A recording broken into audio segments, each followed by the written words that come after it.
The Great Gatsby by F. Scott Fitzgerald. Chapter 1. In my younger and more vulnerable years, my father gave me some advice that I've been turning over in my mind ever since. "Whenever you feel like criticizing anyone," he told me, "just remember that all the people in this world haven't had the advantages that you've had." He didn't say any more, but we've always been unusually communicative in a reserved way, and I understand that he meant a great deal more than that. In consequence, I'm inclined to reserve all judgments, a habit that has opened up many curious natures to me and also made me the victim of not a few veteran bores. The abnormal mind is quick to detect and attach itself to this quality when it appears in a normal person. And so it came about that in college I was unjustly accused of being a politician, because I was privy to the secret griefs of wild, unknown men. Most of the confidences were unsought. Frequently I have feigned sleep, preoccupation, or a hostile levity when I realized by some unmistakable sign that an intimate revelation was quivering on the horizon. For the intimate revelations of young men, or at least the terms in which they express them, are usually plagiaristic and marred by obvious suppressions. Reserving judgments is a matter of infinite hope. I am still a little afraid of missing something if I forget that, as my father snobbishly suggested, and I snobbishly repeat, a sense of the fundamental decencies is parceled out unequally at birth. And after boasting this way of my tolerance, I come to the admission that it has a limit. Conduct may be founded on the hard rock or the wet marshes, but after a certain point I don't care what it's founded on. When I came back from the East last autumn, I felt that I wanted the world to be in uniform and at a sort of moral attention forever. I wanted no more riotous excursions with privileged glimpses into the human heart. Only Gatsby, the man who gives his name to this book, was exempt from my reaction. Gatsby, who represented everything for which I have an unaffected scorn. If personality is an unbroken series of successful gestures, then there was something gorgeous about him, some heightened sensitivity to the promises of life, as if he were related to one of those intricate machines that register earthquakes 10,000 miles away. This responsiveness had nothing to do with that flabby impressionability which is dignified under the name of the creative temperament.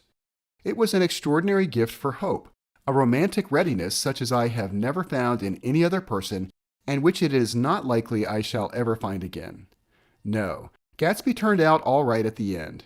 It is what preyed on Gatsby, what foul dust floated in the wake of his dreams that temporarily closed out my interest in the abortive sorrows and short-winded elations of men. My family have been prominent, well-to-do people in this Middle Western city for 3 generations.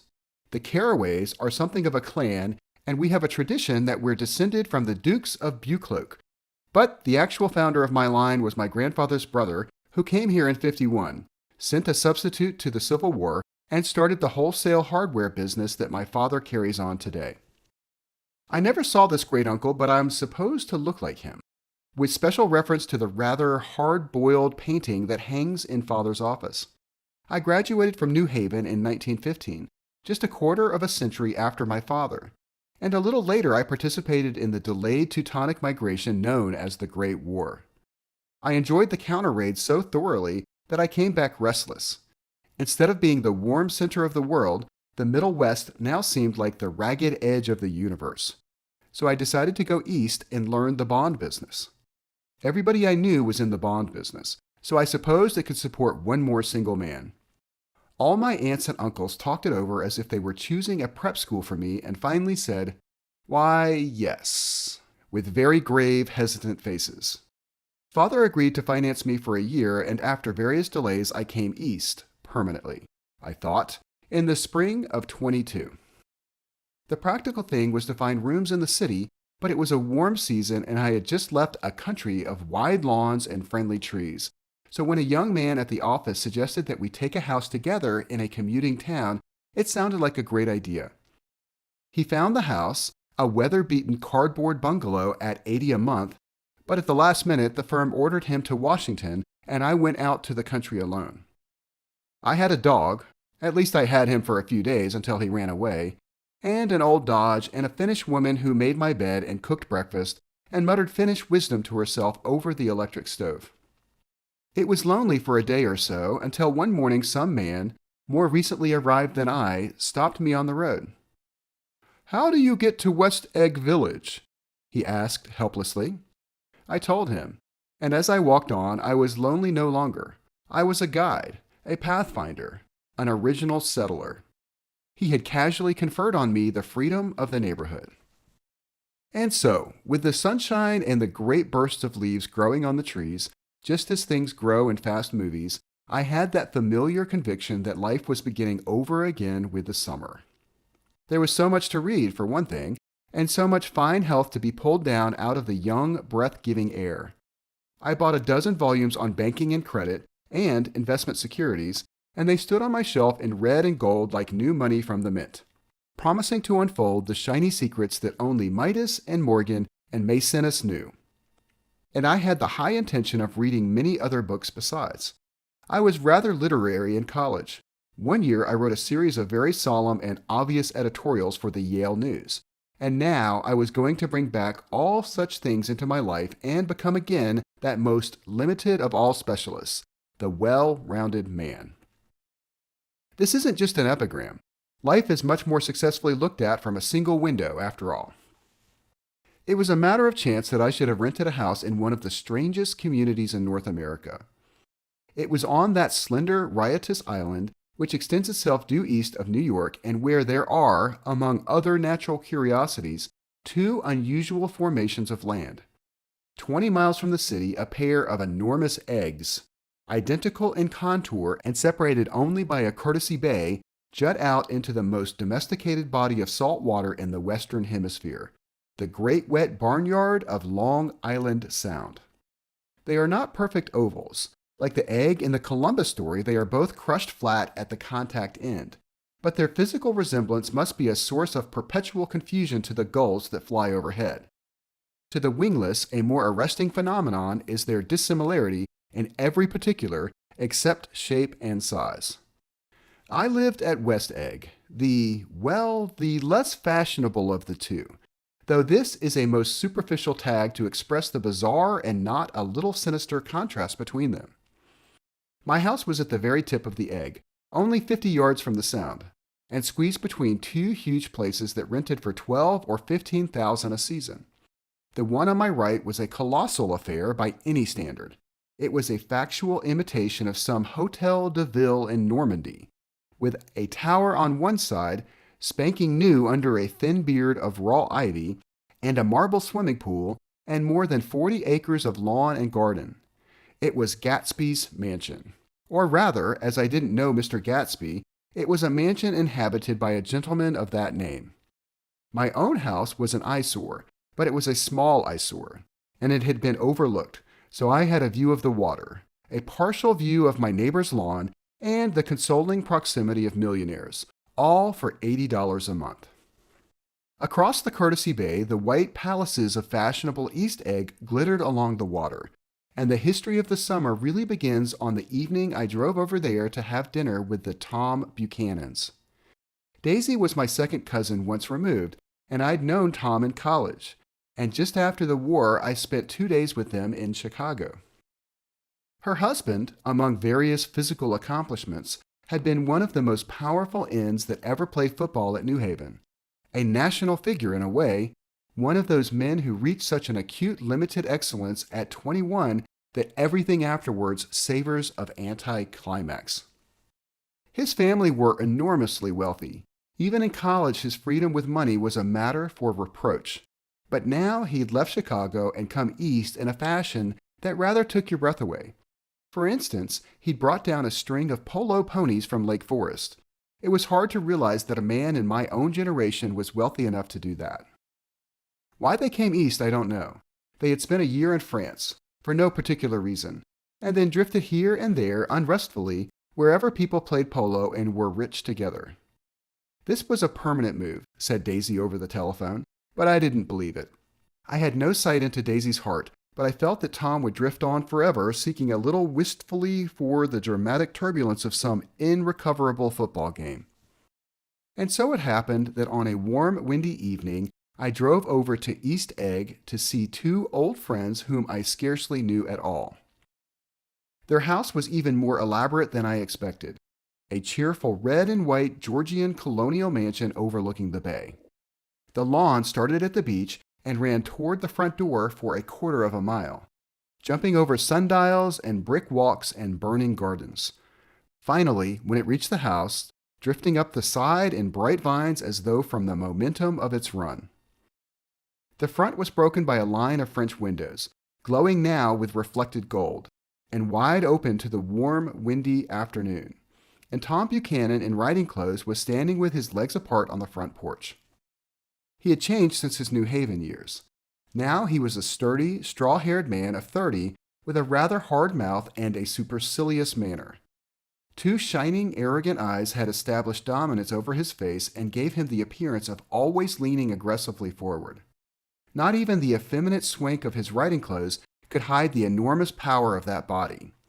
He seemed to fill those glistening boots until he strained the top lacing, and you could see a great pack of muscle shifting when his shoulder moved under his thin coat.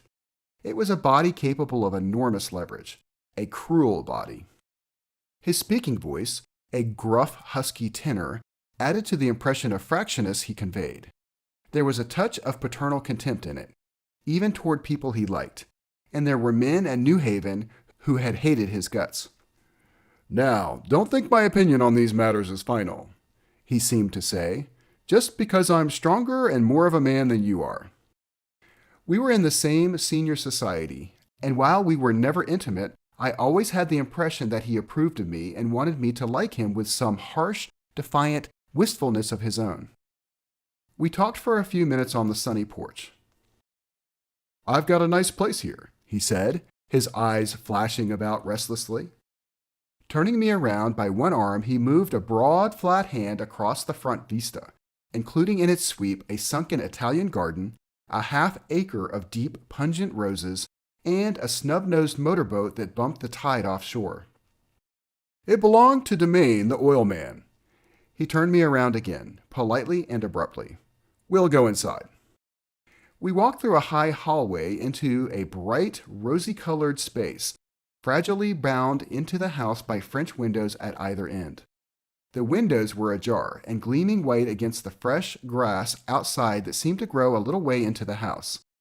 A breeze blew through the room, blew curtains in at one end and out the other like pale flags, twisting them up toward the frosted wedding cake of the ceiling, and then rippled over the wine-colored rug, making a shadow on it as wind does on the sea.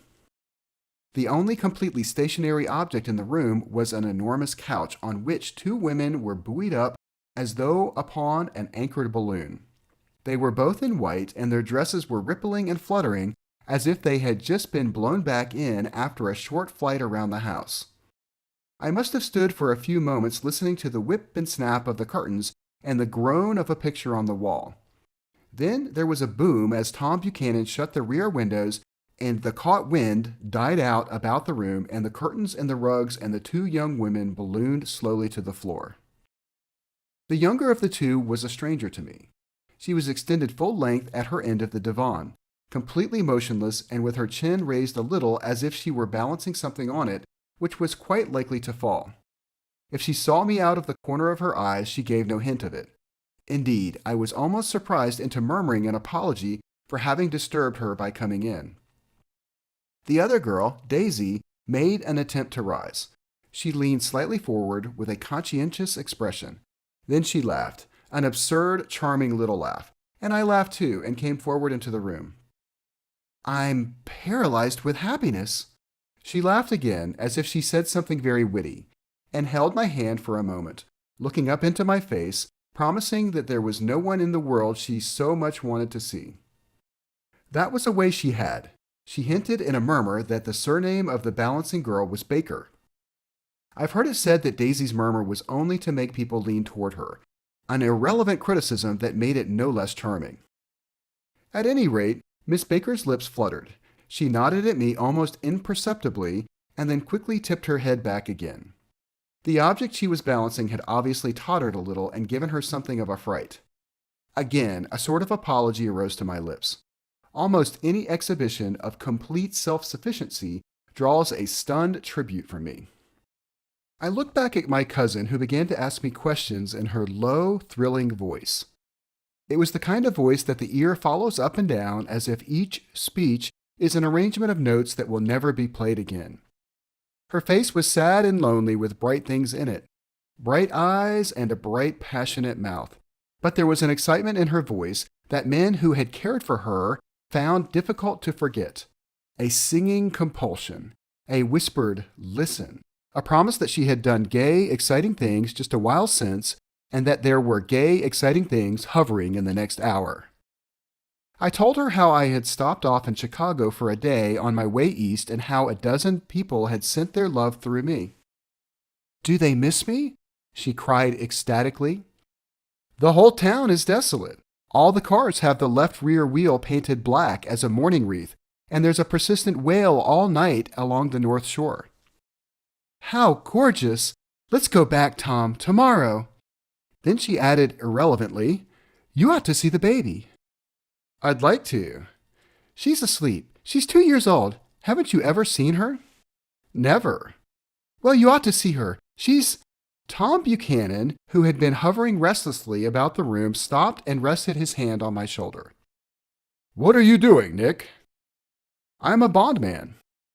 "Who with?" I told him. "Never heard of them," he remarked decisively. This annoyed me. "You will," I answered shortly. "You will if you stay in the East." "Oh, I'll stay in the East, don't you worry," he said, glancing at Daisy and then back at me, as if he were alert for something more. "I'll be a goddamned fool to live anywhere else." At this point, Miss Baker said, "Absolutely," with such suddenness that I started.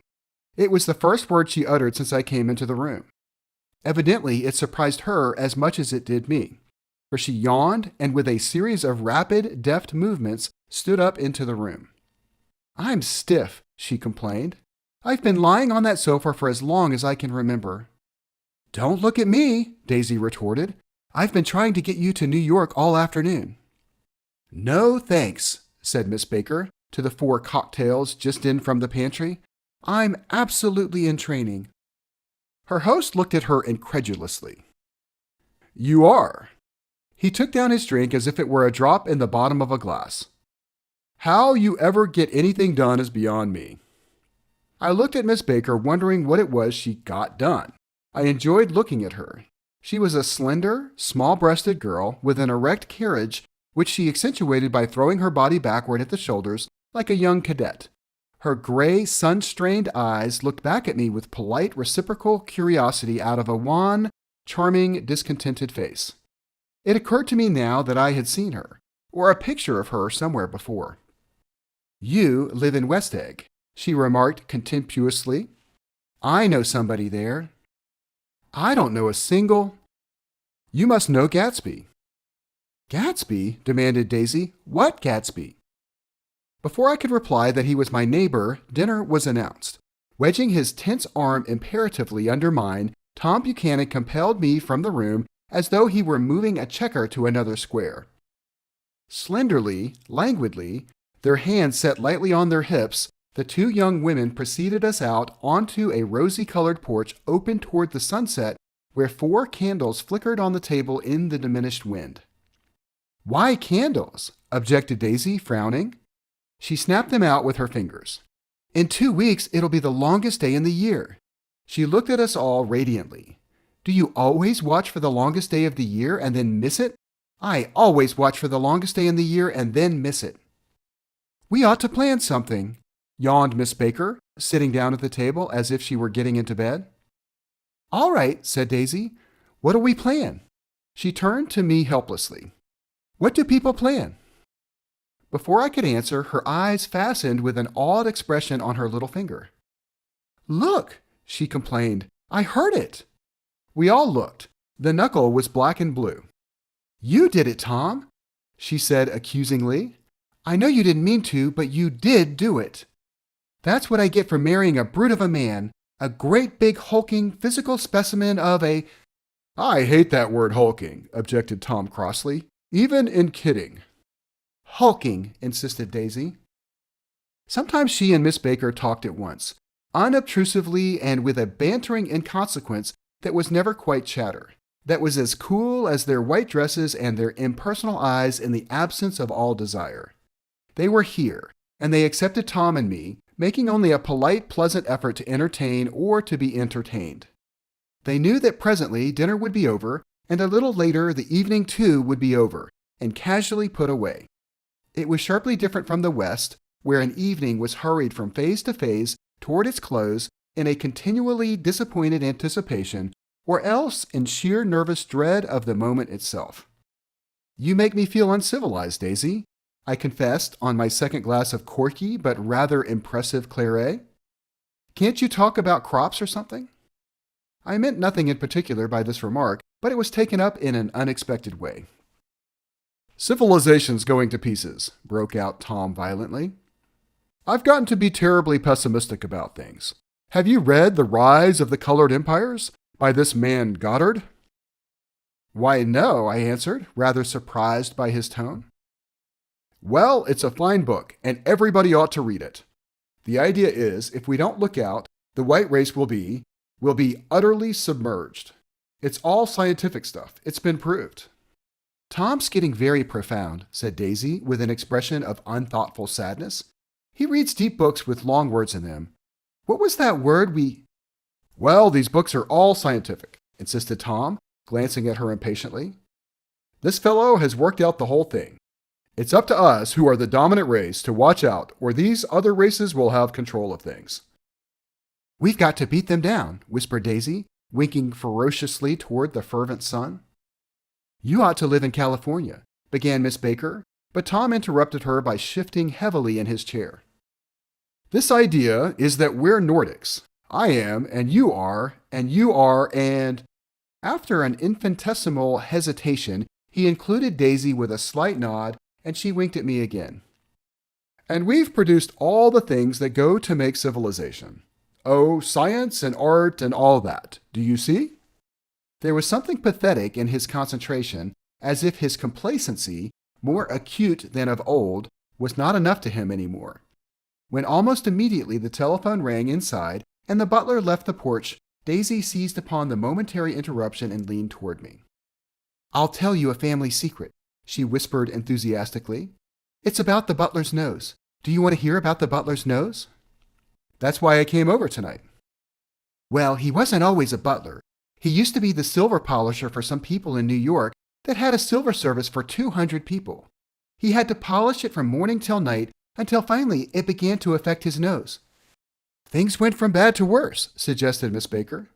"Yes, things went from bad to worse until finally he had to give up his position." For a moment the last sunshine fell with romantic affection upon her glowing face. Her voice compelled me forward breathlessly as I listened. Then the glow faded, each light deserting her with lingering regret, like children leaving a pleasant street at dusk. The butler came back and murmured something close to Tom's ear, whereupon Tom frowned, pushed back his chair, and without a word went inside. As if his absence quickened something within her, Daisy leaned forward again, her voice glowing and singing. "I love to see you at my table, Nick. You remind me of a rose, an absolute rose, doesn't he?" She turned to Miss Baker for confirmation. "An absolute rose?" This was untrue. I am not even faintly like a rose. She was only extemporizing, but a stirring warmth flowed from her as if her heart was trying to come out to you concealed in one of those breathless, thrilling words. Then suddenly, she threw her napkin on the table and excused herself and went into the house. Miss Baker and I exchanged a short glance consciously devoid of meaning. I was about to speak when she sat up alertly and said, "Shh," in a warning voice. A subdued, impassioned murmur was audible in the room beyond, and Miss Baker leaned forward, unashamed, trying to hear. The murmur trembled on the verge of coherence, sank down, mounted excitedly, and then ceased altogether. "This Mr. Gatsby you spoke of is my neighbor," I said. "Don't talk. I want to hear what happens." "Is something happening?" I inquired innocently. "You mean to say you don't know?" said Miss Baker, honestly surprised. "I thought everybody knew." "I don't." "Why," she said hesitantly, Tom's got some woman in New York. Got some woman? I repeated blankly. Miss Baker nodded. She might have the decency not to telephone him at dinner time, don't you think? Almost before I had grasped her meaning, there was the flutter of a dress and the crunch of leather boots, and Tom and Daisy were back at the table. It couldn't be helped, cried Daisy with tense gaiety. She sat down, glanced searchingly at Miss Baker and then at me, and continued. I looked outdoors for a minute, and it was very romantic outdoors. There's a bird on the lawn that I think must be a nightingale come over on the Cunard or White Star line. He's singing away. Her voice sang, It's romantic, isn't it, Tom?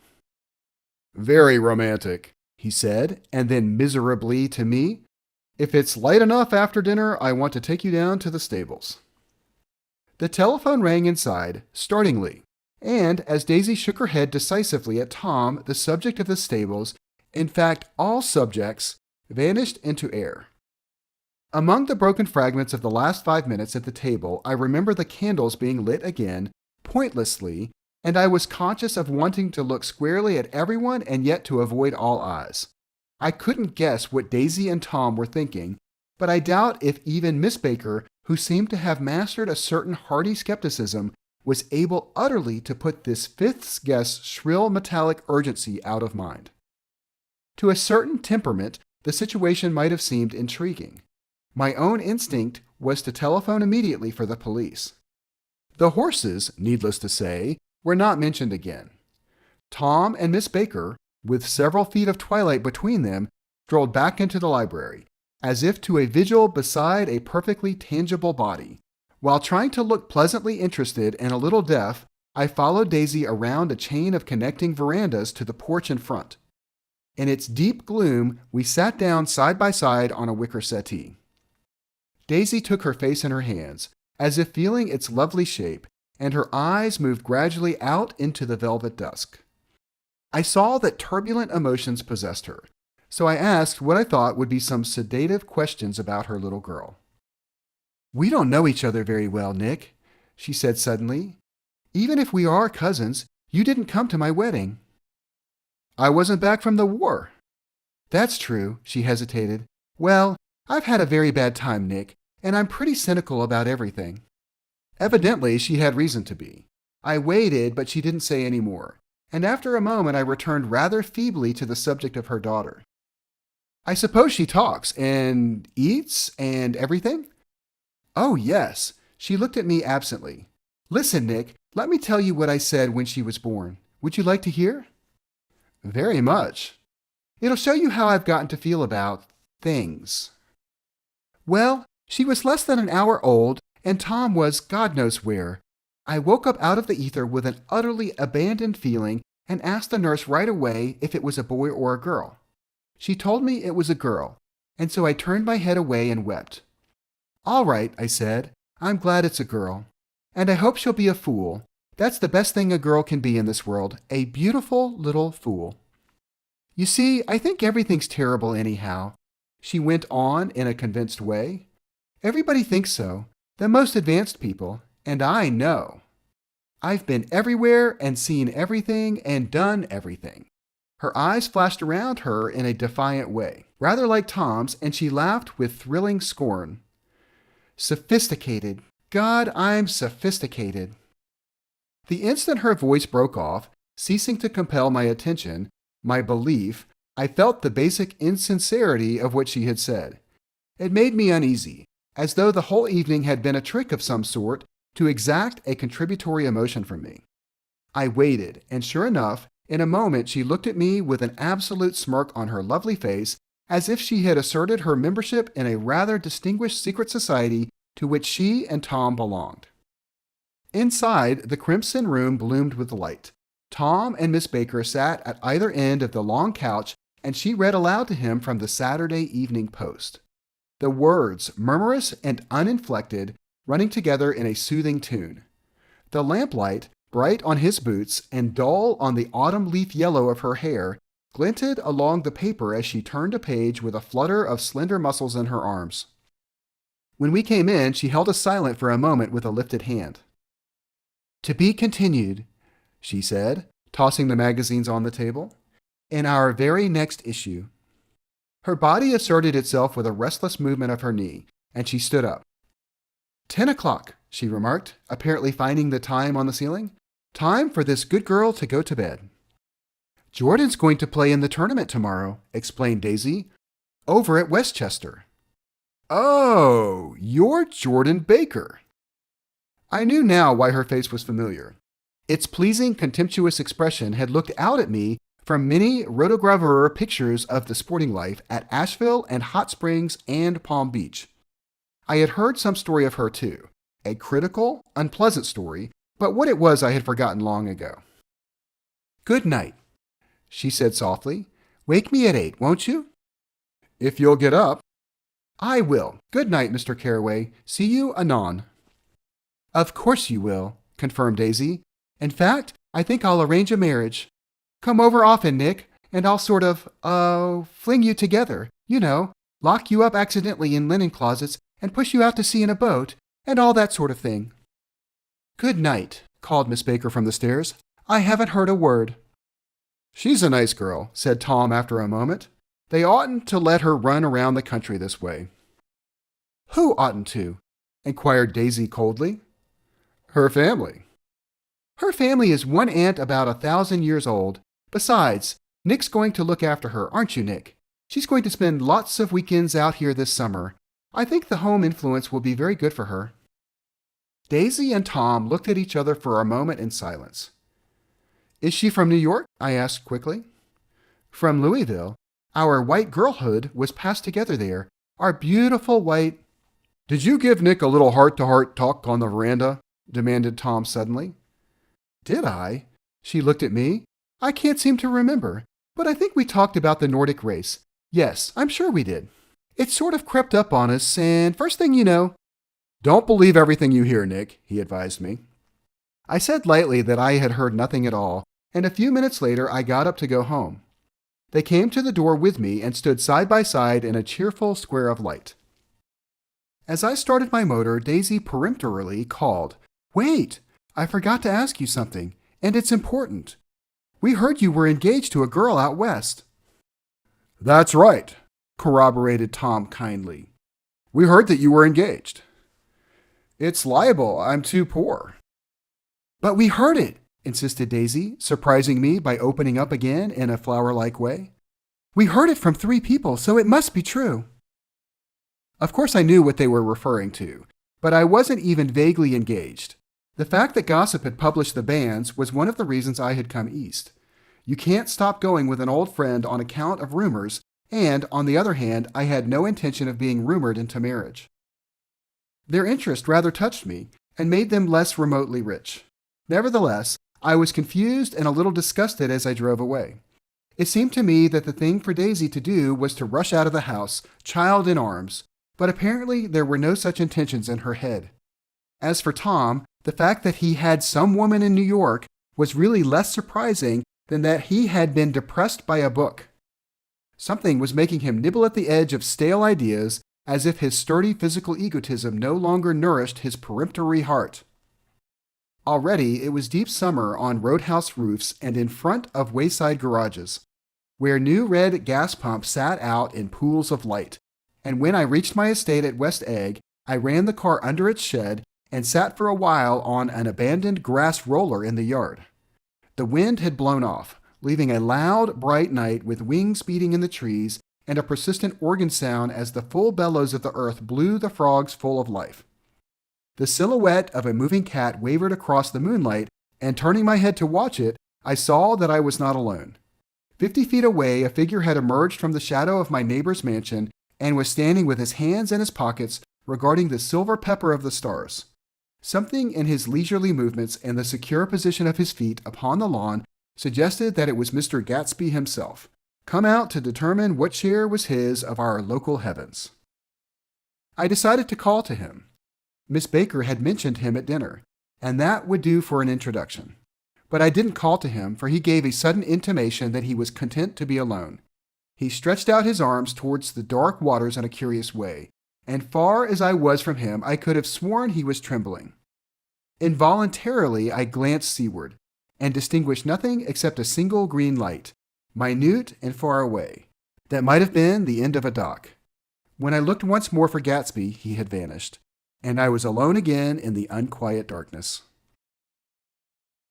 Chapter 2. About halfway between West Egg and New York, the motor road hastily joins the railroad and runs beside it for a quarter of a mile, so as to shrink away from a certain desolate area of land. This is a valley of ashes, a fantastic farm where ashes grow like wheat into ridges and hills, and grotesque gardens, where ashes take the forms of houses and chimneys and rising smoke, and finally, with a transcendent effort, of men who move dimly and already crumbling through the powdery air. Occasionally, a line of gray cars crawls along an invisible track, giving out a ghastly creak and comes to rest. And then immediately the ash-gray men swarm up with leaden spades and stir up an impenetrable cloud which screens their obscure operations from your sight. But above the gray land and the spasms of bleak dusk which drift endlessly over it, you perceive, after a moment, the eyes of Dr. T.J. Eckelberg. The eyes of Dr. T.J. Eckelberg are blue and gigantic. Their retinas are 1 yard high. They look out of no face, but instead from a pair of enormous yellow spectacles which pass over a non-existent nose. Evidently, some wild wag of an oculist set them there to fatten his practice in the borough of Queens, and then sank down himself into eternal blindness or forgot them and moved away. But his eyes, dimmed a little by many paintless days under sun and rain, brood on over the solemn dumping ground. The Valley of Ashes is bounded on one side by a small foul river, and when the drawbridge is up to let barges through, the passengers on waiting trains can stare at the dismal scene for as long as half an hour. There is always a halt there of at least a minute, and it was because of this that I first met Tom Buchanan's mistress. The fact that he had one was insisted upon wherever he was known. His acquaintances resented the fact that he turned up in popular restaurants with her, and, leaving her at a table, sauntered about, chatting with whomsoever he knew. Though I was curious to see her, I had no desire to meet her, but I did. I went up to New York with Tom on the train one afternoon, and when we stopped by the ash heaps, he jumped to his feet and, taking hold of my elbow, literally forced me from the car. "We're getting off," he insisted. "I want you to meet my girl." I think he'd tanked up a good deal at luncheon, and his determination to have my company bordered on violence. The supercilious assumption was that on Sunday afternoon I had nothing better to do. I followed him over a low whitewashed railroad fence, and we walked back 100 yards along the road under Dr. Eckelberg's persistent stare. The only building in sight was a small block of yellow brick sitting on the edge of the wasteland, a sort of compact main street ministering to it and contiguous to absolutely nothing. One of the 3 shops it contained was for rent, and another was an all-night restaurant approached by a trail of ashes. The third was a garage, repairs, George B. Wilson, cars bought and sold, and I followed Tom inside. The interior was unprosperous and bare. The only car visible was the dust-covered wreck of a Ford, which crouched in a dim corner. It had occurred to me that this shadow of a garage must be a blind, and that sumptuous and romantic apartments were concealed overhead when the proprietor himself appeared in the door of an office, wiping his hands on a piece of waste. He was a blond, spiritless man, anemic and faintly handsome. When he saw us, a damp gleam of hope sprang into his light blue eyes. "Hello, Wilson, old man," said Tom, slapping him jovially on the shoulder. "How's business?" "I can't complain," answered Wilson unconvincingly. "When are you going to sell me that car?" "Next week. I've got my man working on it now." "Works pretty slow, don't he?" "No, he doesn't," said Tom coldly.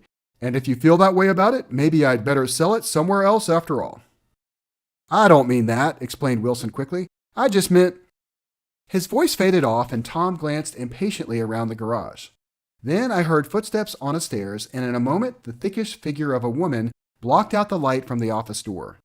She was in the middle 30s and faintly stout, but she carried her surplus flesh sensuously, as some women can. Her face, above a spotted dress of dark blue crepe de chine, contained no facet or gleam of beauty, but there was an immediately perceptible vitality about her, as if the nerves of her body were continually smoldering. She smiled slowly, and walking through her husband as if he were a ghost, shook hands with Tom, looking him flush in the eye. Then she wet her lips, and without turning around, spoke to her husband in a soft, coarse voice. "Get some chairs, why don't you, so somebody can sit down?" "Oh, sure," agreed Wilson hurriedly, and went toward the little office, mingling immediately with the cement color of the walls. A white ashen dust veiled his dark suit and his pale hair as it veiled everything in the vicinity, except his wife, who moved close to Tom. "I want to see you," said Tom intently. "Get on the next train." "All right." "I'll meet you by the newsstand on the lower level." She nodded and moved away from him just as George Wilson emerged with 2 chairs from his office door. We waited for her down the road and out of sight. It was a few days before the 4th of July, and a gray, scrawny Italian child was setting torpedoes in a row along the railroad track. "Terrible place, isn't it?" said Tom, exchanging a frown with Dr. Eckelberg. "Awful. It does her good to get away." "Doesn't her husband object?" "Wilson? He thinks she goes to see her sister in New York. He's so dumb he doesn't know he's alive."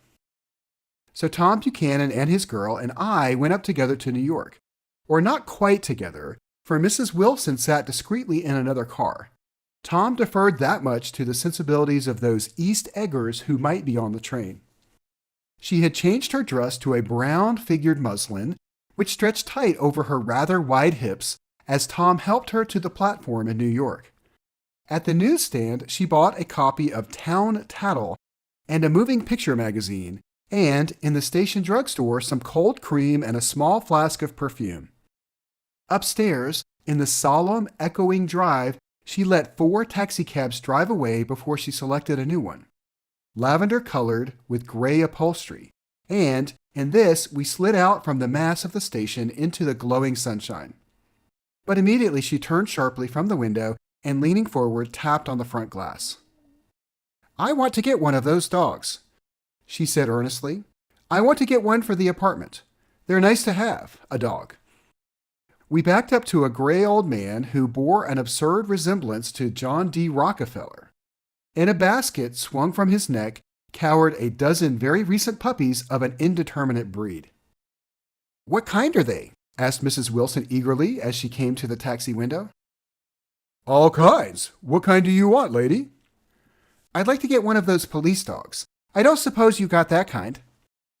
The man peered doubtfully into the basket, plunged in his hand, and drew one up, wriggling by the back of the neck. "That's no police dog," said Tom. "No, it's not exactly a police dog," said the man with disappointment in his voice. "It's more of an Airedale." He passed his hand over the brown wash rag of a back. "Look at the coat. Some coat. That's a dog that'll never bother you with catching cold." "I think it's cute," said Mrs. Wilson enthusiastically. "How much is it?" "That dog?" He looked at it admiringly. "That dog will cost you $10. The Arendelle, undoubtedly there was an Arendelle concerned in it somewhere, though its feet were startlingly white, changed hands and settled down into Mrs. Wilson's lap, where she fondled the weatherproof coat with rapture. "Is it a boy or a girl?" she asked delicately. That dog's a boy." "It's a bitch," said Tom decisively. "Here's your money. Go and buy 10 more dogs with it." We drove over to Fifth Avenue, so warm and soft, almost pastoral, on the summer Sunday afternoon that I wouldn't have been surprised to see a great flock of white sheep turn the corner. "Hold on," I said. "I have to leave you here." "No, you don't," interposed Tom quickly. "Myrtle will be hurt if you don't come up to the apartment. Won't you, Myrtle?" "Come on," she urged. "I'll telephone my sister Catherine. She's said to be very beautiful by people who ought to know." "Well, I'd like to, but—" We went on, cutting back again over the park toward the West Hundreds. At 158th Street, the cab stopped at one slice in a long white cake of apartment houses. Throwing a regal homecoming glance around the neighborhood, Mrs. Wilson gathered up her dog and her other purchases and went haughtily in. "I'm going to have the McKees come up," she announced as we rose in the elevator.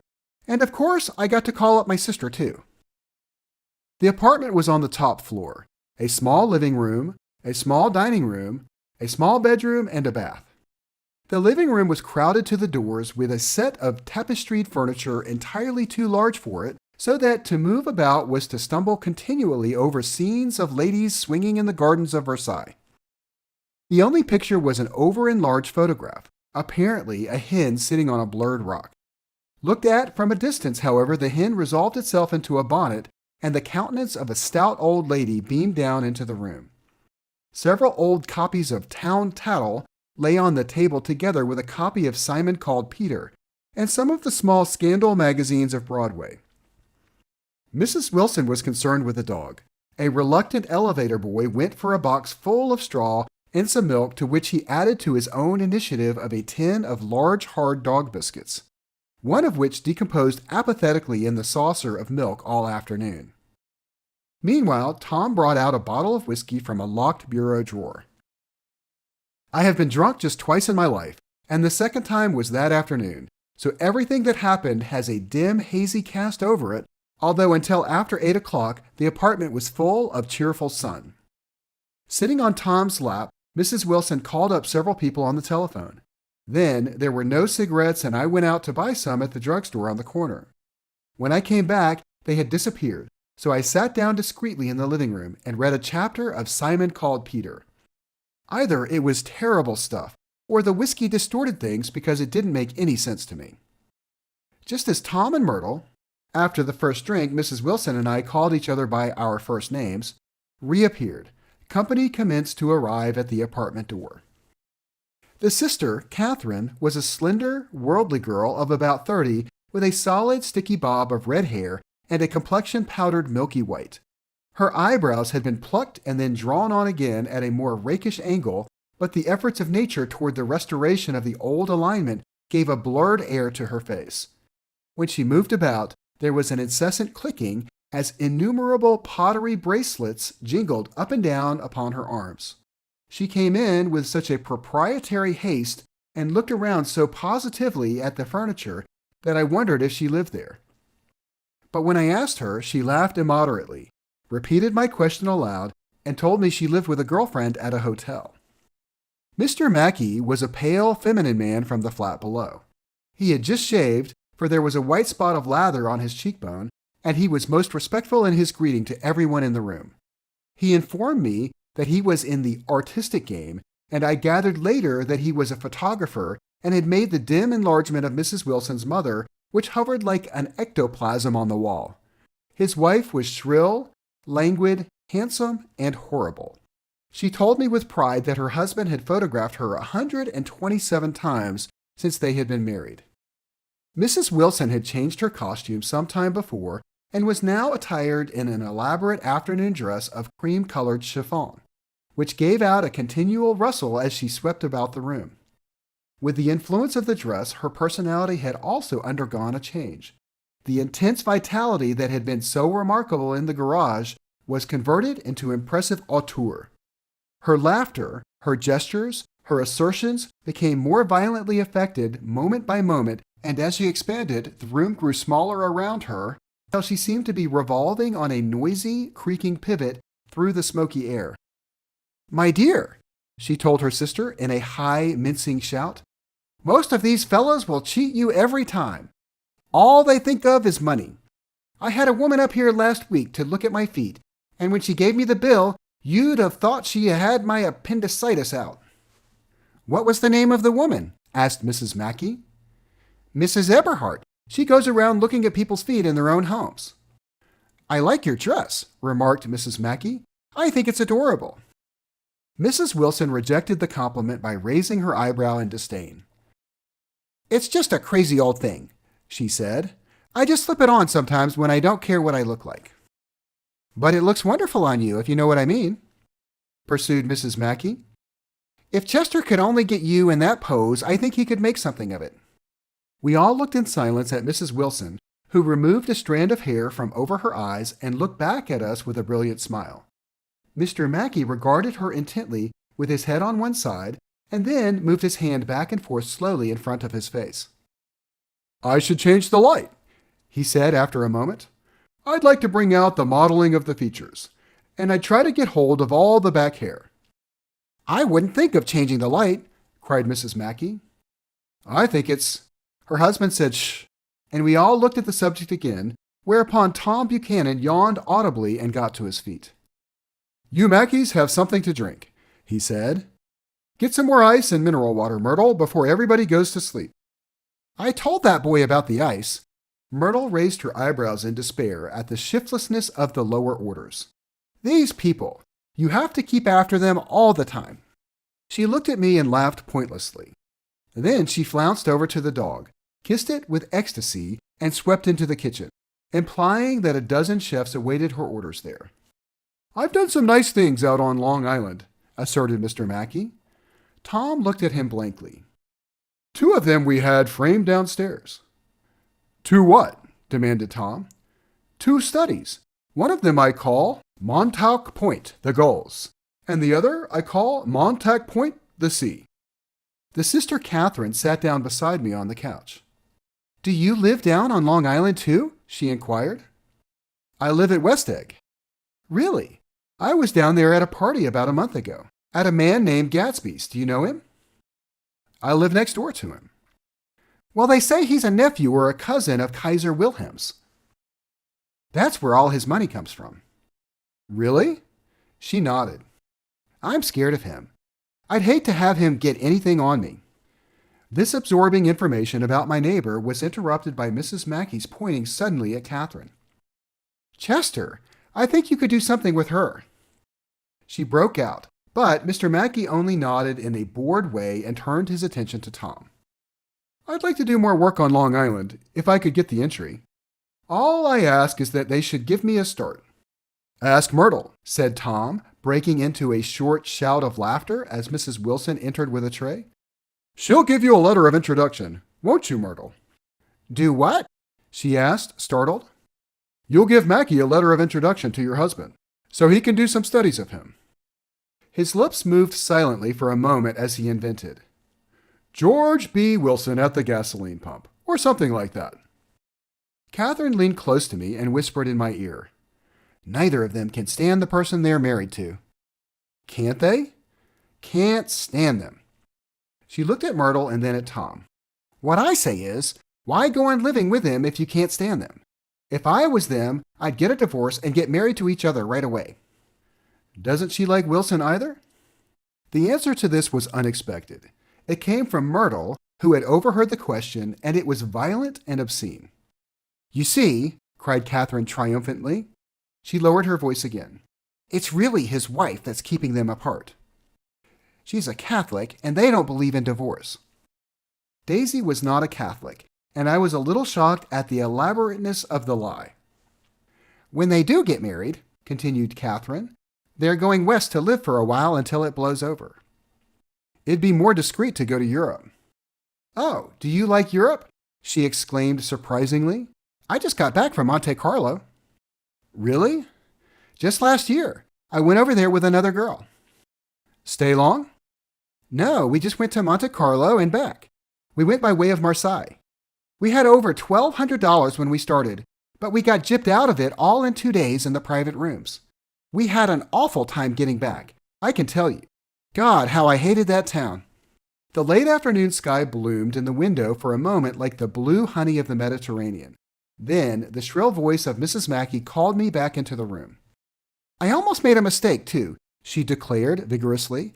"I almost married a little kike who'd been after me for years. I knew he was below me. Everybody kept saying to me, 'Lucille, that man's way below you.' But if I hadn't met Chester, he'd have got me sure." "Yes, but listen," said Myrtle Wilson, nodding her head up and down. "At least you didn't marry him." "I know I didn't." "Well, I married him," said Myrtle ambiguously, "and that's the difference between your case and mine." "Why did you, Myrtle?" demanded Catherine. "Nobody forced you to." Myrtle considered. "I married him because I thought he was a gentleman." she said finally. I thought he knew something about breeding, but he wasn't fit to lick my shoe. You were crazy about him for a while, said Catherine.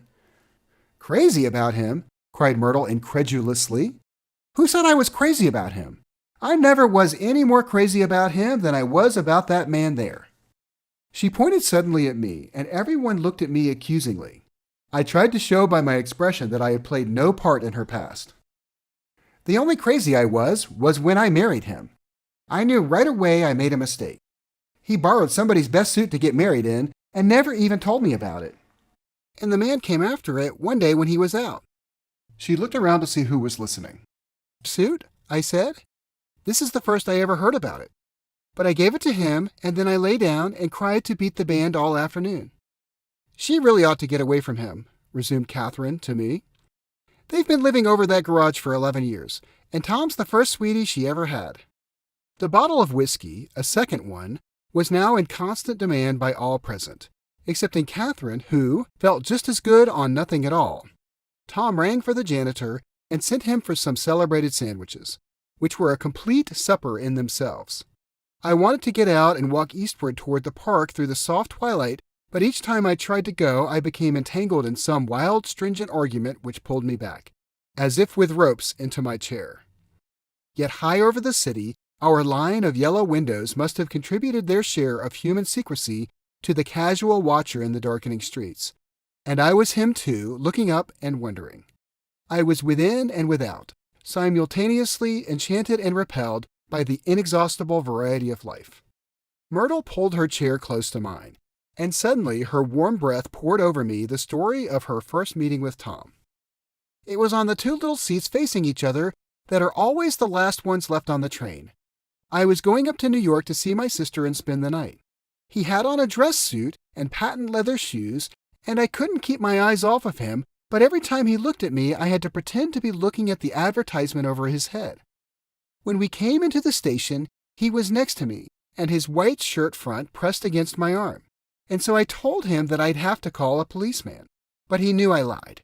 I was so excited that when I got into a taxi with him, I didn't hardly know I was getting into a subway train.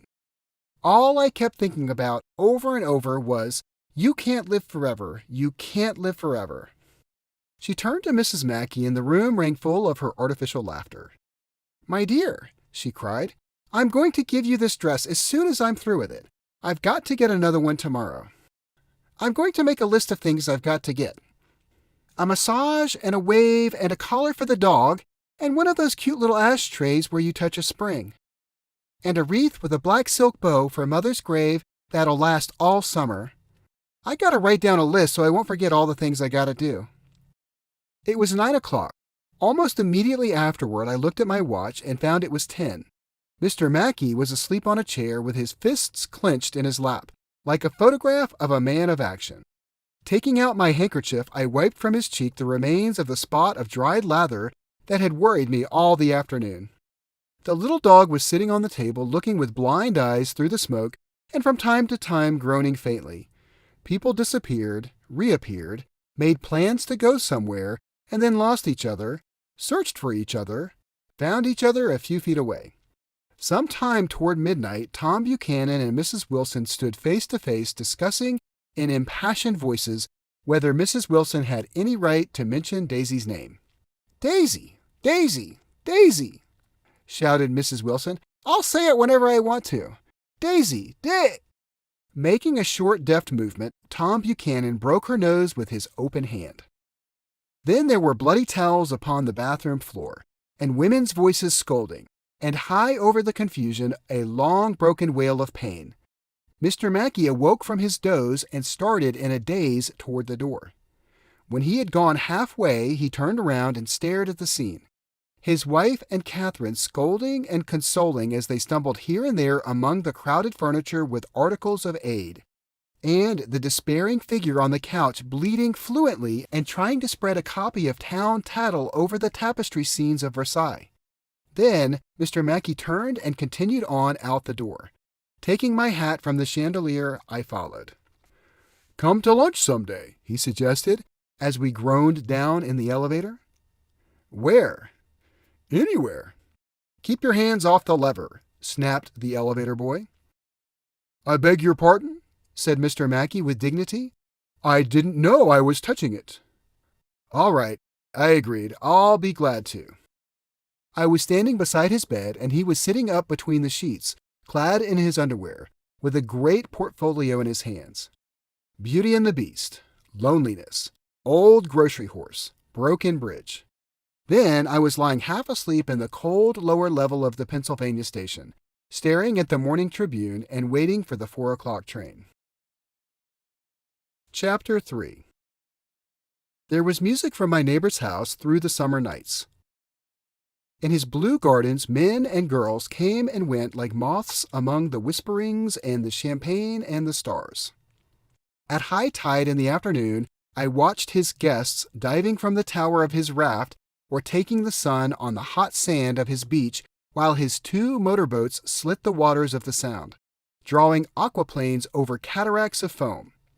On weekends, his Rolls-Royce became an omnibus, bearing parties to and from the city, between 9 in the morning and long past midnight, while his station wagon scampered like a brisk yellow bug to meet all trains. And on Mondays, 8 servants, including an extra gardener, toiled all day with mops and scrubbing brushes and hammers and garden shears, repairing the ravages of the night before. Every Friday, 5 crates of oranges and lemons arrived from a fruiterer in New York. Every Monday, these same oranges and lemons left his back door in a pyramid of pulpless halves. There was a machine in the kitchen which could extract the juice of 200 oranges in half an hour, if a little button was pressed 200 times by a butler's thumb. At least once a fortnight, a corps of caterers came down with several hundred feet of canvas and enough colored lights to make a Christmas tree of Gatsby's enormous garden. On buffet tables, garnished with glistening hors d'oeuvres, spiced baked hams crowded against salads of harlequin designs and pastry pigs and turkeys bewitched to a dark gold. In the main hall, a bar with a real brass rail was set up, and stocked with gins and liquors and with cordials so long forgotten that most of his female guests were too young to know one from another. By 7 o'clock the orchestra had arrived. No thin 5-piece affair, but a whole pitful of oboes and trombones and saxophones and viols and cornets and piccolos and low and high drums. The last swimmers have come in from the beach now and are dressing upstairs. The cars from New York are parked 5 deep in the drive, and already the halls and salons and verandas are gaudy with primary colors and hair shorn in strange new ways and shawls beyond the dreams of Castile. The bar is in full swing, and floating rounds of cocktails permeate the garden outside until the air is alive with chatter and laughter and casual innuendo and introductions forgotten on the spot, and enthusiastic meetings between women who never knew each other's names. The lights grow brighter as the earth lurches away from the sun, and now the orchestra is playing yellow cocktail music, and the opera of voices pitches a key higher. Laughter is easier, minute by minute, spilled with prodigality, tipped out at a cheerful word. The groups change more swiftly, swell with new arrivals, dissolve and form in the same breath. Already there are wanderers, confident girls who weave here and there among the stouter and more stable, become for a sharp, joyous moment the center of a group, and then, excited with triumph, glide on through the sea change of faces and voices and color under the constantly changing light. Suddenly, one of these gypsies in trembling opal seizes a cocktail out of the air, drops it down for courage, and moving her hands like Frisco, dances out alone onto the canvas platform. A momentary hush. The orchestra leader varies his rhythm obligingly for her, and there is a burst of chatter as the erroneous news goes around that she is Gilda Gray's understudy from the Follies. The party has begun. I believe that on the first night I went to Gatsby's house, I was one of the few guests who had actually been invited. People were not invited. They went there. They got into automobiles which bore them out to Long Island, and somehow they ended up at Gatsby's door. Once there, they were introduced by somebody who knew Gatsby, and after that they conducted themselves according to the rules of behavior associated with amusement parks. Sometimes they came and went without having met Gatsby at all, came for the party with a simplicity of heart that was its own ticket of admission. I had been actually invited. A chauffeur in a uniform of robin's egg blue crossed my lawn early that Saturday morning with a surprisingly formal note from his employer. The honor would be entirely Gatsby's, it said, if I would attend his little party that night. He had seen me several times and had intended to call on me long before, but a peculiar combination of circumstances had prevented it. Signed, J. Gatsby, in a majestic hand. Dressed up in white flannels, I went over to his lawn a little after 7 and wandered around rather ill at ease among swirls and eddies of people I didn't know, though here and there was a face I had noticed on the commuting train. I was immediately struck by the number of young Englishmen dotted about, all well-dressed, all looking a little hungry, and all talking in low, earnest voices to solid and prosperous Americans. I was sure that they were selling something, bonds or insurance or automobiles. They were, at least, agonizingly aware of the easy money in the vicinity and convinced that it was theirs for a few words in the right key.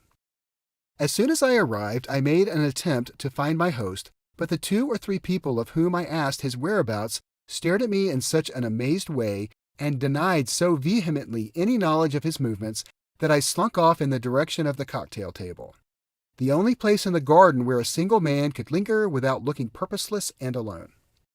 I was on my way to get roaring drunk from sheer embarrassment when Jordan Baker came out of the house and stood at the head of the marble steps, leaning a little backward and looking with contemptuous interest down into the garden. Welcome or not, I found it necessary to attach myself to someone before I should begin to address cordial remarks to the passers-by. "Hello," I roared, advancing toward her. My voice seemed unnaturally loud across the garden. "I thought you might be here," she responded absently as I came up. "I remembered you lived next door to." She held my hand impersonally, as a promise that she'd take care of me in a minute, and gave her ear to 2 girls in twin yellow dresses who stopped at the foot of the steps. "Hello," they cried together. "Sorry you didn't win." That was for the golf tournament. She had lost in the finals the week before. "You don't know who we are," said one of the girls in yellow, "but we met you here about a month ago." "You've dyed your hair since then," remarked Jordan. And I started, but the girls had moved casually on, and her remark was addressed to the premature moon, produced like the supper, no doubt, out of a caterer's basket. With Jordan's slender golden arm resting in mine, we descended the steps and sauntered about the garden. A tray of cocktails floated at us through the twilight, and we sat down at a table with the 2 girls in yellow and 3 men, each one introduced to us as Mr. Mumble. "Do you come to these parties often?" inquired Jordan of the girl beside her. "The last one was the one I met you at," answered the girl in an alert, confident voice. She turned to her companion. "Wasn't it for you, Lucille?" It was for Lucille, too. "I like to come," Lucille said. "I never care what I do, so I always have a good time. When I was here last, I tore my gown on a chair, and he asked me my name and address. Inside of a week, I got a package from Croyer's with a new evening gown in it." "Did you keep it?" asked Jordan. "Sure I did. I was going to wear it tonight, but it was too big in the bust and had to be altered. It was a gas blue with lavender beads. $265. "There's something funny about a fellow that'll do a thing like that," said the other girl eagerly. "He doesn't want any trouble with anybody." "Who doesn't?" I inquired. "Gatsby, somebody told me." The 2 girls and Jordan leaned together confidentially. "Somebody told me they thought he killed a man once." A thrill passed over all of us. The 3 Mr. Mumbles bent forward and listened eagerly. "I don't think it's so much that," argued Lucille skeptically. "It's more that he was a German spy during the war." One of the men nodded in confirmation. "I heard that from a man who knew all about him. Grew up with him in Germany," he assured us positively. "Oh, no," said the first girl. "It couldn't be that, because he was in the American Army during the war." As our credulity switched back to her, she leaned forward with enthusiasm. "You look at him sometimes when he thinks nobody's looking at him. I'll bet he killed a man." She narrowed her eyes and shivered. Lucille shivered. We all turned and looked around for Gatsby. It was testimony to the romantic speculation he inspired that there were whispers about him from those who found little that it was necessary to whisper about in this world. The first supper, there would be another one after midnight, was now being served, and Jordan invited me to join her own party, who were spread around a table on the other side of the garden. There were 3 married couples and Jordan's escort, a persistent undergraduate given to violent innuendo and obviously under the impression that sooner or later Jordan was going to yield him up per person to a greater or lesser degree. Instead of rambling, this party had preserved a dignified homogeneity and assumed to itself the function of representing the staid nobility of the countryside. East Egg condescending to West Egg, and carefully on guard against its spectroscopic gaiety. "Let's get out," whispered Jordan, after a somehow wasteful and inappropriate half-hour. "This is much too polite for me." We got up, and she explained that we were going to find the host. I had never met him, she said, and it was making me uneasy. The undergraduate nodded in a cynical, melancholy way. The bar, where we glanced first, was crowded, but Gatsby was not there. She couldn't find him from the top of the steps, and he wasn't on the veranda. On a chance, we tried an important-looking door and walked into a high Gothic library, paneled with carved English oak and probably transported complete from some ruin overseas. A stout, middle-aged man with enormous owl-eyed spectacles was sitting somewhat drunk on the edge of a great table, staring with unsteady concentration at the shelves of books.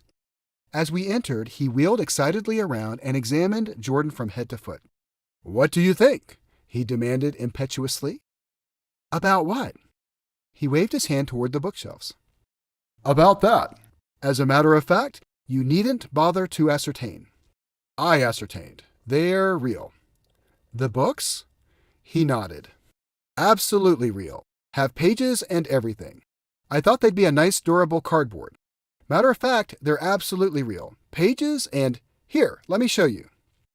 Taking our skepticism for granted, he rushed to the bookcases and returned with Volume 1 of the Stoddard Lectures.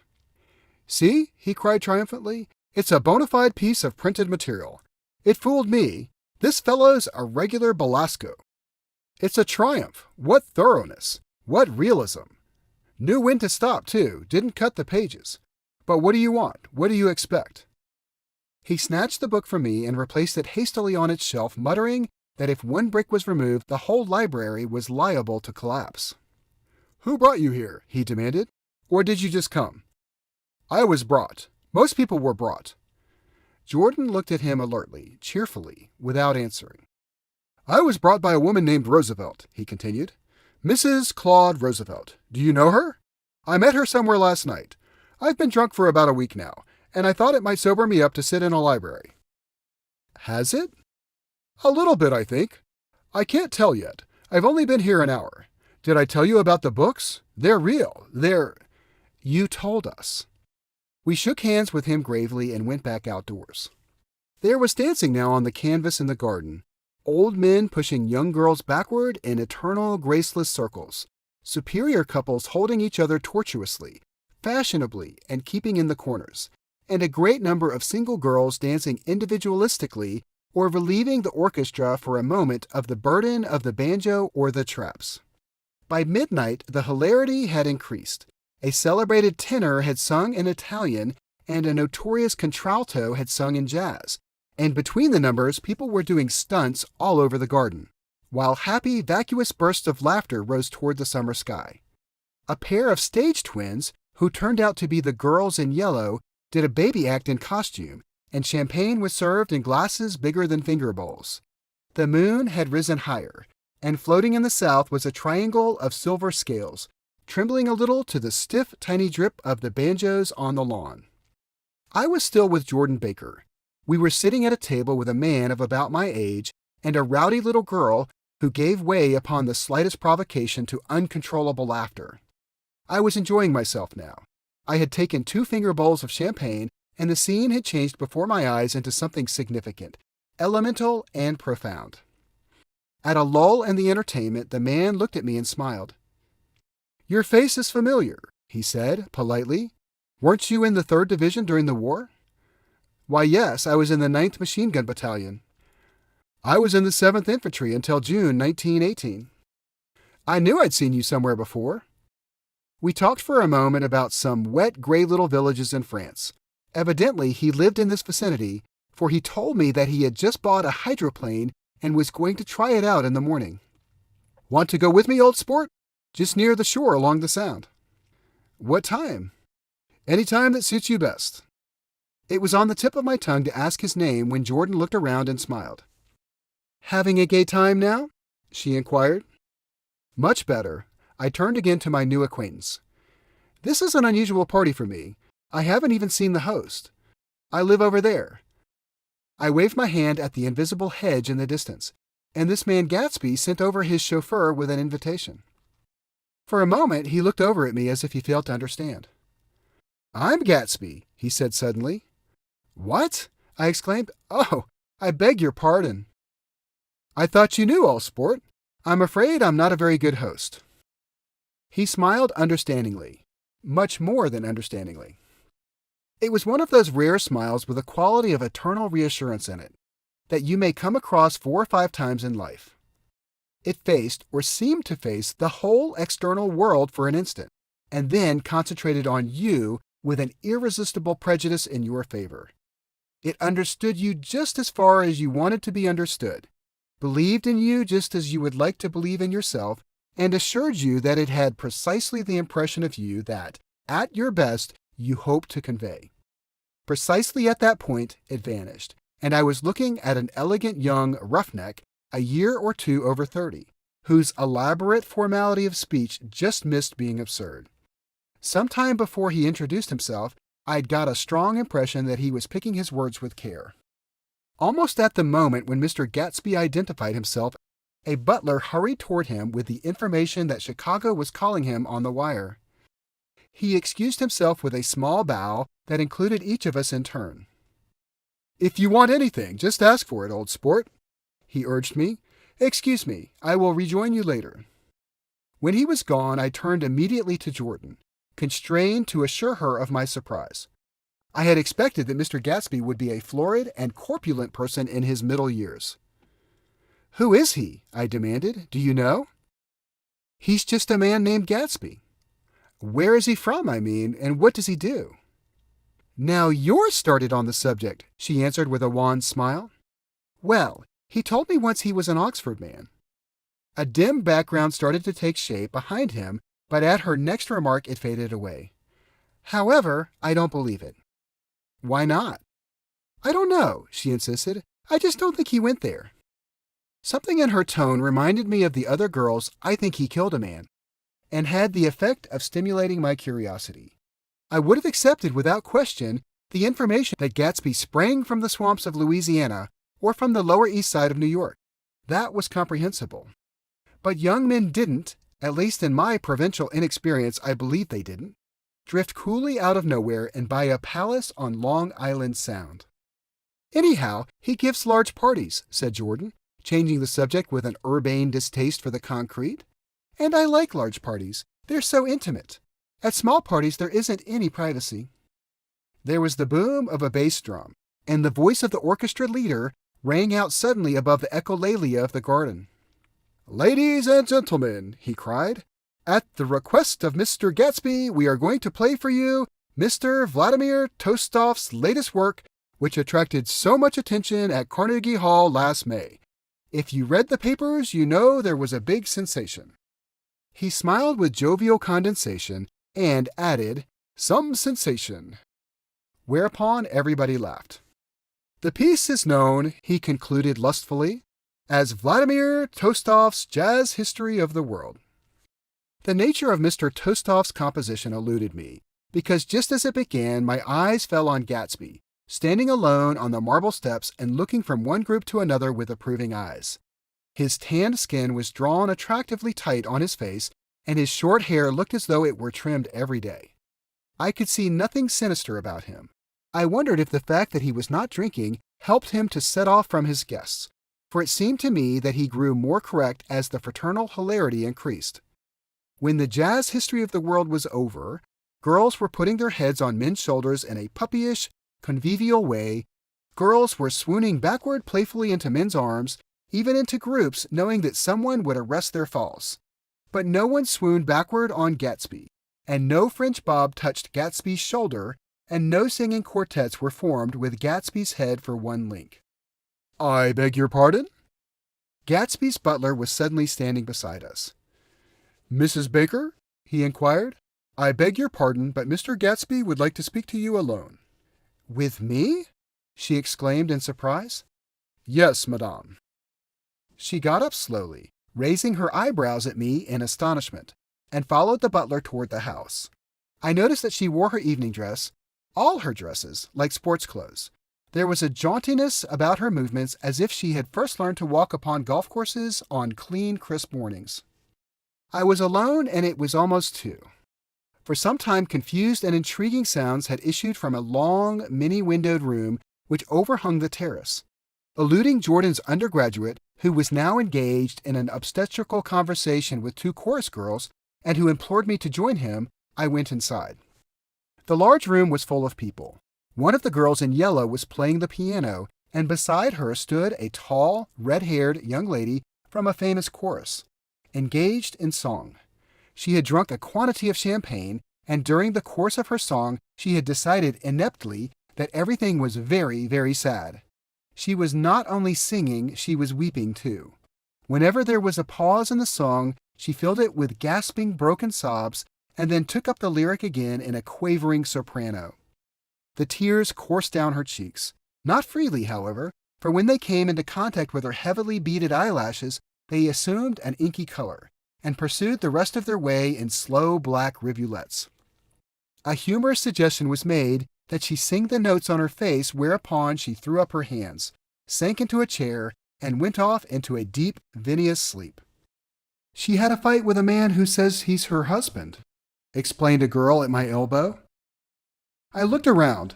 Most of the remaining women were now having fights with men said to be their husbands. Even Jordan's party, the quartet from East Egg, were rent asunder by dissension. One of the men was talking with curious intensity to a young actress, and his wife, after attempting to laugh at the situation in a dignified and indifferent way, broke down entirely and resorted to flank attacks. At intervals, she appeared suddenly at his side like an angry diamond and hissed, "You promised!" into his ear. The reluctance to go home was not confined to wayward men. The hall was at present occupied by 2 deplorably sober men and their highly indignant wives. The wives were sympathizing with each other in slightly raised voices. "Whenever he sees I'm having a good time, he wants to go home." "Never heard of anything so selfish in my life. We're always the first ones to leave. So are we." "Well, we're almost the last tonight," said one of the men sheepishly. "The orchestra left half an hour ago." In spite of the wives' agreement that such malevolence was beyond credibility, the dispute ended in a short struggle, and both wives were lifted, kicking into the night. As I waited for my hat in the hall, the door of the library opened, and Jordan Baker and Gatsby came out together. He was saying some last word to her, but the eagerness in his manner tightened abruptly into formality as several people approached him to say goodbye. Jordan's party were calling impatiently to her from the porch, but she lingered for a moment to shake hands. "I've just heard the most amazing thing," she whispered. "How long were we in there?" "Why, about an hour." "It was simply amazing," she repeated abstractedly. "But I swore I wouldn't tell it, and here I am tantalizing you." She yawned gracefully in my face. "Please, come and see me.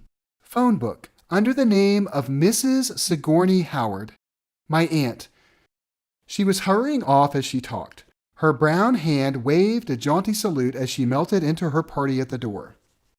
Rather ashamed that on my first appearance I had stayed so late, I joined the last of Gatsby's guests who were clustered around him.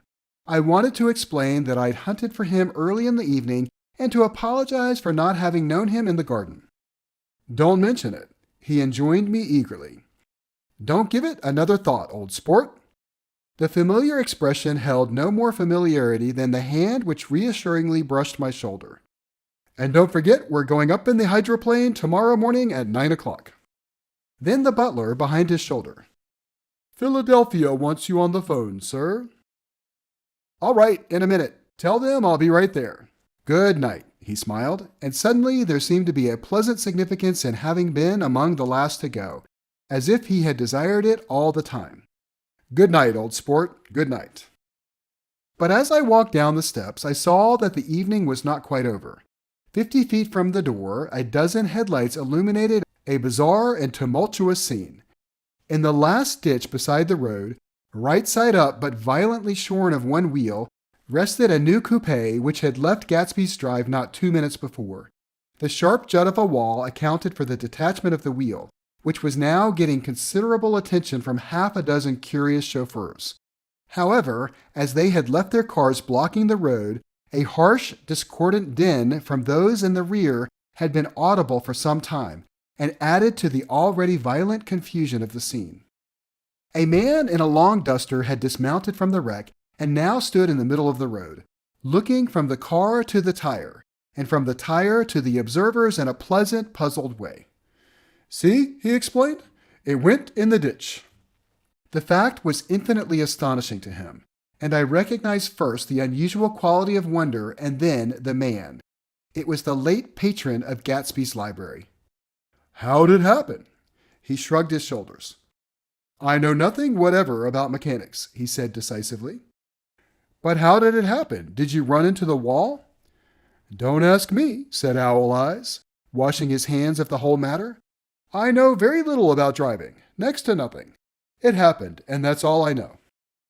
Well, if you're a poor driver, you oughtn't to try driving at night. But I wasn't even trying, he explained indignantly. I wasn't even trying. An awed hush fell upon the bystanders. Do you want to commit suicide?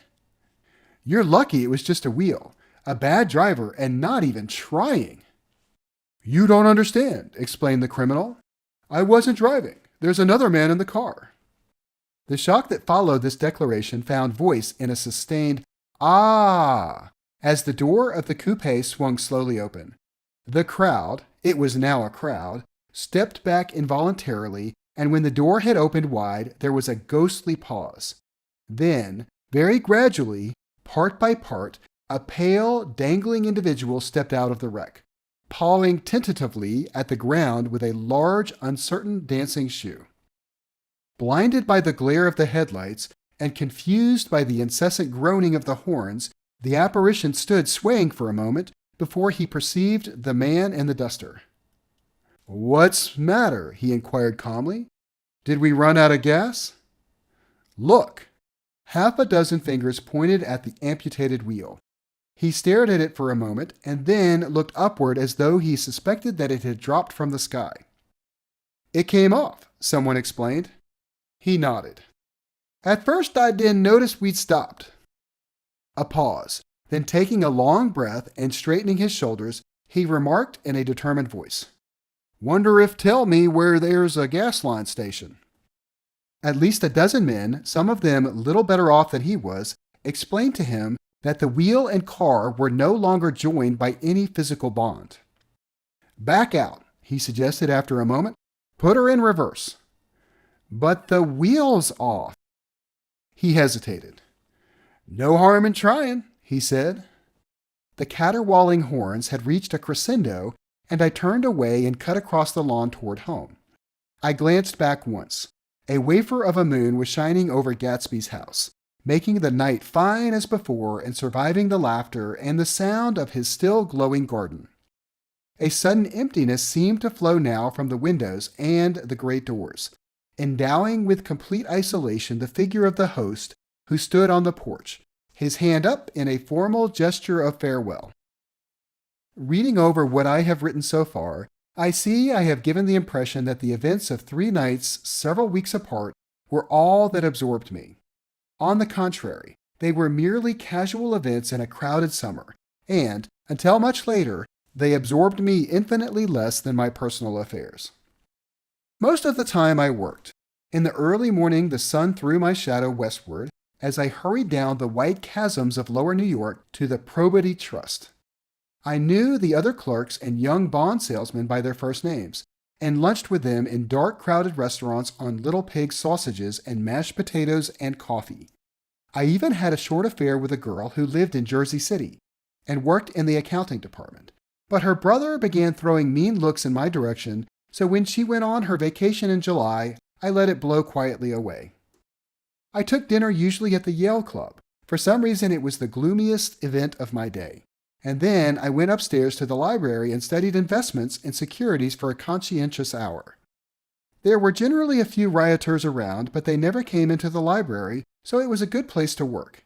After that, if the night was mellow, I strolled down Madison Avenue, past the old Murray Hill Hotel, and over 33rd Street to the Pennsylvania Station. I began to like New York. The racy, adventurous feel of it at night, and the satisfaction that the constant flicker of men and women and machines gives to the restless eye. I like to walk up Fifth Avenue and pick out romantic women from the crowd and imagine that in a few minutes I was going to enter into their lives, and no one would ever know or disapprove. Sometimes, in my mind, I followed them to their apartments on the corners of hidden streets, and they turned and smiled back at me before they faded through a door into warm darkness. At the enchanted metropolitan twilight, I felt a haunting loneliness sometimes, and felt it in others. Poor young clerks who loitered in front of windows waiting until it was time for a solitary restaurant dinner. Young clerks in the dusk, wasting the most poignant moments of night and life. Again at 8 o'clock, when the dark lanes of the 40s were 5 deep with throbbing taxicabs bound for the theater district, I felt a sinking in my heart. Forms leaned together in the taxis as they waited, and voices sang, and there was laughter from unheard jokes, and lighted cigarettes outlined unintelligible gestures inside. Imagining that I too was hurrying towards gaiety and sharing their intimate excitement, I wished them well. For a while I lost sight of Jordan Baker, and then, in midsummer, I found her again. At first, I was flattered to go places with her because she was a golf champion and everyone knew her name. Then it was something more. I wasn't actually in love, but I felt a sort of tender curiosity. The bored, haughty face that she turned to the world concealed something. Most affectations conceal something eventually, even though they don't in the beginning. And one day I found out what it was.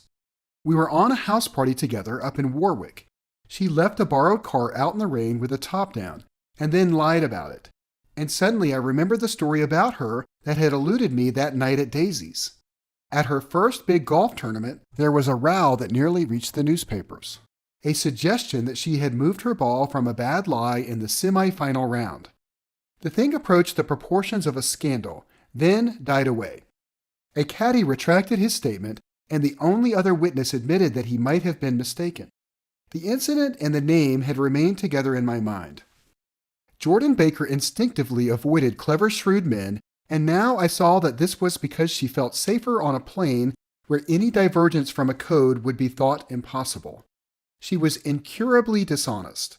She wasn't able to endure being at a disadvantage, and given this unwillingness, I suppose she had begun dealing in subterfuges when she was very young in order to keep that cool, insolent smile turned to the world and yet satisfy the demands of her hard, jaunty body. It made no difference to me. Dishonesty in a woman is a thing you never blame deeply. I was casually sorry, and then I forgot. It was on that same house party that we had a curious conversation about driving a car. It started because she passed so close to some workmen that our fender flicked a button on one man's coat. "You're a rotten driver," I protested. "Either you ought to be more careful or you oughtn't to drive at all." "I am careful." "No, you're not." "Well, other people are," said she lightly. "What's that got to do with it?" "They'll keep out of my way," she insisted. "It takes two to make an accident." "Suppose you met somebody just as careless as yourself." "I hope I never will," she answered. "I hate careless people." "That's why I like you." Her gray, sun-strained eyes stared straight ahead, but she had deliberately shifted our relations, and for a moment I thought I loved her.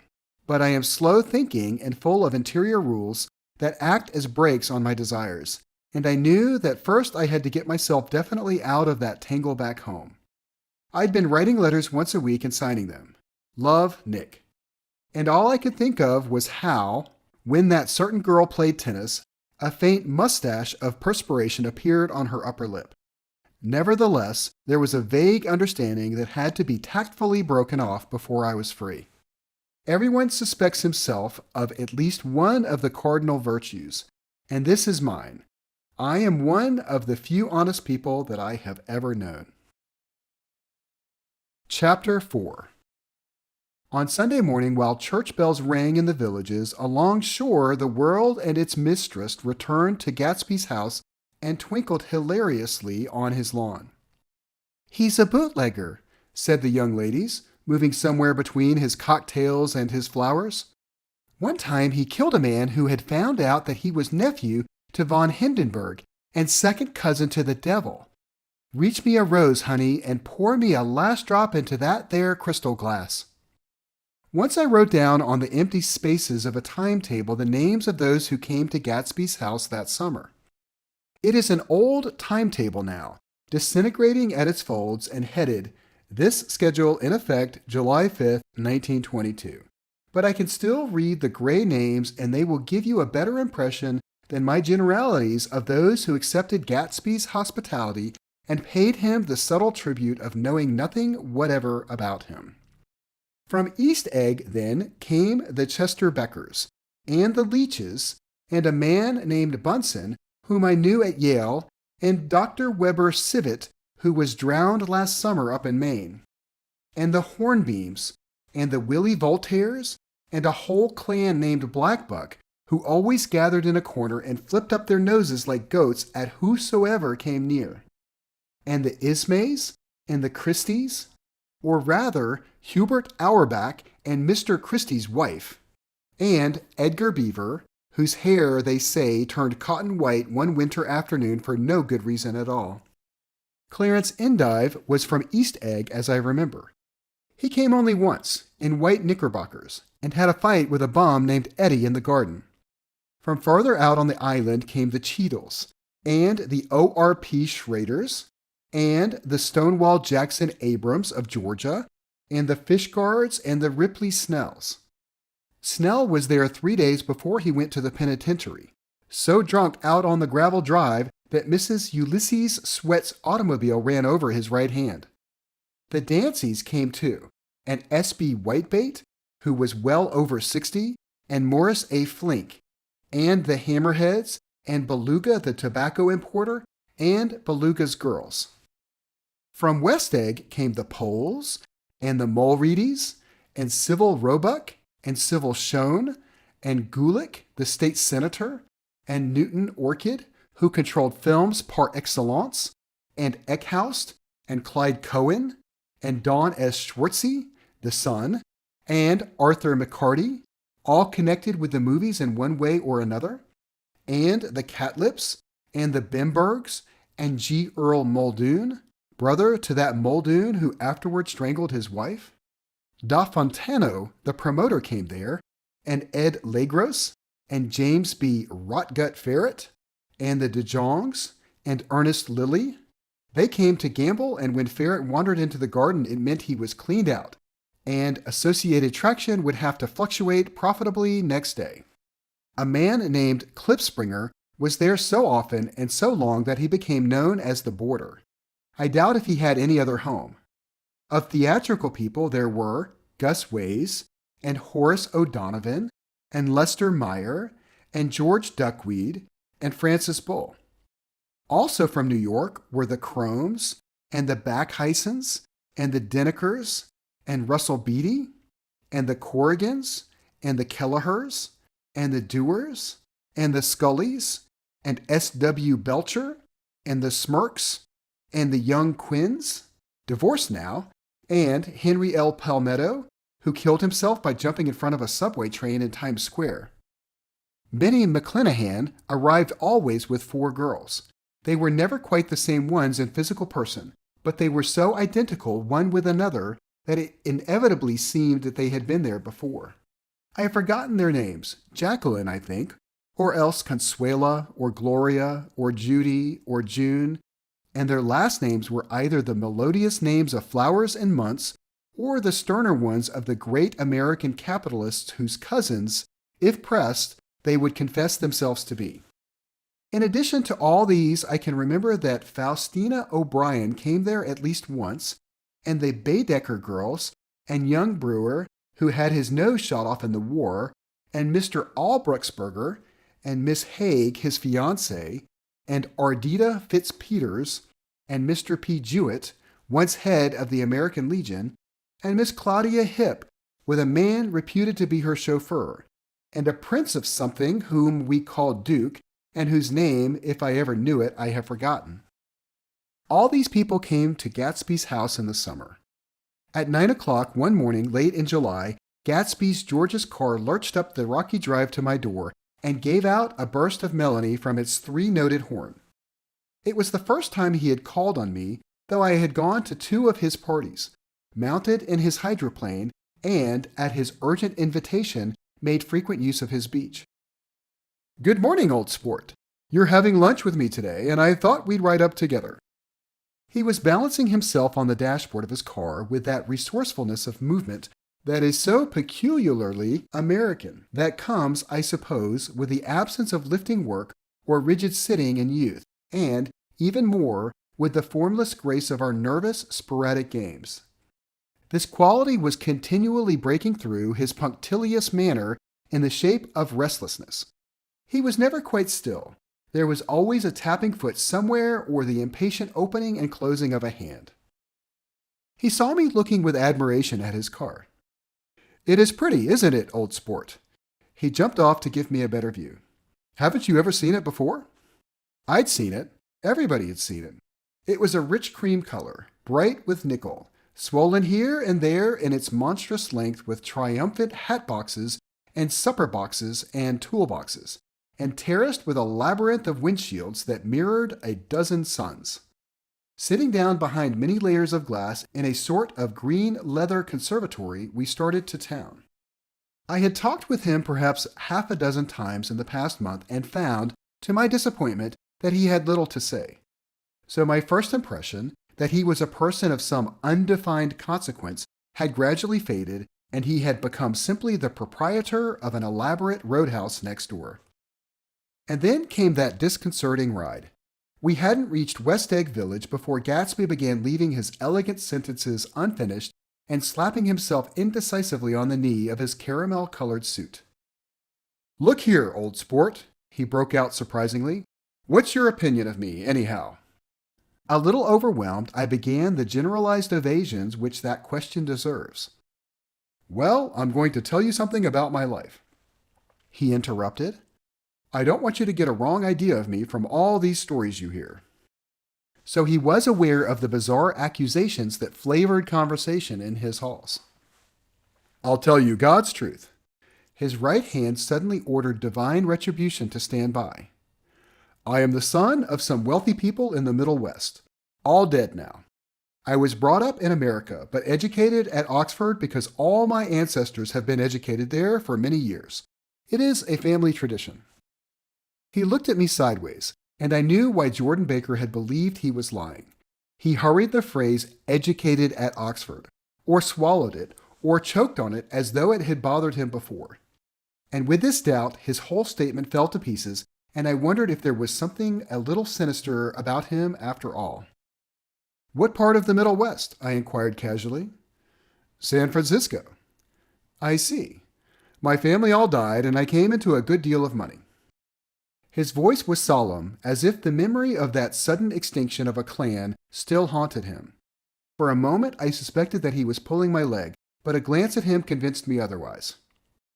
"After that, I lived like a young Rajah in all the capitals of Europe, Paris, Venice, Rome, collecting jewels, chiefly rubies, hunting big game, painting a little, things for myself only, and trying to forget something very sad that had happened to me long ago." With an effort, I managed to restrain my incredulous laughter.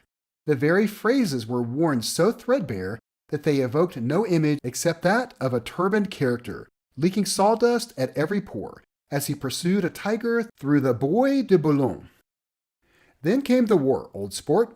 It was a great relief, and I tried very hard to die, but I seemed to bear an enchanted life. I accepted a commission as first lieutenant when it began. In the Argonne Forest, I took 2 machine gun detachments so far forward that there was half a mile gap on either side of us where the infantry couldn't advance. We stayed there 2 days and 2 nights, 130 men with 16 Lewis guns. And when the infantry came up at last, they found the insignia of 3 German divisions among the piles of dead. I was promoted to be a major, and every Allied government gave me a decoration. Even Montenegro, little Montenegro down on the Adriatic Sea. Little Montenegro. He lifted up the words and nodded at them with his smile. The smile comprehended Montenegro's troubled history and sympathized with the brave struggles of the Montenegrin people. It appreciated fully the chain of national circumstances which had elicited this tribute from Montenegro's warm little heart. My incredulity was submerged in fascination now. It was like skimming hastily through a dozen magazines. He reached in his pocket, and a piece of metal, slung on a ribbon, fell into my palm. "That's the one from Montenegro." To my astonishment, the thing had an authentic look. "Ordinary di Danilo," ran the circular legend. "Montenegro, Nicholas Rex." "Turn it." "Major J. Gatsby," I read, "for valor extraordinary." Here's another thing I always carry, a souvenir of Oxford days. It was taken in Trinity Quad. The man on my left is now the Earl of Dorchester. It was a photograph of half a dozen young men in blazers loafing in an archway through which were visible a host of spires. There was Gatsby, looking a little, not much, younger, with a cricket bat in his hand. Then it was all true. I saw the skins of tigers flaming in his palace on the Grand Canal. I saw him opening a chest of rubies to ease, with their crimson-lighted depths, the gnawings of his broken heart.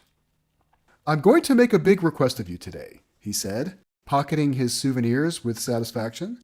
"So I thought you ought to know something about me. I didn't want you to think I was just some nobody.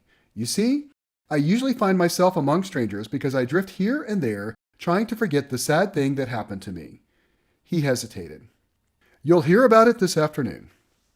"At lunch?" "No, this afternoon.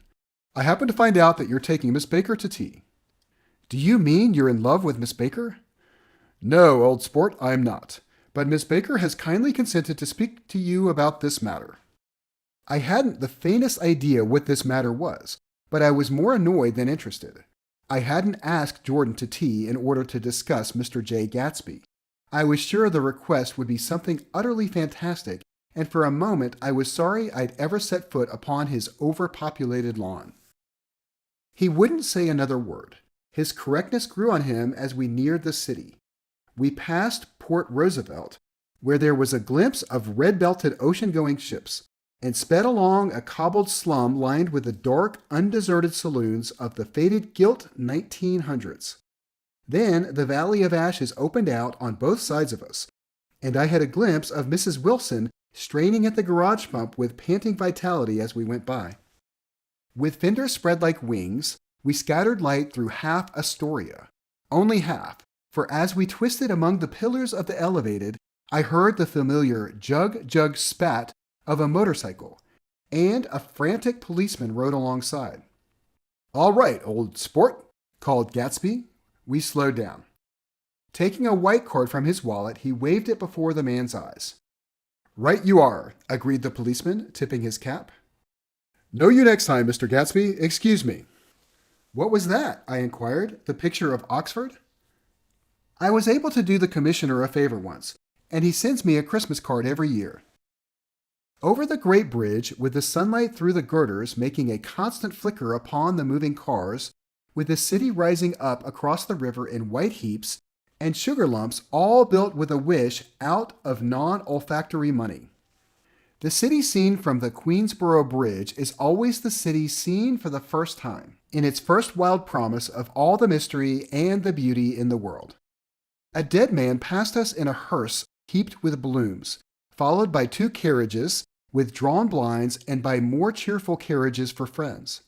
The friends looked out at us with the tragic eyes and short upper lips of southeastern Europe, and I was glad that the sight of Gatsby's splendid car was included in their somber holiday. As we crossed Blackwell's Island, a limousine passed us, driven by a white chauffeur, in which sat 3 modish Negroes, 2 bucks, and a girl.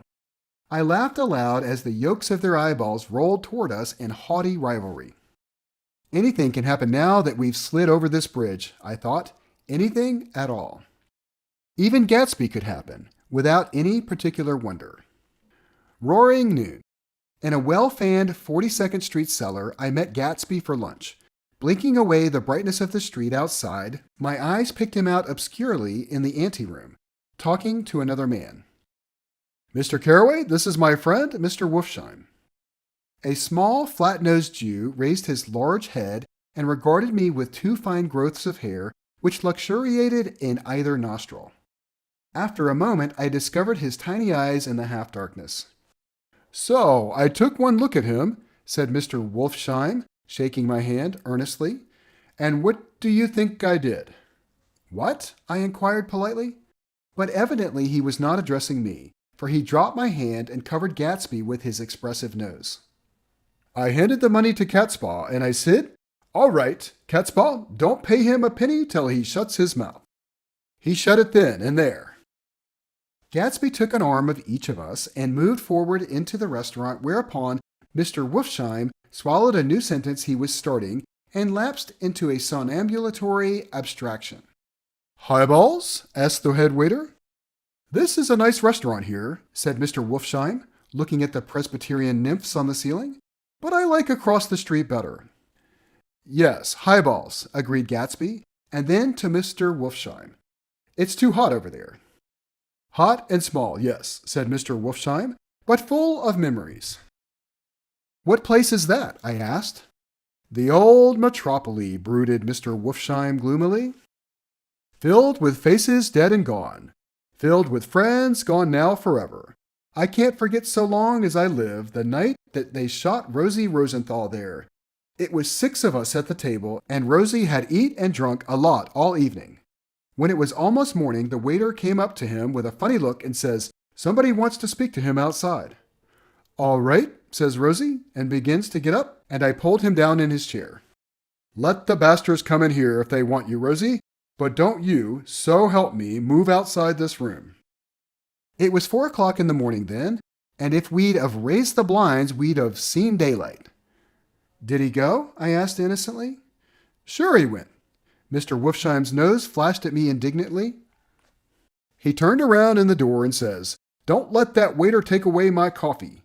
Then he went out on the sidewalk and they shot him 3 times in his full belly and drove away." "4 of them were electrocuted," I said, remembering. "5 with Becker." His nostrils turned to me in an interested way. "I understand you're looking for a business connection." The juxtaposition of these 2 remarks was startling. Gatsby answered for me. "Oh no," he exclaimed. "This isn't the man." "No?" Mr. Wolfsheim seemed disappointed. "This is just a friend. I told you we'd talk about that some other time." "I beg your pardon," said Mr. Wolfsheim. "I had a wrong man." A succulent hash arrived, and Mr. Wolfsheim, forgetting the more sentimental atmosphere of the old metropole, began to eat with ferocious delicacy. His eyes, meanwhile, roved very slowly all around the room. He completed the arc by turning to inspect the people directly behind. I think that, except for my presence, he would have taken one short glance beneath our own table. "Look here, old sport," said Gatsby, leaning toward me. "I'm afraid I made you a little angry this morning in the car." There was the smile again, but this time I held out against it.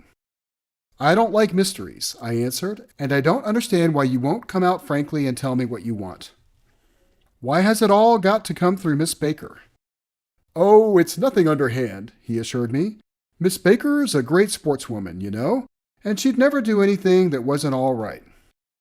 Suddenly he looked at his watch, jumped up, and hurried from the room, leaving me with Mr. Wolfsheim at the table.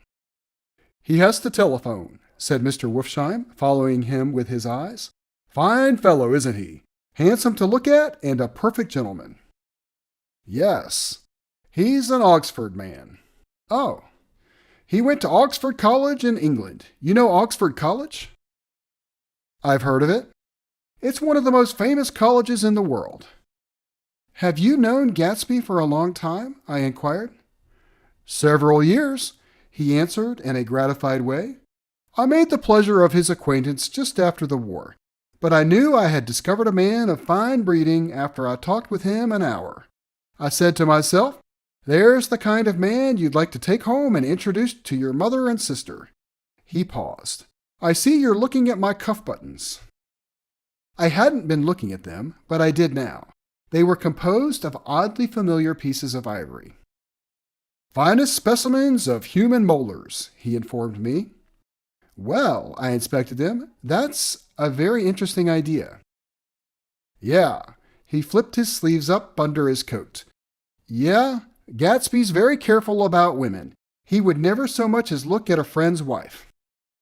When the subject of this instinctive trust returned to the table and sat down, Mr. Wolfsheim drank his coffee with a jerk and got to his feet.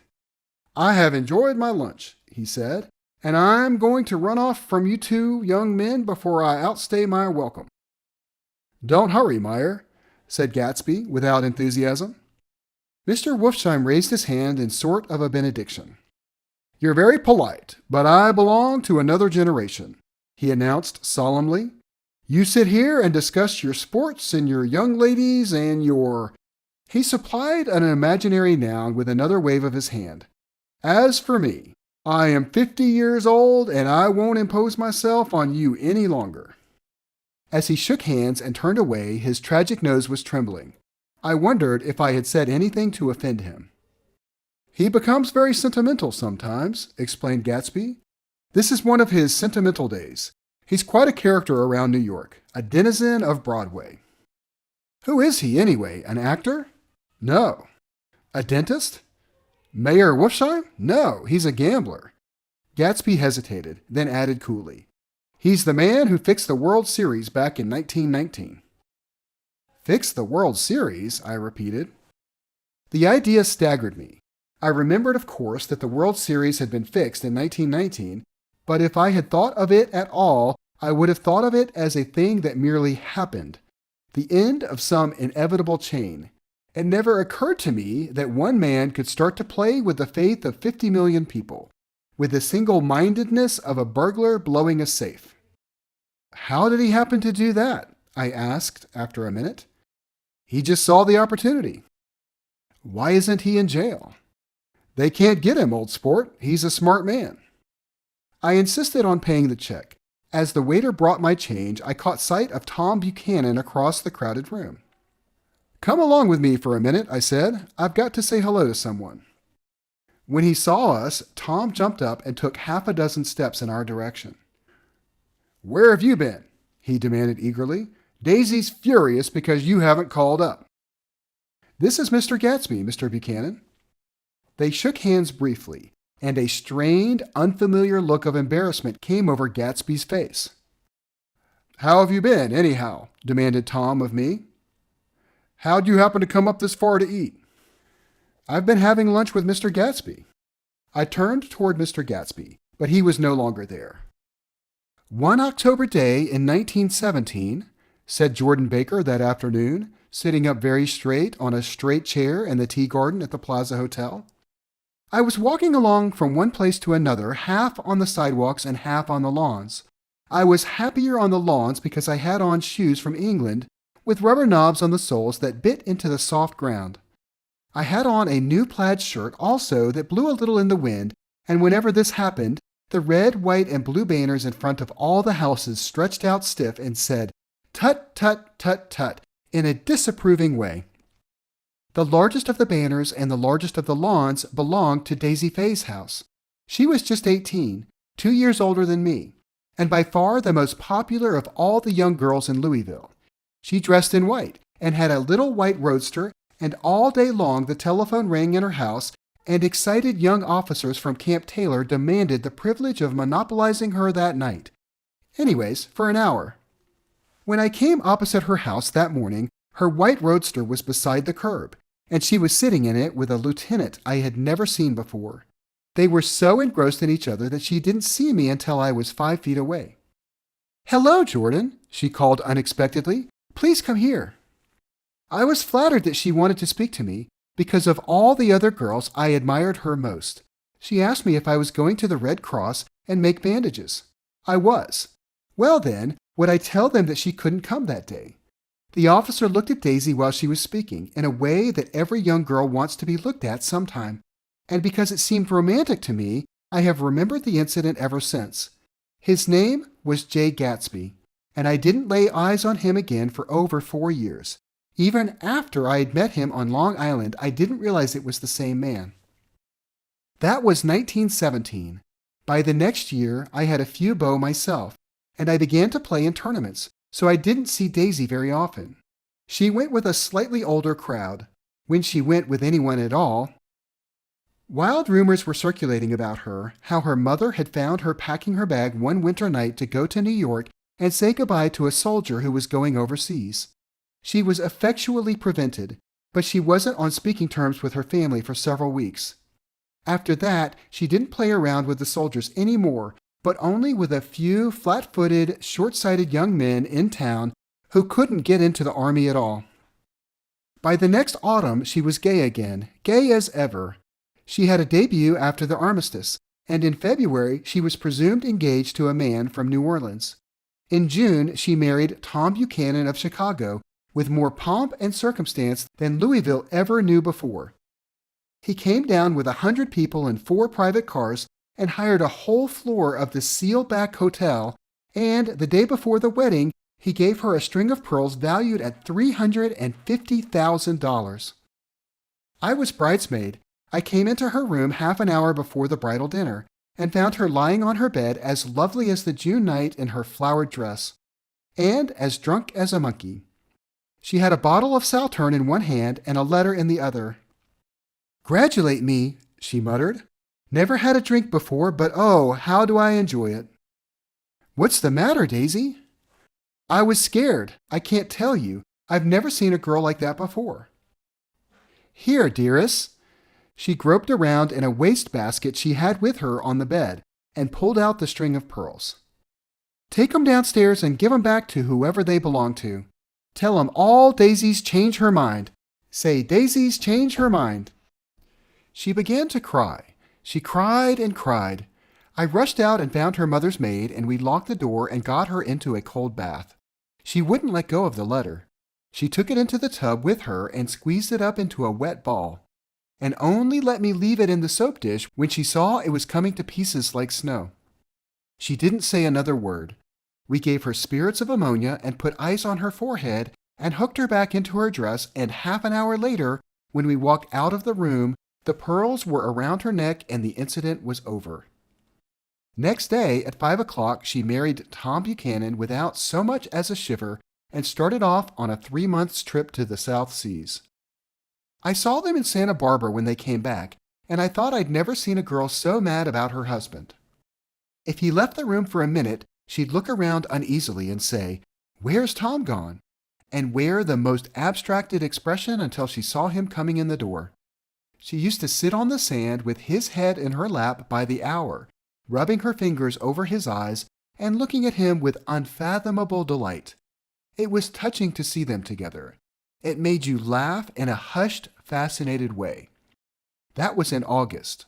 A week after I left Santa Barbara, Tom ran into a wagon on the Ventura Road one night and ripped a front wheel off his car. The girl who was with him got into the papers too, because her arm was broken. She was one of the chambermaids in the Santa Barbara Hotel. The next April, Daisy had her little girl, and they went to France for a year. I saw them one spring in Cannes and later in Deauville, and then they came back to Chicago to settle down. Daisy was popular in Chicago, as you know. They moved with a fast crowd, all of them young and rich and wild, but she came out with an absolutely perfect reputation. Perhaps because she doesn't drink. It's a great advantage not to drink among hard-drinking people. You can hold your tongue, and moreover, you can time any little irregularity of your own so that everybody else is so blind that they don't see or care. Perhaps Daisy never went in for a more after all, and yet there's something in that voice of hers. Well, about 6 weeks ago, she heard the name Gatsby for the first time in years. It was when I asked you, do you remember, if you knew Gatsby in West Egg. After you had gone home, she came into my room and woke me up. and said, "What Gatsby?" And when I described him, I was half asleep. She said in the strangest voice that it must be the man she used to know. It wasn't until then that I connected this Gatsby with the officer in her white car. When Jordan Baker had finished telling all this, we had left the plaza for half an hour and were driving in a Victoria through Central Park. The sun had gone down behind the tall apartments of the movie stars in the West 50s, and the clear voices of girls, already gathered like crickets on the grass, rose through the hot twilight. "I'm the Sheik of Araby. Your love belongs to me. At night when you're asleep, into your tent I'll creep." It was a strange coincidence, I said. But it wasn't a coincidence at all. Why not? Gatsby bought that house so Daisy would be just across the bay. Then it had not been merely the stars to which he had aspired on that June night. He came alive to me, delivered suddenly from the womb of his purposeless splendor. "He wants to know," continued Jordan, "if you'll invite Daisy to your house some afternoon and then let him come over." The modesty of the demand shook me. He had waited 5 years and bought a mansion where he dispensed starlight to casual moths so that he could come over some afternoon to a stranger's garden. Did I have to know all this before he could ask such a little thing? "He's afraid. He's waited so long. He thought you might be offended. You see, he's a regular tough underneath it all." Something worried me. Why didn't he ask you to arrange a meeting? "He wants her to see his house," she explained, "and your house is right next door." "Oh." "I think he half expected her to wander into one of his parties some night," went on Jordan, "but she never did. Then he began asking people casually if they knew her, and I was the first one he found. It was that night he sent for me at his dance, and you should have heard the elaborate way he worked up to it. Of course, I immediately suggested a luncheon in New York, and I thought he'd go mad. "I don't want to do anything out of the way," he kept saying. "I want to see her right next door." When I said you were a particular friend of Tom's, he started to abandon the whole idea. He doesn't know very much about Tom, though he says he's read a Chicago paper for years just on the chance of catching a glimpse of Daisy's name. It was dark now, and as we dipped under a little bridge, I put my arm around Jordan's golden shoulder and drew her toward me and asked her to dinner. Suddenly, I wasn't thinking of Daisy and Gatsby any more, but of this clean, hard, limited person who dealt in universal skepticism and who leaned back jauntily just within the circle of my arm. A phrase began to beat in my ears with a sort of heady excitement. "There are only the pursued, the pursuing, the busy, and the tired." "And Daisy ought to have something in her life," murmured Jordan to me. "Does she want to see Gatsby?" "She's not to know about it. Gatsby doesn't want her to know. You're just supposed to invite her to tea." We passed a barrier of dark trees, and then the facade of 59th Street. A block of delicate pale light beamed down into the park. Unlike Gatsby and Tom Buchanan, I had no girl whose disembodied face floated along the dark cornices and blinding signs, and so I drew up the girl beside me, tightening my arms. Her wan, scornful mouth smiled, and so I drew her up again, closer, this time to my face. Chapter 5. When I came home to West Egg that night, I was afraid for a moment that my house was on fire. 2 o'clock, and the whole corner of the peninsula was blazing with light, which felt unreal on the shrubbery and made thin, elongating glints upon the roadside wires. Turning a corner, I saw that it was Gatsby's house, lit from tower to cellar. At first, I thought it was another party, a wild rout that had resolved itself into hide-and-go-seek or sardines in the box, with all the house thrown open to the game. But there wasn't a sound, only wind in the trees which blew the wires and made the lights go off and on again as if the house had winked into the darkness. As my taxi groaned away, I saw Gatsby walking toward me across his lawn. "Your place looks like the World's Fair," I said. "Does it?" He turned his eyes toward it absently. "I have been glancing into some of the rooms. Let's go to Coney Island, old sport, in my car. It's too late. Well, suppose we take a plunge in the swimming pool. I haven't made use of it all summer. I've got to go to bed. All right. He waited, looking at me with suppressed eagerness. I talked with Miss Baker, I said after a moment. I'm going to call up Daisy tomorrow and invite her over here to tea.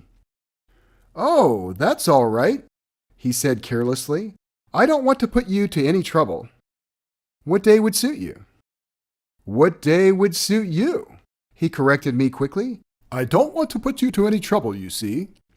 How about the day after tomorrow? He considered for a moment. Then, with reluctance, I want to get the grass cut, he said. We both looked at the grass. There was a sharp line where my ragged lawn ended and the darker, well-kept expanse of his began. I suspected that he meant my grass.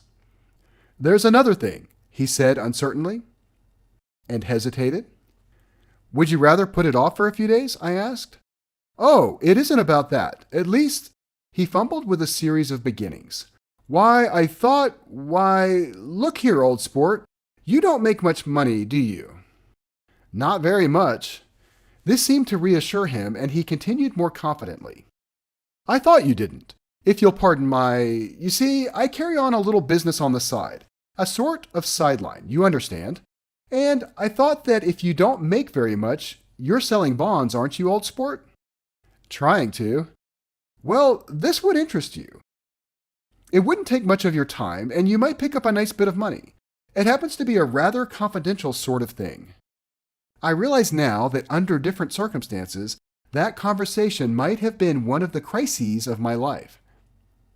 But because the offer was obviously and tactlessly for a service to be rendered, I had no choice except to cut him off there.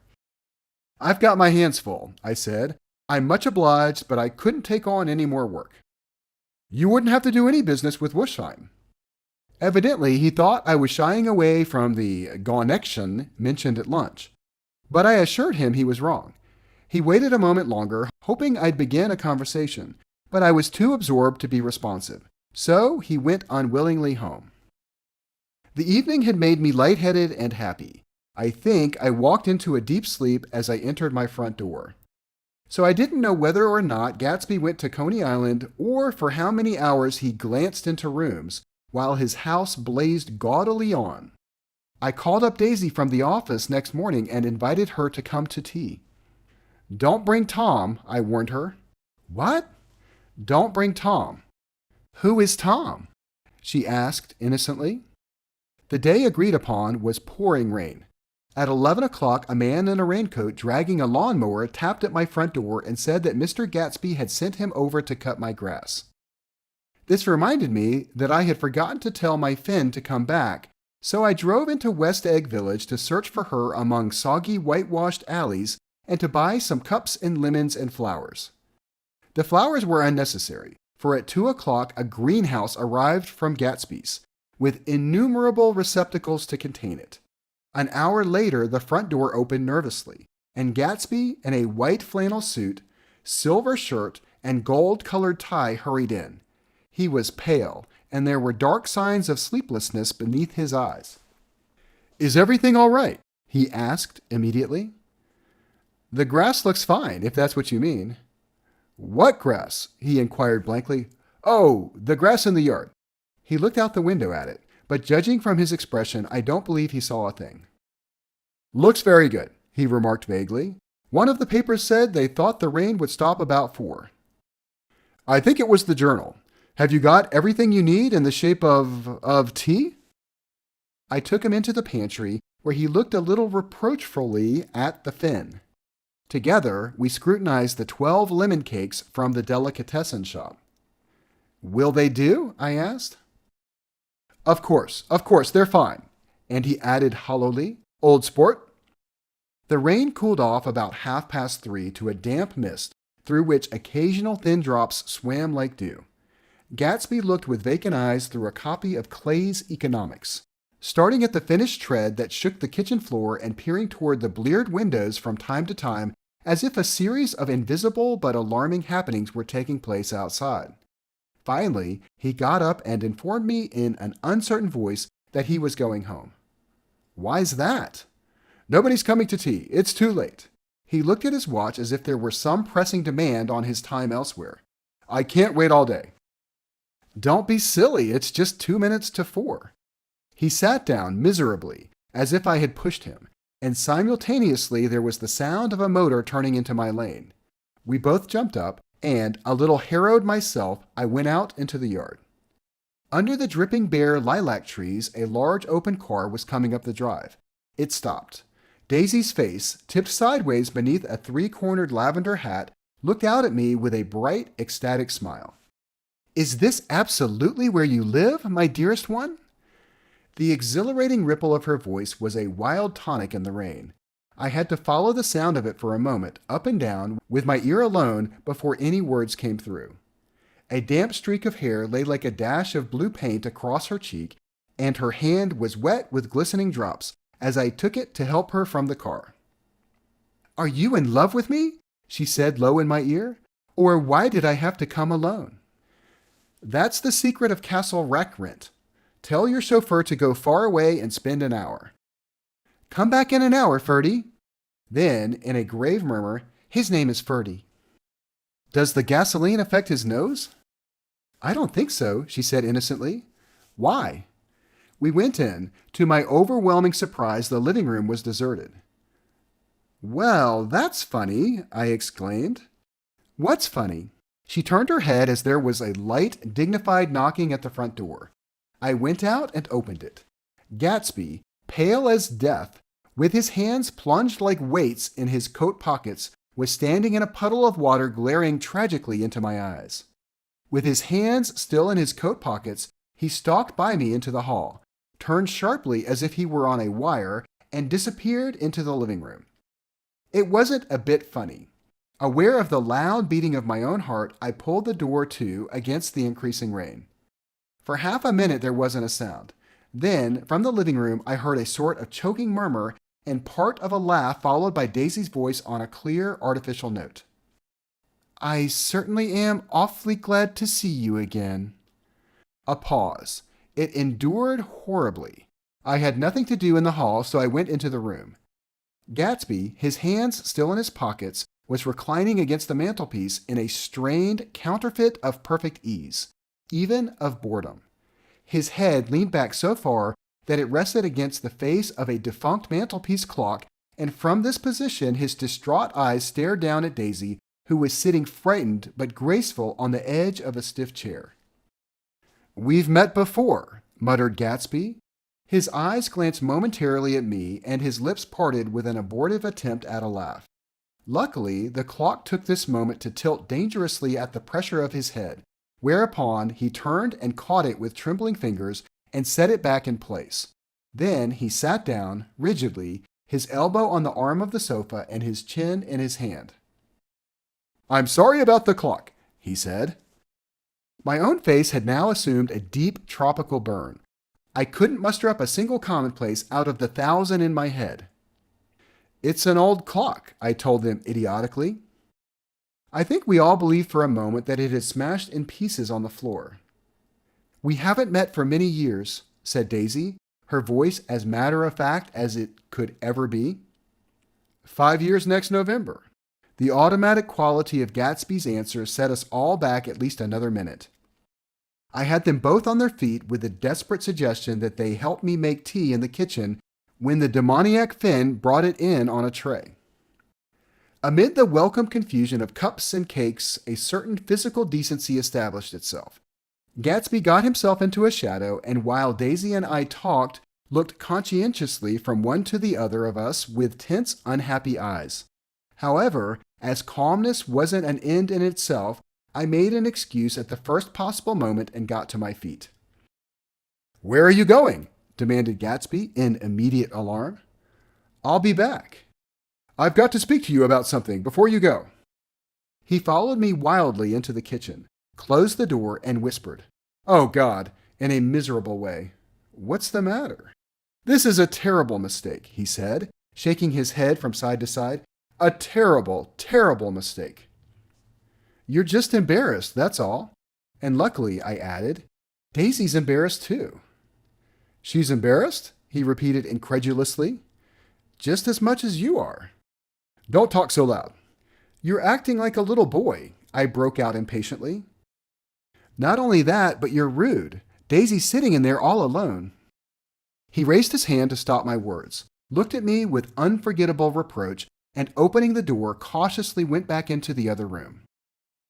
I walked out the back way, just as Gatsby had when he had made his nervous circuit of the house half an hour before, and ran for a huge black knotted tree whose massed leaves made a fabric against the rain. Once more it was pouring, and my irregular lawn, well shaved by Gatsby's gardener, abounded in small muddy swamps and prehistoric marshes. There was nothing to look at from under the tree except Gatsby's enormous house, so I stared at it, like Kant at his church steeple, for half an hour. A brewer had built it early in the period craze, a decade before, and there was a story that he'd agreed to pay 5 years' taxes on all the neighboring cottages if the owners would have their roofs thatched with straw. Perhaps their refusal took the heart out of his plan to found a family. He went into an immediate decline. His children sold his house with the black wreath still on the door. Americans, while occasionally willing to be serfs, have always been obstinate about being peasantry. After half an hour, the sun shone again, and the grocer's automobile rounded Gatsby's drive with the raw material for his servant's dinner. I felt sure he wouldn't eat a spoonful. A maid began opening the upper windows of his house, appeared momentarily in each, and, leaning from a large central bay, spat meditatively into the garden. It was time I went back. While the rain continued, it had seemed like the murmur of their voices, rising and swelling a little, now and then with gusts of emotion. But in the new silence, I felt that the silence had fallen within the house too. I went in, after making every possible noise in the kitchen short of pushing over the stove, but I don't believe they heard a sound. They were sitting at either end of the couch looking at each other as if some question had been asked or was in the air, and every vestige of embarrassment was gone. Daisy's face was smeared with tears, and when I came in, she jumped up and began wiping at it with her handkerchief before a mirror. But there was a change in Gatsby that was simply confounding. He literally glowed. Without a word or a gesture of exultation, a new well-being radiated from him and filled the little room. "Oh, hello, old sport," he said, as if he hadn't seen me for years. I thought for a moment he was going to shake hands. "It stopped raining." "Has it?" When he realized what I was talking about, that there were twinkle bells of sunshine in the room, he smiled like a weatherman, like an ecstatic patron of recurrent light, and repeated the news to Daisy. "What do you think of that? It stopped raining." "I'm glad, Jay." Her throat, full of aching, grieving beauty, told only of her unexpected joy. "I want you and Daisy to come over to my house," he said. "I'd like to show her around." "You're sure you want me to come?" "Absolutely, old sport." Daisy went upstairs to wash her face. Too late, I thought, with humiliation of my towels, while Gatsby and I waited on the lawn. "My house looks well, doesn't it?" he demanded. "See how the whole front of it catches the light?" I agreed that it was splendid. Yes, his eyes went over it, every arched door and square tower. "It took me just 3 years to earn the money that bought it." "I thought you inherited your money." "I did, old sport," he said automatically, "but I lost most of it in the big panic, the panic of the war." I think he hardly knew what he was saying, for when I asked him what business he was in, he answered, "That's my affair," before he realized that it wasn't the appropriate reply. "Oh, I've been in several things," he corrected himself. "I was in the drug business, and then I was in the oil business. But I'm not in either one now." He looked at me with more attention. "Do you mean you've been thinking over what I proposed the other night?" Before I could answer, Daisy came out of the house and 2 rows of brass buttons on her dress gleamed in the sunlight. "That place there?" she cried, pointing. "Do you like it?" "I love it, but I don't see how you live there all alone." "I keep it always full of interesting people, night and day. People who do interesting things, celebrated people." Instead of taking the shortcut along the Sound, we went down the road and entered by the big postern. With enchanting murmurs, Daisy admired this aspect or that of the feudal silhouette against the sky, admired the gardens, the sparkling odor of jonquils, and the frothy odor of hawthorn and plum blossoms, and the pale gold odor of kiss me at the gate. It was strange to reach the marble steps and find no stir of bright dresses in and out the door, and hear no sounds but bird voices in the trees. And inside, as we wandered through Marie Antoinette music rooms and restoration salons, I felt that there were guests concealed behind every couch and table, under orders to be breathlessly silent until we had passed through. As Gatsby closed the door of the Merton College Library, I could have sworn I heard the owl-eyed man break into ghostly laughter. We went upstairs through period bedrooms swathed in rose and lavender silk and vivid with new flowers, through dressing rooms and pool rooms and bathrooms with sunken baths, intruding into one chamber where a disheveled man in pajamas was doing liver exercises on the floor. It was Mr. Klipspringer, the boarder. I had seen him wandering hungrily about the beach that morning.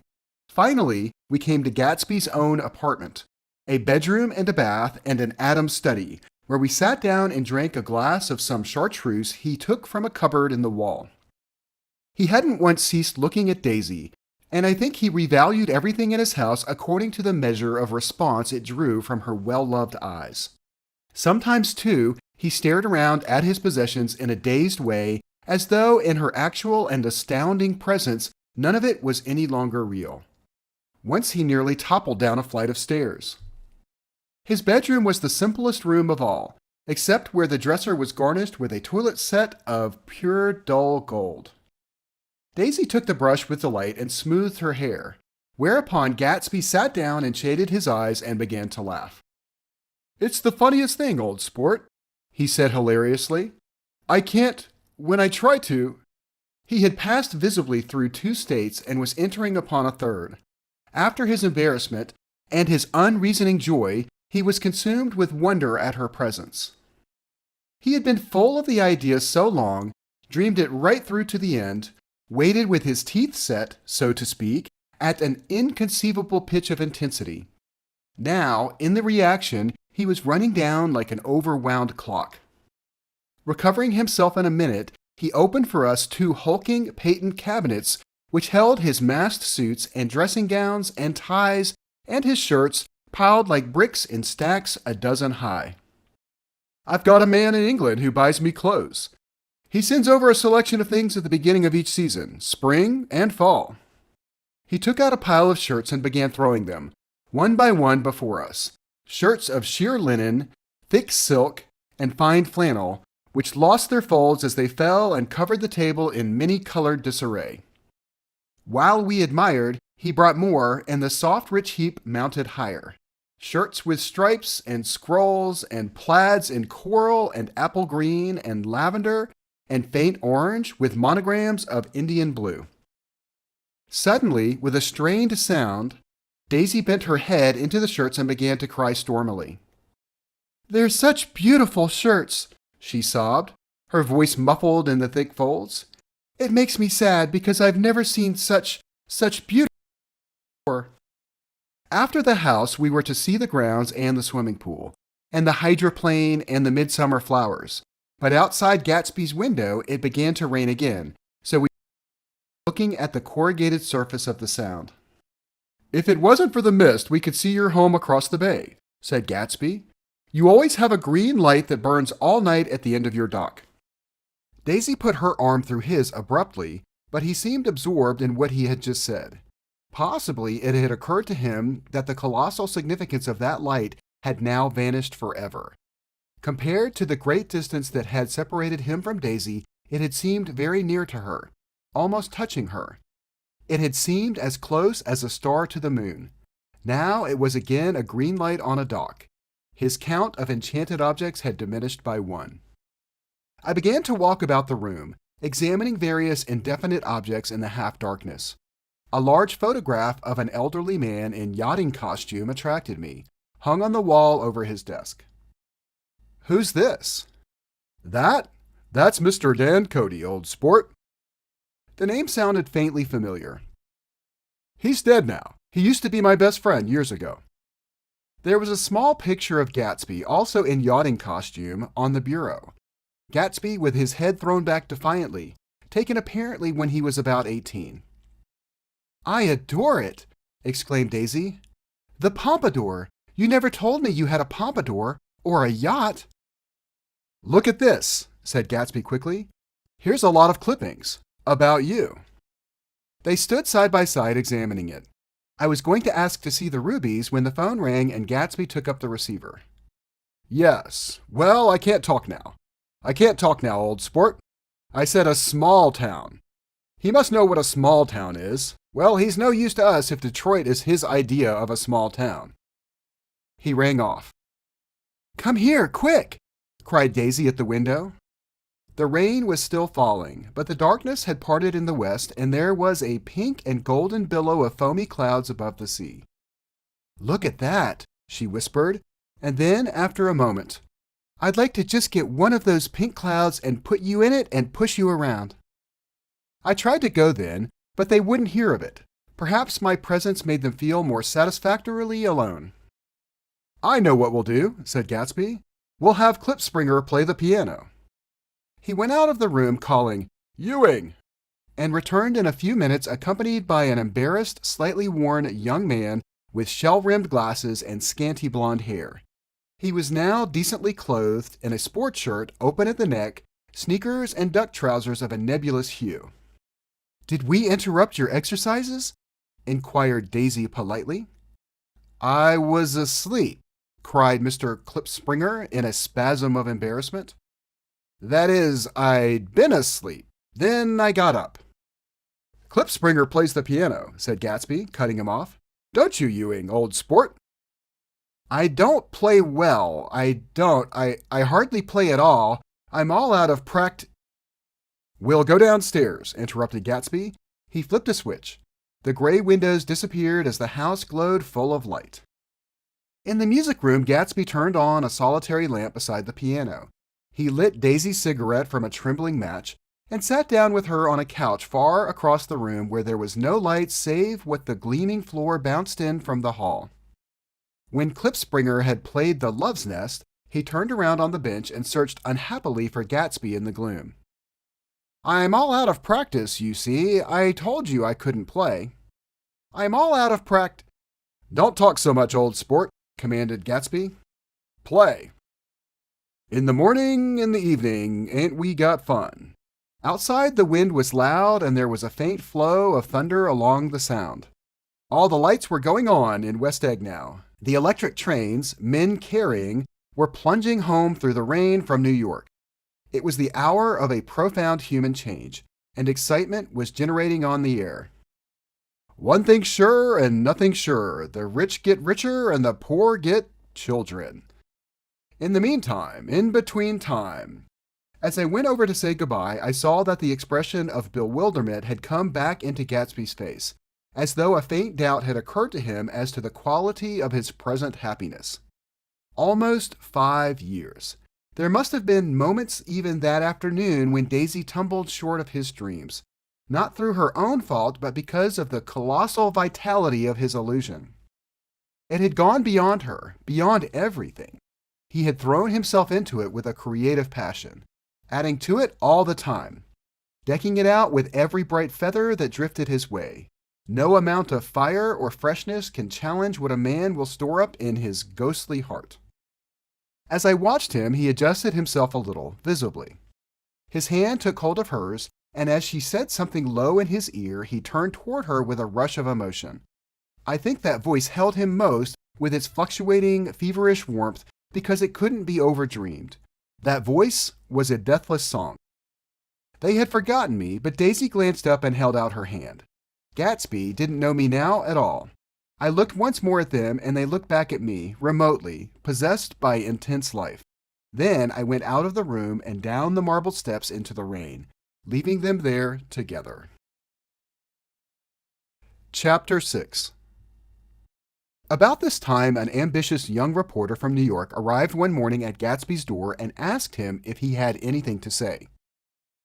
"Anything to say about what?" inquired Gatsby politely. "Why, any statement to give out." It transpired after a confused 5 minutes that the man had heard Gatsby's name around his office in a connection which he either wouldn't reveal or didn't fully understand. This was his day off, and with laudable initiative he had hurried out to see. It was a random shot, and yet the reporter's instinct was right. Gatsby's notoriety, spread about by the hundreds who had accepted his hospitality and so become authorities on his past, had increased all summer until he fell just short of being news. Contemporary legends such as the underground pipeline to Canada attached themselves to him, and there was one persistent story that he didn't live in a house at all, but in a boat that looked like a house and was moved secretly up and down the Long Island shore. Just why these inventions were a source of satisfaction to James Gatz of North Dakota isn't easy to say. James Gatz, that was really, or at least legally, his name. He had changed it at the age of 17, and at the specific moment that witnessed the beginning of his career, when he saw Dan Cody's yacht drop anchor over the most insidious flat on Lake Superior. It was James Gatz who had been loafing along the beach that afternoon in a torn green jersey and a pair of canvas pants. But it was already Jay Gatsby who borrowed a rowboat, pulled out to the Tuolumne, and informed Cody that a wind might catch him and break him up in half an hour. I suppose he'd had the name ready for a long time, even then. His parents were shiftless and unsuccessful farm people. His imagination had never really accepted them as his parents at all. The truth was that Jay Gatsby of West Egg, Long Island, sprang from his platonic conception of himself. He was a son of God, a phrase which, if it means anything, means just that. And he must be about his father's business, the service of a vast, vulgar, and meretricious beauty. So he invented just the sort of Jay Gatsby that a 17-year-old boy would be likely to invent. And to this conception he was faithful to the end. For over a year, he had been beating his way along the south shore of Lake Superior as a clam digger and a salmon fisher, or in any other capacity that brought him food and bed. His brown, hardening body lived naturally through the half-fierce, half-lazy work of the bracing days. He knew women early, and since they spoiled him, he became contemptuous of them, of young virgins because they were ignorant, of the others because they were hysterical about things which in his overwhelming self-absorption he took for granted. But his heart was in a constant, turbulent riot. The most grotesque and fantastic conceits haunted him in his bed at night. A universe of ineffable gaudiness spun itself out in his brain while the clock ticked on the washstand and the moon soaked with wet light his tangled clothes upon the floor. Each night he added to the pattern of his fancies until drowsiness closed down upon some vivid scene with an oblivious embrace. For a while these reveries provided an outlet for his imagination. They were a satisfactory hint of the unreality of reality, a promise that the rock of the world was founded securely on a fairy's wing. An instinct toward his future glory had led him, some months before, to the small Lutheran College of St. Olaf in southern Minnesota. He stayed there 2 weeks, dismayed at its ferocious indifference to the drums of his destiny, to destiny itself, and despising the janitor's work with which he was to pay his way through. Then he drifted back to Lake Superior, and he was still searching for something to do on the day that Dan Cody's yacht dropped anchor in the shallows alongshore. Cody was 50 years old then, a product of the Nevada silver fields, of the Yukon, of every rush for metal since '75. The transactions in Montana copper that made him many times a millionaire found him physically robust, but on the verge of soft-mindedness, and, suspecting this, an infinite number of women tried to separate him from his money. The none too savory ramifications by which Ella Kay, the newspaper woman, played Madame de Maintenon to his weakness and sent him to sea in a yacht were common knowledge to the turgid journalism of 1902. He had been coasting along all too hospitable shores for 5 years when he turned up as James Gatsby's destiny at Little Girl Bay. To the young Gatz, resting on his oars and looking up at the railed deck, the yacht represented all the beauty and glamour in the world. I suppose he smiled at Cody. He had probably discovered that people liked him when he smiled. At any rate, Cody asked him a few questions. One of them elicited the brand new name, and found that he was quick and extravagantly ambitious. A few days later, he took him to Duluth and bought him a blue coat, 6 pair of white duck trousers, and a yachting cap. And when the Tuolumne left for the West Indies and the Barbary Coast, Gatsby left too. He was employed in a vague personal capacity. While he remained with Cody, he was in turn steward, mate, skipper, secretary, and even jailer, for Dan Cody sober knew what lavish doings Dan Cody drunk might soon be about, and he provided for such contingencies by reposing more and more trust in Gatsby. The arrangement lasted 5 years, during which the boat went 3 times around the continent. It might have lasted indefinitely, except for the fact that Ella Kay came on board one night in Boston, and a week later Dan Cody inhospitably died. I remember the portrait of him up in Gatsby's bedroom, a gray, florid man with a hard, empty face. The pioneer debauchee who during one phase of American life brought back to the eastern seaboard the savage violence of the frontier brothel and saloon. It was indirectly due to Cody that Gatsby drank so little. Sometimes in the course of gay parties, women used to rub champagne into his hair. For himself, he formed the habit of letting liquor alone. And it was from Cody that he inherited money, a legacy of $25,000. He didn't get it. He never understood the legal device that was used against him, but what remained of the millions went intact to Ella Kay. He was left with his singularly appropriate education. The vague contour of J. Gatsby had filled out to the sustainability of a man. He told me all this very much later, but I've put it down here with the idea of exploding those first wild rumors about his antecedents, which weren't even faintly true. Moreover, he told it to me at a time of confusion, when I had reached the point of believing everything and nothing about him. So I take advantage of this short halt, while Gatsby, so to speak, caught his breath, to clear this set of misconceptions away. It was a halt, too, in my association with his affairs. For several weeks I didn't see him or hear his voice on the phone. Mostly I was in New York, trotting around with Jordan and trying to ingratiate myself with her senile aunt. But finally I went over to his house one Sunday afternoon. I hadn't been there 2 minutes when somebody brought Tom Buchanan in for a drink. I was startled, naturally, but the really surprising thing was that it hadn't happened before.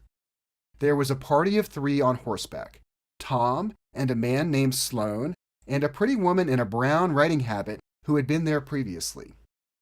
"I'm delighted to see you," said Gatsby, standing on his porch.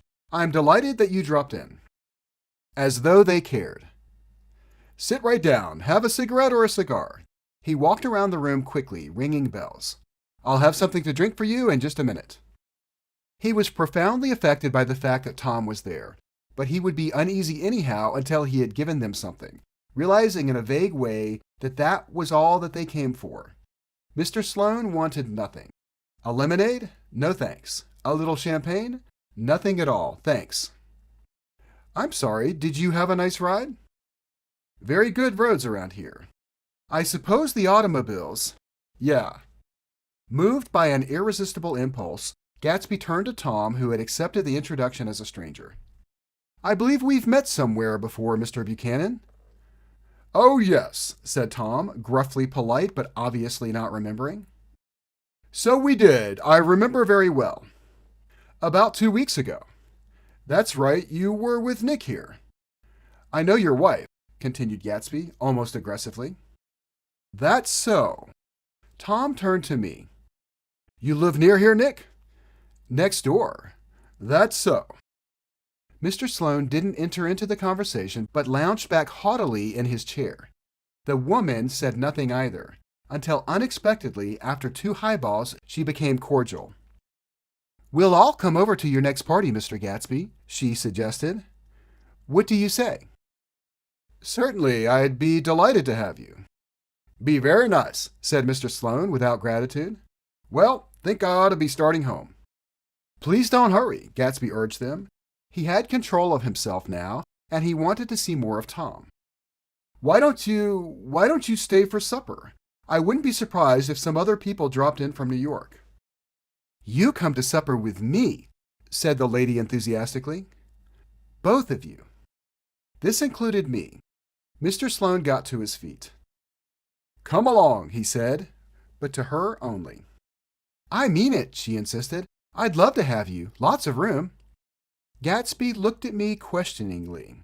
He wanted to go, and he didn't see that Mr. Sloane had determined he shouldn't. "I'm afraid I won't be able to," I said. "Well, you come," she urged, concentrating on Gatsby. Mr. Sloane murmured something close to her ear. "We won't be late if we start now," she insisted aloud. "I haven't got a horse," said Gatsby. "I used to ride in the army, but I've never bought a horse. I'll have to follow you in my car. Excuse me for just a minute." The rest of us walked out on the porch, where Sloane and the lady began an impassioned conversation aside. "My God, I believe the man's coming," said Tom. "Doesn't he know she doesn't want him?" "She says she does not want him." "She has a big dinner party, and he won't know a soul there." He frowned. "I wonder where in the devil he met Daisy." "By God, I may be old-fashioned in my ideas, but women run around too much these days to suit me. They meet all kinds of crazy fish." Suddenly, Mr. Sloane and the lady walked down the steps and mounted their horses. "Come on," said Mr. Sloane to Tom. "We're late. We've got to go." And then to me, "Tell him we couldn't wait, will you?" Tom and I shook hands. The rest of us exchanged a cool nod, and they trotted quickly down the drive, disappearing under the August foliage just as Gatsby, with his hat and light overcoat in hand, came out the front door. Tom was evidently perturbed at Daisy's running around alone, for on the following Saturday night he came with her to Gatsby's party. Perhaps his presence gave the evening its peculiar quality of oppressiveness. It stands out in my memory from Gatsby's other parties that summer. There were the same people, or at least the same sort of people, the same profusion of champagne, the same many-colored, many-keyed commotion, but I felt an unpleasantness in the air, a pervading harshness that hadn't been there before.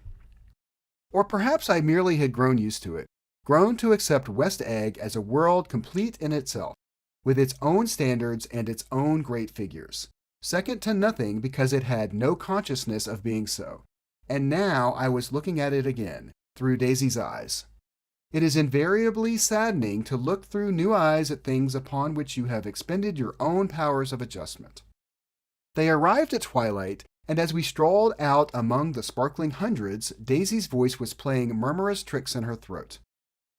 "These things excite me so," she whispered. "If you want to kiss me at any time during the evening, Nick, just let me know, and I'll be glad to arrange it for you. Just mention my name, or present a green card. I'm giving out green—" "Look around," suggested Gatsby. "I'm looking around. I have a marvelous—" "You must see the faces of many people you've heard about." Tom's arrogant eyes roamed the crowd. "We don't go around very much," he said. "In fact, I was just thinking I don't know a soul here." "Perhaps you know that lady." Gatsby indicated a gorgeous, scarcely human orchid of a woman who sat in state under a white plum tree. Tom and Daisy stared, with that peculiarly unreal feeling that accompanies the recognition of a hitherto ghostly celebrity of the movies. "She's lovely," said Daisy. "The man bending over her is her director." He took them ceremoniously from group to group. "Mrs. Buchanan and Mr. Buchanan." After an instant's hesitation, he added, "The polo player." "Oh, no," objected Tom quickly, "not me." But evidently the sound of it pleased Gatsby, for Tom remained the polo player for the rest of the evening. "I've never met so many celebrities," Daisy exclaimed. "I like that man. What was his name? With the sort of blue nose." Gatsby identified him, adding that he was a small producer. "Well, I liked him anyhow." "I'd a little rather not be the polo player," said Tom pleasantly. "I'd rather look at all these famous people in oblivion." Daisy and Gatsby danced. I remember being surprised by his graceful conservative foxtrot. I had never seen him dance before. Then they sauntered over to my house and sat on the steps for half an hour, while at her request I remained watchfully in the garden.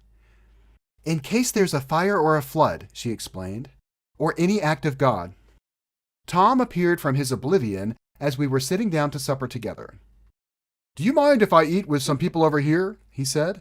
A fellow's getting off some pretty funny stuff. Go ahead, answered Daisy genially. And if you want to take down any addresses, here's my little gold pencil. She looked around after a moment and told me the girl was common but pretty, and I knew that except for the half hour she'd been alone with Gatsby, she wasn't having a good time. We were at a particularly tipsy table. That was my fault. Gatsby had been called to the phone, and I enjoyed these same people only 2 weeks before. But what had amused me then turned septic on the air now. How do you feel, Miss Baedeker? The girl addressed was trying, unsuccessfully, to slump against my shoulder. At this inquiry, she sat up and opened her eyes. What? A massive and lethargic woman, who had been urging Daisy to play golf with her at the local club tomorrow, spoke in Miss Baedeker's defense. Oh, she's all right now. When she's had 5 or 6 cocktails, she always starts screaming like that. I'll tell her she ought to leave it alone. I do leave it alone, affirmed the accused hollowly. We heard you yelling, so I said to Dr. Civet here, there's somebody that needs your help, Doc. She's much obliged, I'm sure, said another friend without gratitude, but you got her dress all wet when you stuck her head in the pool. Anything I hate is to get my head stuck in a pool, mumbled Miss Baedeker. They almost drowned me once over in New Jersey. Then you ought to leave it alone, countered Dr. Civet. Speak for yourself, cried Miss Baedeker violently. Your hand shakes. I wouldn't let you operate on me. It was like that. Almost the last thing I remember was standing with Daisy and watching the moving picture director and his star. They were still under the white plum tree, and their faces were touching except for a pale, thin ray of moonlight between. It occurred to me that he had been very slowly bending toward her all evening to attain this proximity, and even while I watched, I saw him stoop one ultimate degree and kiss at her cheek. I like her, said Daisy. I think she's lovely. But the rest offended her, and inarguably, because it wasn't a gesture, but an emotion. She was appalled by West Egg, this unprecedented place that Broadway had begotten upon a Long Island fishing village. Appalled by its raw vigor that chafed under the old euphemisms and by the too obtrusive fate that herded its inhabitants along a short cut from nothing to nothing. She saw something awful in the very simplicity she failed to understand. I sat on the front steps with them while they waited for their car. It was dark here in front.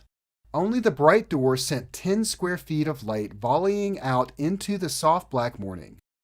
Sometimes a shadow moved against a dressing room blind above, gave way to another shadow, an indefinite procession of shadows, who rouged and powdered in an invisible glass. Who is this Gatsby anyhow? Demanded Tom suddenly. Some big bootlegger? Where did you hear that? I inquired. I didn't hear it, I imagined it. A lot of these newly rich people are just big bootleggers, you know. Not Gatsby, I said shortly. He was silent for a moment. The pebbles of the drive crunched under his feet. Well, he certainly must have strained himself to get this menagerie together. A breeze stirred the gray haze of Daisy's fur collar. At least they're more interesting than the people we know, she said with an effort. You didn't look so interested. Well, I was. Tom laughed and turned to me. Did you notice Daisy's face when that girl asked her to put her under a cold shower? Daisy began to sing with the music in a husky, rhythmic whisper, bringing out a meaning in each word that it had never had before and would never have again. When the melody rose, her voice broke up sweetly, following it in a way contralto voices have, and each change tipped out a little of her warm human magic upon the air. Lots of people come who haven't been invited, she said suddenly. That girl hadn't been invited. They simply forced their way in, and he's too polite to object. I'd like to know who he is and what he does, insisted Tom, and I think I'll make a point of finding out. I can tell you right now, she answered. He owned some drugstores, a lot of drugstores. He built them up himself. The dilatory limousine came rolling up the drive. Good night, Nick, said Daisy. Her glance left me and sought the lighted top of the steps where, 3 o'clock in the morning, a neat, sad little waltz of that year was drifting out the open door. After all, in the very casualness of Gatsby's party, there were romantic possibilities totally absent from her world. What was it up there in the song that seemed to be calling her back inside? What would happen now in the dim, incalculable hours? Perhaps some unbelievable guest would arrive, a person infinitely rare and to be marveled at, some authentically radiant young girl who, with one fresh glance at Gatsby, one moment of magical encounter, would blot out those 5 years of unwavering devotion. I stayed late that night. Gatsby asked me to wait until he was free, and I lingered in the garden until the inevitable swimming party had run up, chilled and exalted, from the black beach until the lights were extinguished in the guest rooms overhead. When he came down the steps at last, the tanned skin was drawn unusually tight on his face, and his eyes were bright and tired. "She didn't like it," he said immediately. "Of course she did. She didn't like it," he insisted. "She didn't have a good time." He was silent, and I guessed at his unutterable depression. "I feel far away from her," he said. "It's hard to make her understand." "You mean about the dance?" "The dance?" He dismissed all the dances he had given with a snap of his fingers. "Old sport, the dance is unimportant." He wanted nothing less of Daisy than that she should go to Tom and say, "I never loved you." After she had obliterated 3 years with that sentence, they could decide upon the more practical measures to be taken. One of them was that, after she was free, they were to go back to Louisville and be married from her house, just as if it were 5 years ago. "And she doesn't understand," he said. "She used to be able to understand. We'd sit for hours." He broke off and began to walk up and down a desolate path of fruit rinds and discarded favors and crushed flowers. "I wouldn't ask too much of her," I ventured. "You can't repeat the past." "Can't repeat the past?" he cried incredulously. "Why, of course you can." He looked around him wildly, as if the past were lurking here in the shadow of his house, just out of reach of his hand. "I'm going to fix everything just the way it was before," he said, nodding determinedly. "She'll see." He talked a lot about the past, and I gathered that he wanted to recover something, some idea of himself perhaps, that had gone into loving Daisy. His life had been confused and disordered since then, but if he could once return to a certain starting place and go over it all slowly, he could find out what that thing was.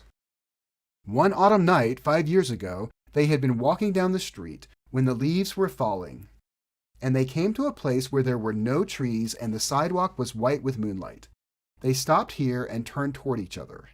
Now it was a cool night with that mysterious excitement in it which comes at the 2 changes of the year. The quiet lights in the houses were humming out into the darkness, and there was a stir and bustle among the stars. Out of the corner of his eye, Gatsby saw that the blocks of the sidewalk really formed a ladder and mounted to a secret place above the trees.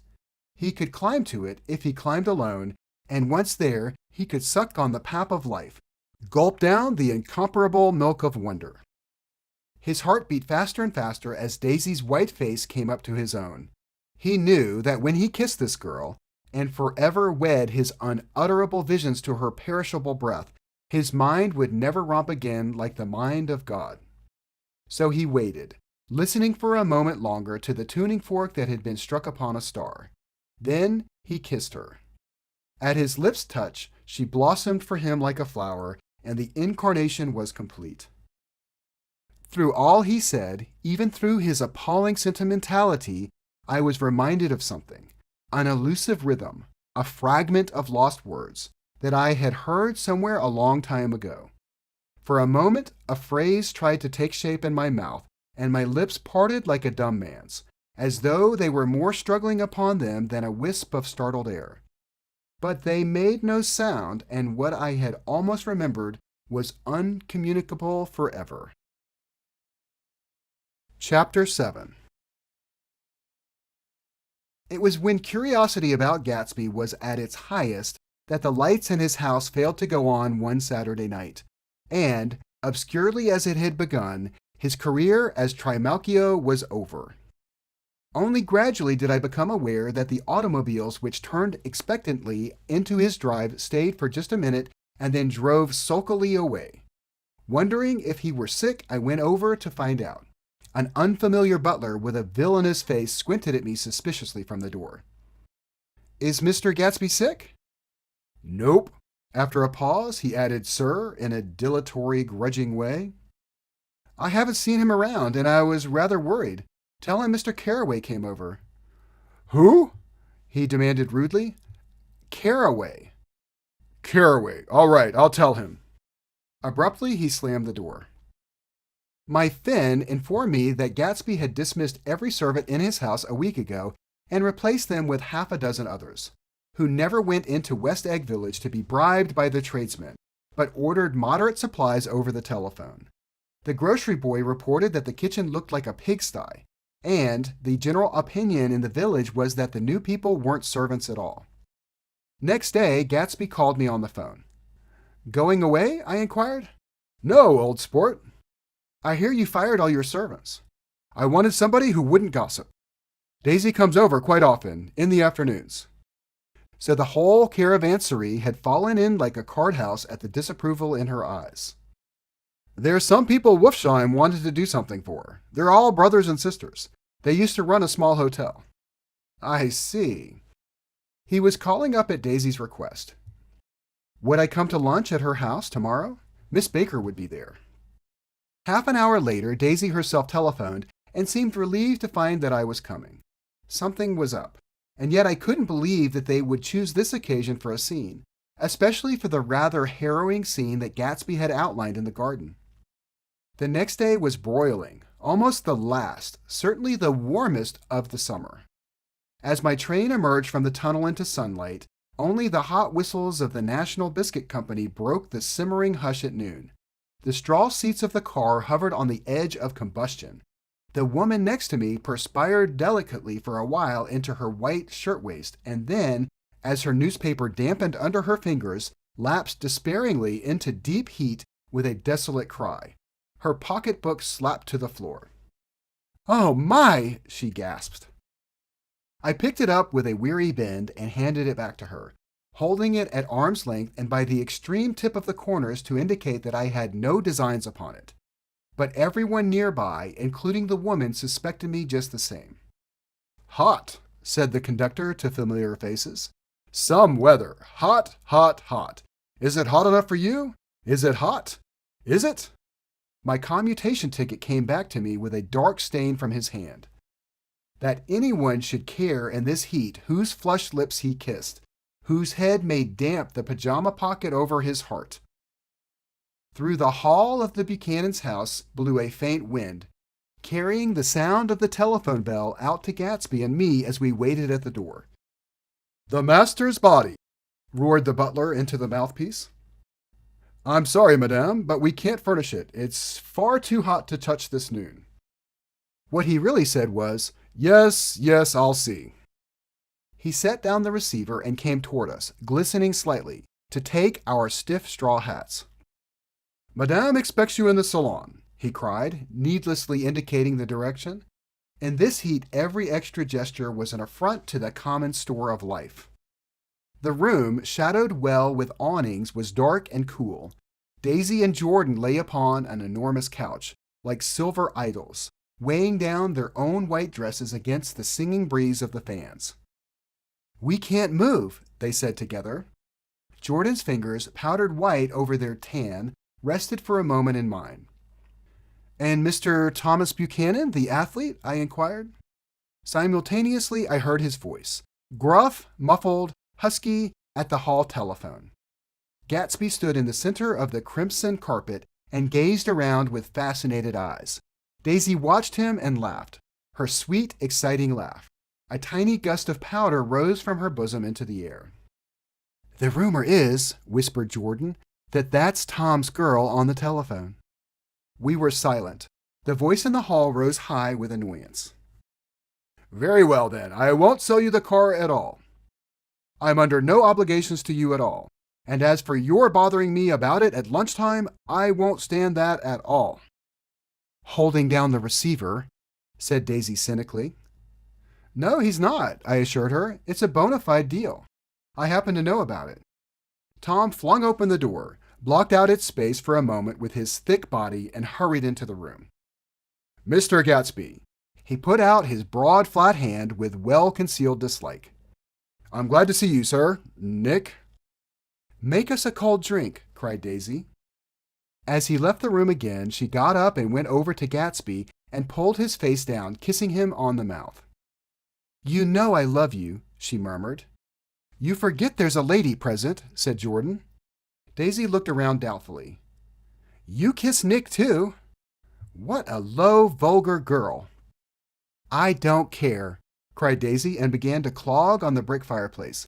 Then she remembered the heat and sat down guiltily on the couch just as a freshly laundered nurse leading a little girl came into the room.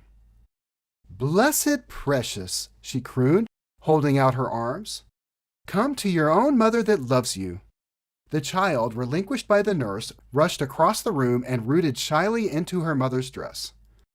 The blessed precious! Did mother get powder on your old yellowy hair?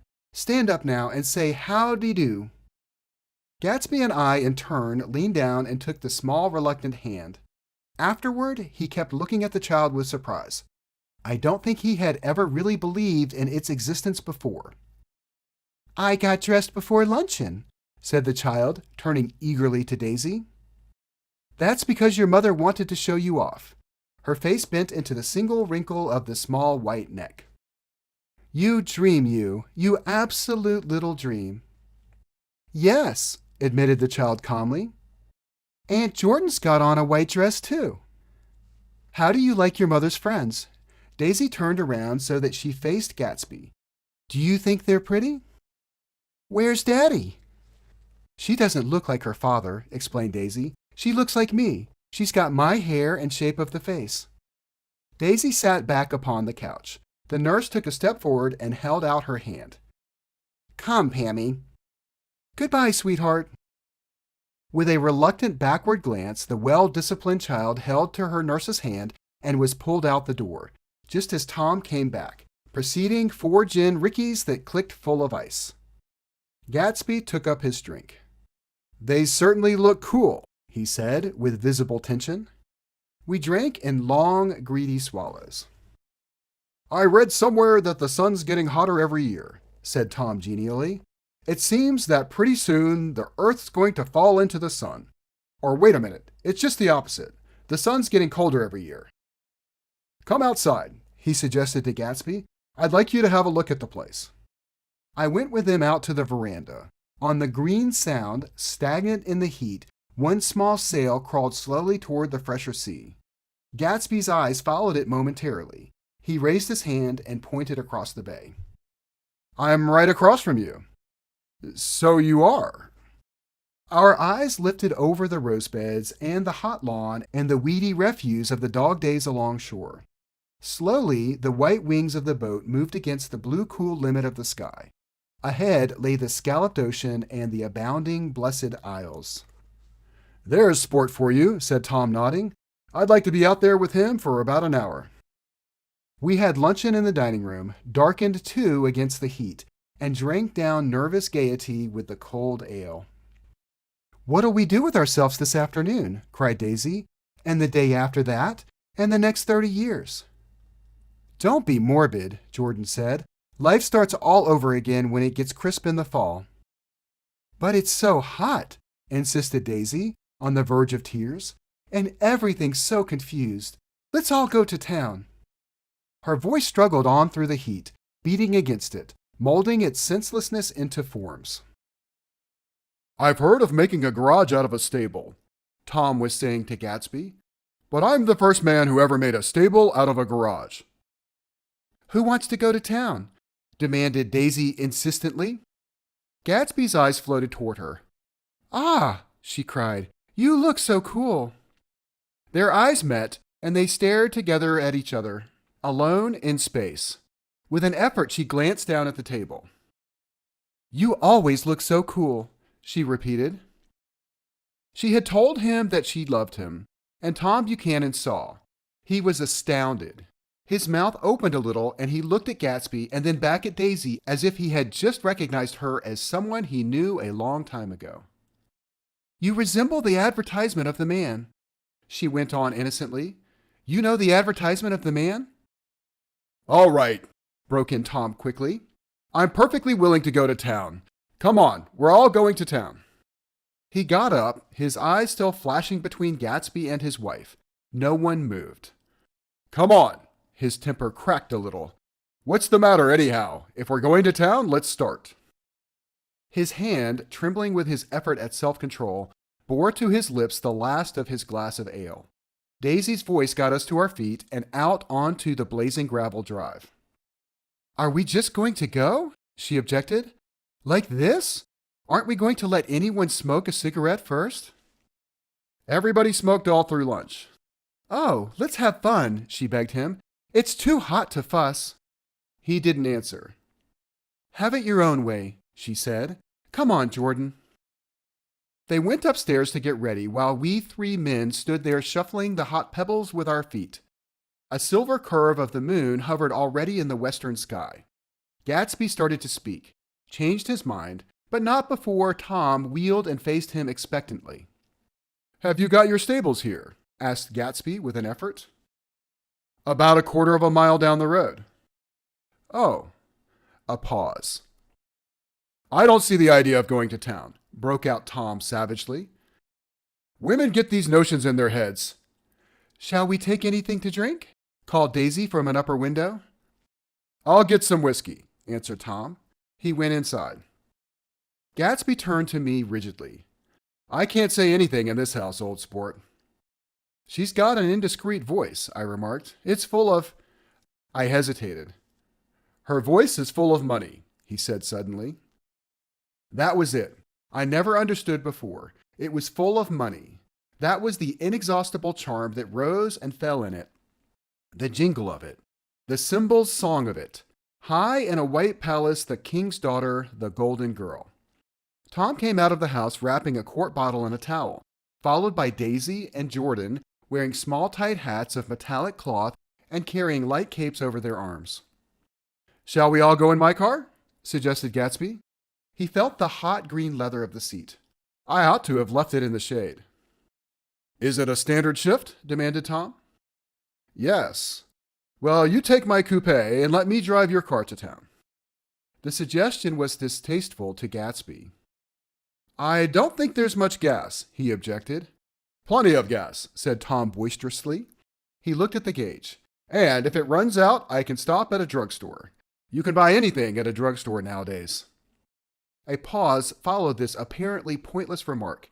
Daisy looked at Tom frowning, and an indefinable expression, at once definitely unfamiliar and vaguely recognizable, as if I had only heard it described in words, passed over Gatsby's face.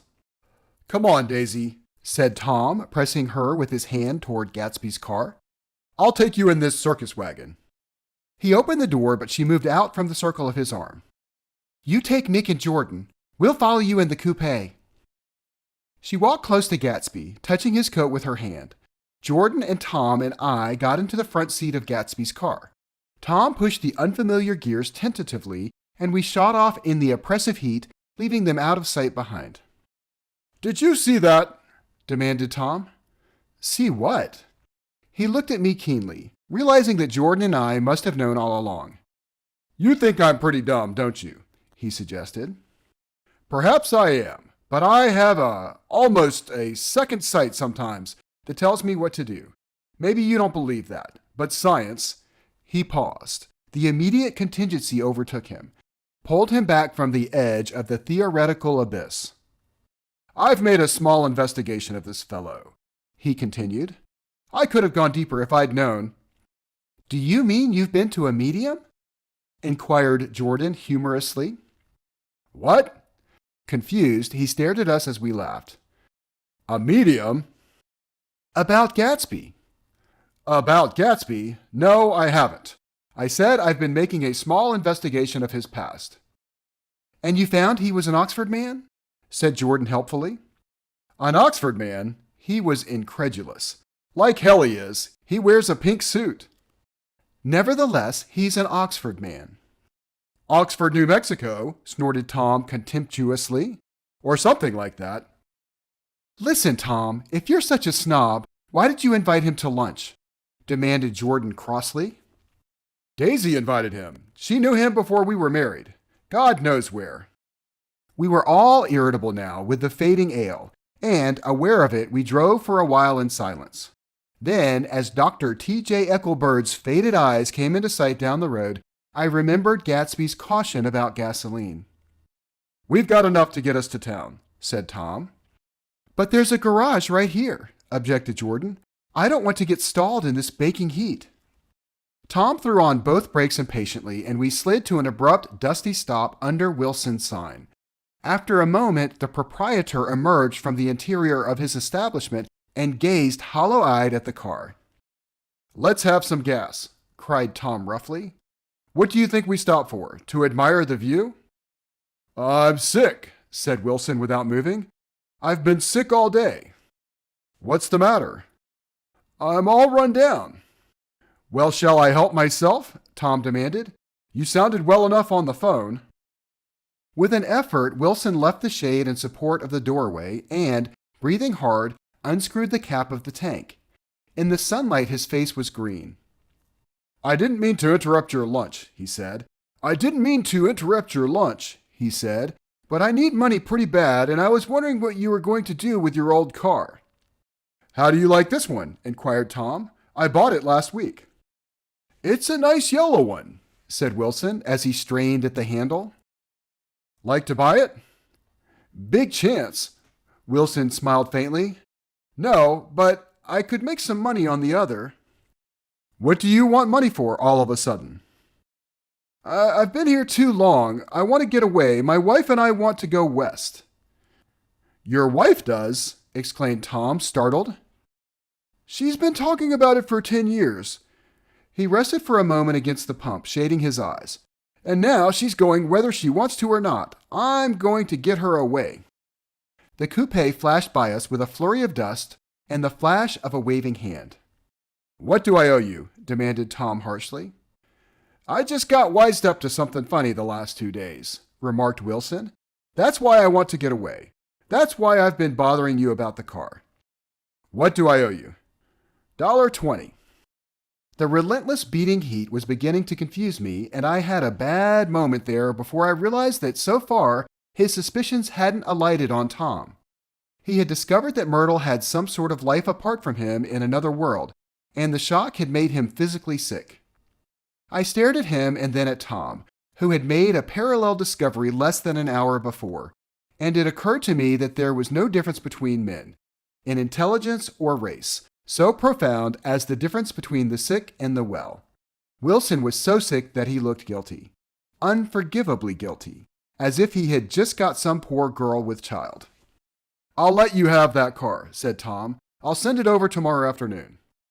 That locality was always vaguely disquieting, even in the broad glare of afternoon, and now I turned my head as though I had been warned of something behind. Over the ash heaps, the giant eyes of Dr. T.J. Eckelberg kept their vigil, but I perceived, after a moment, that other eyes were regarding us with peculiar intensity from less than 20 feet away. In one of the windows over the garage, the curtains had been moved aside a little, and Myrtle Wilson was peering down at the car. So engrossed was she that she had no consciousness of being observed, and one emotion after another crept into her face like objects into a slowly developing picture. Her expression was curiously familiar. It was an expression I had often seen on women's faces, but on Myrtle's face it seemed purposeless and inexplicable until I realized that her eyes, wide with jealous terror, were fixed not on Tom, but on Jordan Baker, whom she took to be his wife. There is no confusion like the confusion of a simple mind, and as we drove away, Tom was feeling the hot whips of panic. His wife and his mistress, under an hour ago secure and inviolate, were slipping precipitately from his control. Instinct made him step on the accelerator with the double purpose of overtaking Daisy and leaving Wilson behind, and we sped along toward Astoria at 50 miles an hour, until, among the spidery girders of the elevated, we came in sight of the easygoing blue coupe. Those big movies around 50th Street are cool, suggested Jordan. I love New York on summer afternoons when everyone's away. There's something very sensuous about it. Overripe, as if all sorts of funny fruits were going to fall into your hands. The word sensuous had the effect of further disquieting Tom, but before he could invent a protest, the coupe came to a stop and Daisy signaled us to draw up alongside. Where are we going? She cried. How about the movies? It's so hot, she complained. You go. We'll ride around and meet you after. With an effort, her wit rose faintly. We'll meet you on some corner. I'll be the man smoking 2 cigarettes. We can't argue about it here, Tom said impatiently as a truck gave out a cursing whistle behind us. You follow me to the south side of Central Park, in front of the plaza. Several times he turned his head and looked back for their car, and if the traffic delayed them, he slowed up until they came into sight. I think he was afraid that they would dart down a side street and out of his life forever. But they didn't. And we all took the less explicable step of engaging the parlor of a suite in the Plaza Hotel. The prolonged and tumultuous argument that ended by herding us into that room eludes me, though I have a sharp physical memory that, in the course of it, my underwear kept climbing like a damp snake around my legs and intermittent beads of sweat raced cool across my back. The notion originated with Daisy's suggestion that we hire 5 bathrooms and take cold baths, and then assumed more tangible form as a place to have a mint julep. Each of us said over and over that it was a crazy idea. We all talked at once to a baffled clerk and thought, or pretended to think, that we were being very funny. The room was large and stifling, and though it was already 4 o'clock, opening the windows admitted only a gust of hot shrubbery from the park. Daisy went to the mirror and stood with her back to us, fixing her hair. It's a swell suite, whispered Jordan respectfully, and everyone laughed. Open another window, commanded Daisy without turning around. There aren't any more.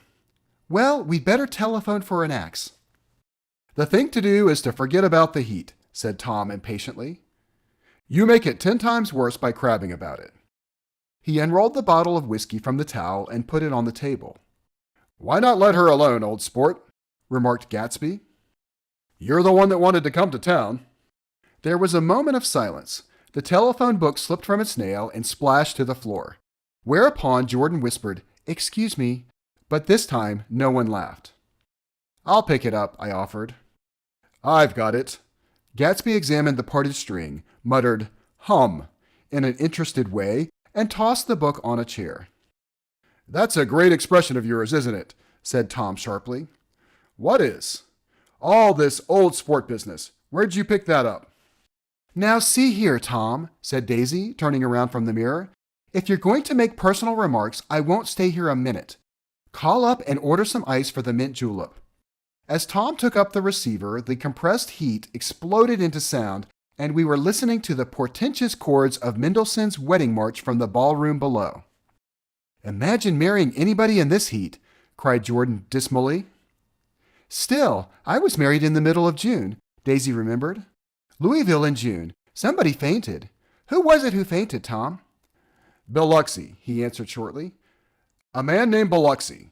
Blocks Biloxi. And he made boxes. That's a fact. And he was from Biloxi, Tennessee. They carried him into my house, appended Jordan, because we lived just 2 doors from the church. And he stayed 3 weeks until Daddy told him he had to get out. The day after he left, Daddy died. After a moment, she added as if she might have sounded irreverent, there wasn't any connection. I used to know a Bill Biloxi from Memphis, I remarked. That was his cousin. I knew his whole family history before he left. He gave me an aluminum putter that I use today. The music had died down as the ceremony began, and now a long cheer floated in at the window, followed by intermittent cries of Yay! Ay! Ay! And finally by a burst of jazz as the dancing began. We're getting old, said Daisy. If we were young, we'd rise and dance. Remember Biloxi? Jordan warned her. Where did you know him, Tom? Biloxi? He concentrated with an effort. I didn't know him. He was a friend of Daisy's. He was not, she denied. I'd never seen him before. He came down in the private car. Well, he said he knew you, and he said he was raised in Louisville. Asa Berg brought him around at the last minute and asked if we had a room for him. Jordan smiled. He was probably bumming his way home. He told me he was president of your class at Yale. Tom and I looked at each other blankly. Bill Loxley? First place, we didn't have any president. Gatsby's foot beat a short, restless tattoo, and Tom eyed him suddenly. By the way, Mr. Gatsby, I understand you're an Oxford man. Not exactly. Oh, yes, I understand you went to Oxford. Yes, I went there. A pause. Then Tom's voice, incredulous and insulting. You must have gone there about the time Biloxi went to New Haven. Another pause. A waiter knocked and came in with crushed mint and ice, but the silence was unbroken by his thank you and the soft closing of the door. This tremendous detail was to be cleared up at last. I told you I went there, said Gatsby. I heard you, but I'd like to know when. It was in 1919. I only stayed 5 months. That's why I can't really call myself an Oxford man. Tom glanced around to see if we mirrored his unbelief. But we were all looking at Gatsby. It was an opportunity they gave to some of the officers after the armistice, he continued. We could go to any of the universities in England or France. I wanted to get up and slap him on the back. I had one of those renewals of complete faith in him that I had experienced before. Daisy rose, smiling faintly, and went to the table. Open the whiskey, Tom, she ordered, and I'll make you a mint julep. Then you won't seem so stupid to yourself. Look at the mint. Wait a minute, snapped Tom. I want to ask Mr. Gatsby one more question. Go on, Gatsby said politely. What kind of row are you trying to cause in my house anyhow? They were out in the open at last, and Gatsby was content. He isn't causing a row. Daisy looked desperately from one to the other. You're causing a row. Please have a little self-control. Self-control? Repeated Tom incredulously. I suppose the latest thing is to sit back and let Mr. Nobody from nowhere make love to your wife. Well, if that's the idea, you can count me out. Nowadays, people begin by sneering at family life and family institutions, and next they'll throw everything overboard and have intermarriage between black and white. Flushed with his impassioned gibberish, he saw himself standing alone on the last barrier of civilization. We're all white here, murmured Jordan. I know I'm not very popular. I don't give big parties. I suppose you've got to make your house into a pigsty in order to have any friends in the modern world. Angry as I was, as we all were, I was tempted to laugh whenever he opened his mouth. The transition from libertine to prig was so complete. I've got something to tell you, old sport, began Gatsby. But Daisy guessed at his intention. Please don't, she interrupted helplessly. Please, let's all go home. Why don't we all go home? That's a good idea. I got up. Come on, Tom. Nobody wants a drink. I want to know what Mr. Gatsby has to tell me. Your wife doesn't love you, said Gatsby. She never loved you. She loves me. You must be crazy, exclaimed Tom automatically. Gatsby sprang to his feet, vivid with excitement. She never loved you, do you hear? He cried. She only married you because I was poor and she was tired of waiting for me. It was a terrible mistake, but in her heart she never loved anyone except me. At this point, Jordan and I tried to go, but Tom and Gatsby insisted with competitive firmness that we remain, as though neither of them had anything to conceal and it would be a privilege to partake vicariously of their emotions. Sit down, Daisy. Tom's voice groped unsuccessfully for the paternal note. What's been going on? I want to hear all about it. I told you what's been going on, said Gatsby. Going on for 5 years, and you didn't know. Tom turned to Daisy sharply. You've been seeing this fellow for 5 years? Not seeing, said Gatsby. No, we couldn't meet. But both of us loved each other all that time, old sport, and you didn't know.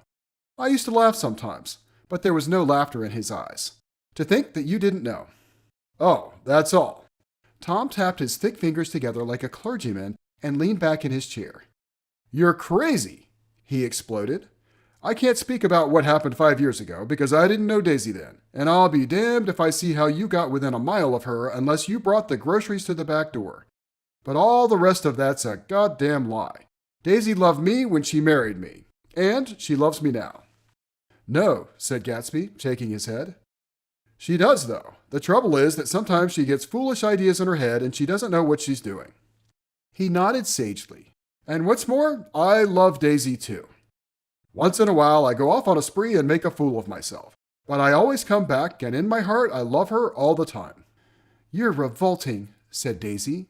She turned to me, and her voice, dropping an octave lower, filled the room with thrilling scorn. "Do you know why we left Chicago? I'm surprised that they didn't treat you to the story of that little spree." Gatsby walked over and stood beside her. "Daisy, that's all over now," he said earnestly. "It doesn't matter anymore. Just tell him the truth, that you never loved him, and it's all wiped out forever." She looked at him blindly. "Why, how could I love him, possibly?" "You never loved him." She hesitated.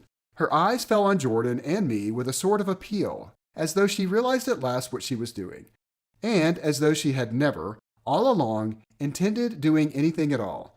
But it was done now. It was too late. "I never loved him," she said, with perceptible reluctance.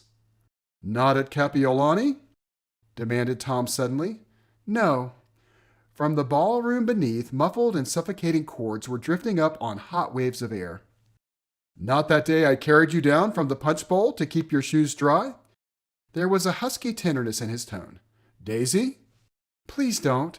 Her voice was cold, but the rancor was gone from it. She looked at Gatsby. "There, Jay," she said, but her hand, as she tried to light a cigarette, was trembling. Suddenly, she threw the cigarette and burning match on the carpet. "Oh, you want too much," she cried to Gatsby.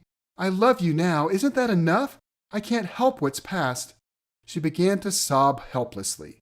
"I did love him once, but I loved you too." Gatsby's eyes opened and closed. "You loved me too?" he repeated. "Even that's a lie," said Tom savagely. "She didn't know you were alive. Why, there are things between Daisy and me that you'll never know. Things that neither of us can ever forget." The words seemed to bite physically into Gatsby. "I want to speak to Daisy alone," he insisted. "She's all excited now." "Even alone, I can't say I never loved Tom," she admitted in a pitiful voice. "It wouldn't be true." "Of course it wouldn't," agreed Tom. She turned to her husband. "As if it mattered to you," she said. "Of course it matters. I'm going to take better care of you from now on." "You don't understand," said Gatsby with a touch of panic. "You're not going to take care of her anymore." "I'm not?" Tom opened his eyes wide and laughed. He could afford to control himself now. "Why's that?" "Daisy's leaving you." "Nonsense." "I am, though," she said with a visible effort. "She's not leaving me." Tom's words suddenly leaned down over Gatsby. "Certainly not for a common swindler who'd have to steal the ring he put on her finger." "I won't stand this," cried Daisy. "Oh, please, let's get out." "Who are you, anyhow?" broke out Tom. "You're one of that bunch that hangs around with Meyer Wolfsheim. That much I happen to know. I've made a little investigation into your affairs, and I'll carry it further tomorrow." "You can suit yourself about that, old sport," said Gatsby steadily. "I found out what your drugstores were." He turned to us and spoke rapidly. "He and this Wolfsheim bought up a lot of side street drugstores here in Chicago and sold grain alcohol over the counter. That's one of his little stunts. I picked him for a bootlegger the first time I saw him, and I wasn't far wrong." "What about it?" said Gatsby politely. "I guess your friend Walter Chase wasn't too proud to come in on it." "And you left him in the lurch, didn't you? You let him go to jail for a month over in New Jersey. God, you ought to hear Walter on the subject of you. He came to us dead broke. He was very glad to pick up some money, old sport." "Don't you call me old sport," cried Tom. Gatsby said nothing. "Walter could have you up on the betting laws too, but Wolfsheim scared him into shutting his mouth." That unfamiliar yet unrecognizable look was back again in Gatsby's face. "That drugstore business was just small change," continued Tom slowly. "But you've got something on now that Walter's afraid to tell me about." I glanced at Daisy, who was staring terrified between Gatsby and her husband, and at Jordan, who had begun to balance an invisible but absorbing object on the tip of her chin. Then I turned back to Gatsby, and was startled at his expression. He looked, and this is said in all contempt for the babbled slander of his garden, as if he had killed a man.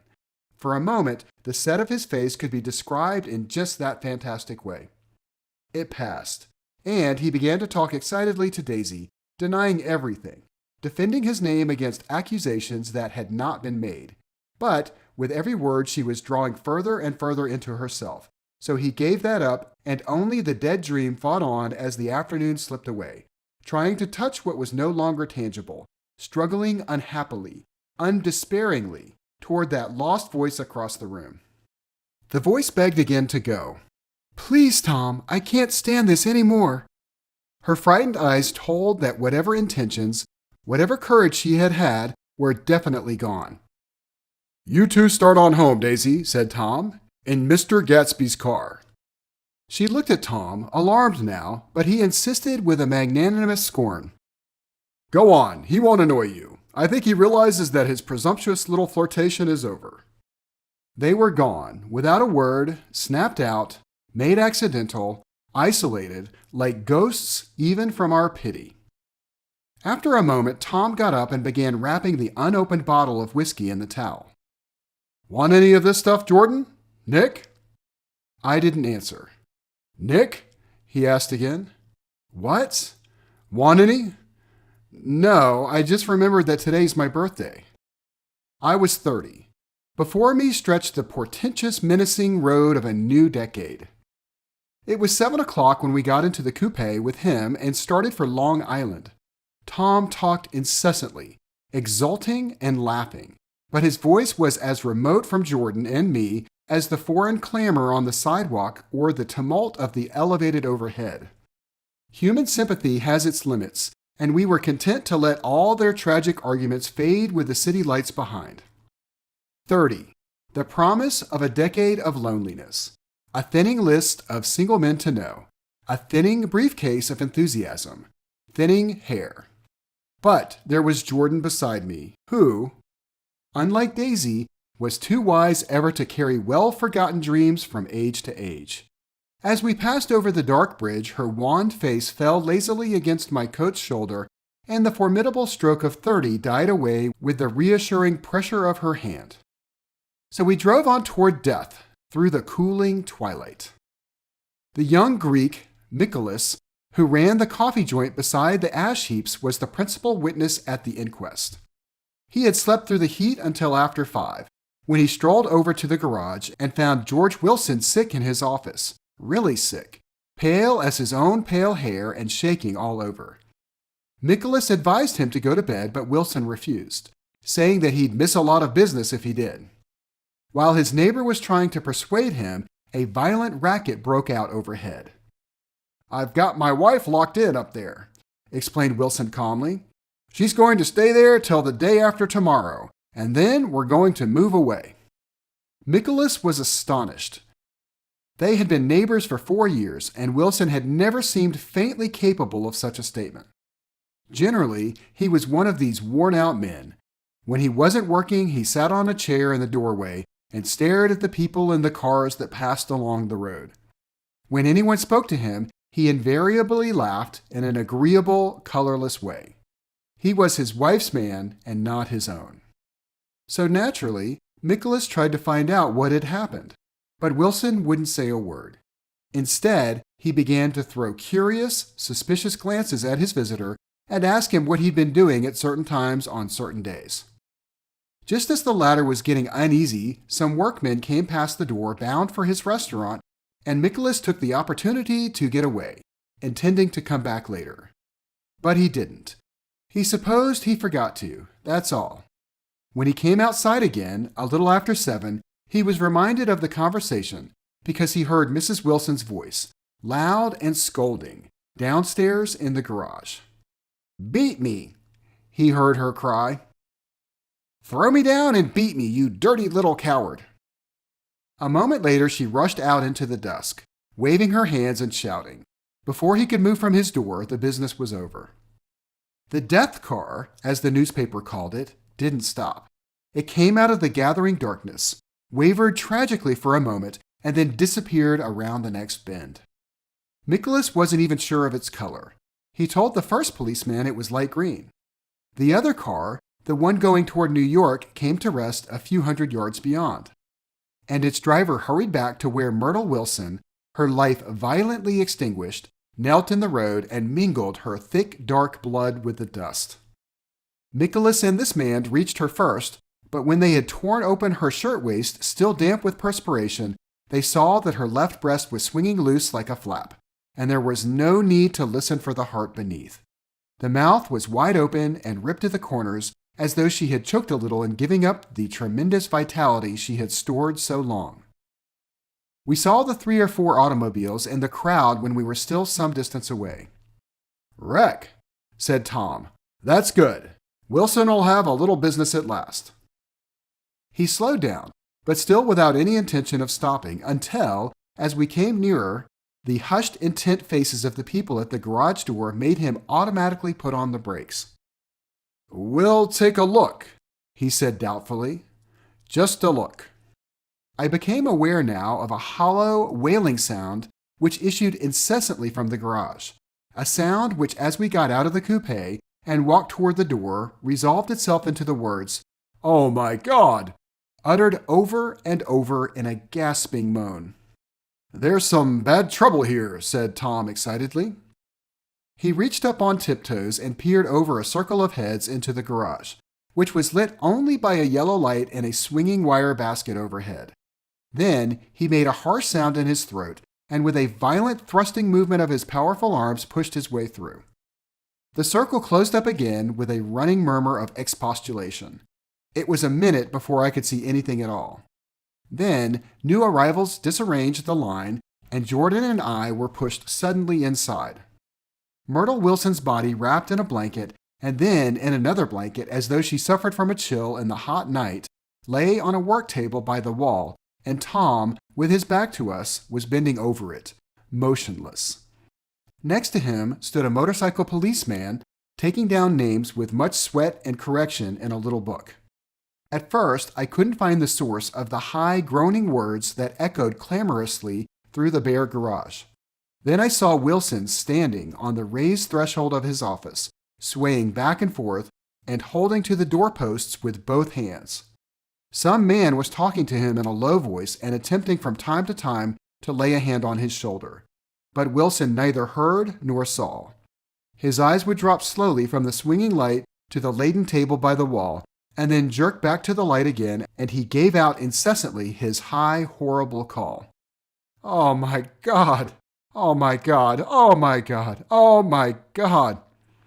Presently Tom lifted his head with a jerk, and after staring around the garage with glazed eyes, addressed a mumbled, incoherent remark to the policeman. "M-A-V, the policeman was saying. "O, no, R, corrected the man. M-A-V-R-O. "Listen to me," muttered Tom fiercely. "R," said the policeman. "O. G. G." He looked up as Tom's broad hand fell sharply on his shoulder. "What you want, fella?" "What happened? That's what I want to know." "Auto hit her. Instantly killed." "Instantly killed," repeated Tom, staring. "She ran out in a road. Son of a bitch didn't even stop us car." "There was 2 cars," said Nicholas. "One coming, one going, see?" "Going where?" asked the policeman keenly. "One going each way. Well, she—" His hand rose toward the blankets but stopped halfway and fell to his side. "She ran out there, and the other one coming from New York knocked right into her going 30 or 40 miles an hour." "What's the name of the place here?" demanded the officer. "Hasn't got any name." A pale, well-dressed Negro stepped near. "It was a yellow car," he said. "Big yellow car, new." "See the accident?" asked the policeman. "No, but the car passed me down the road, going faster than 40, going 50, 60. "Come here and let's have your name. Look out now, I want to get his name." Some words of this conversation must have reached Wilson, swaying in the office door, for suddenly a new theme found voice among his gasping cries. "You don't have to tell me what kind of car it was. I know what kind of car it was." Watching Tom, I saw the wad of muscle back of his shoulder tighten under his coat.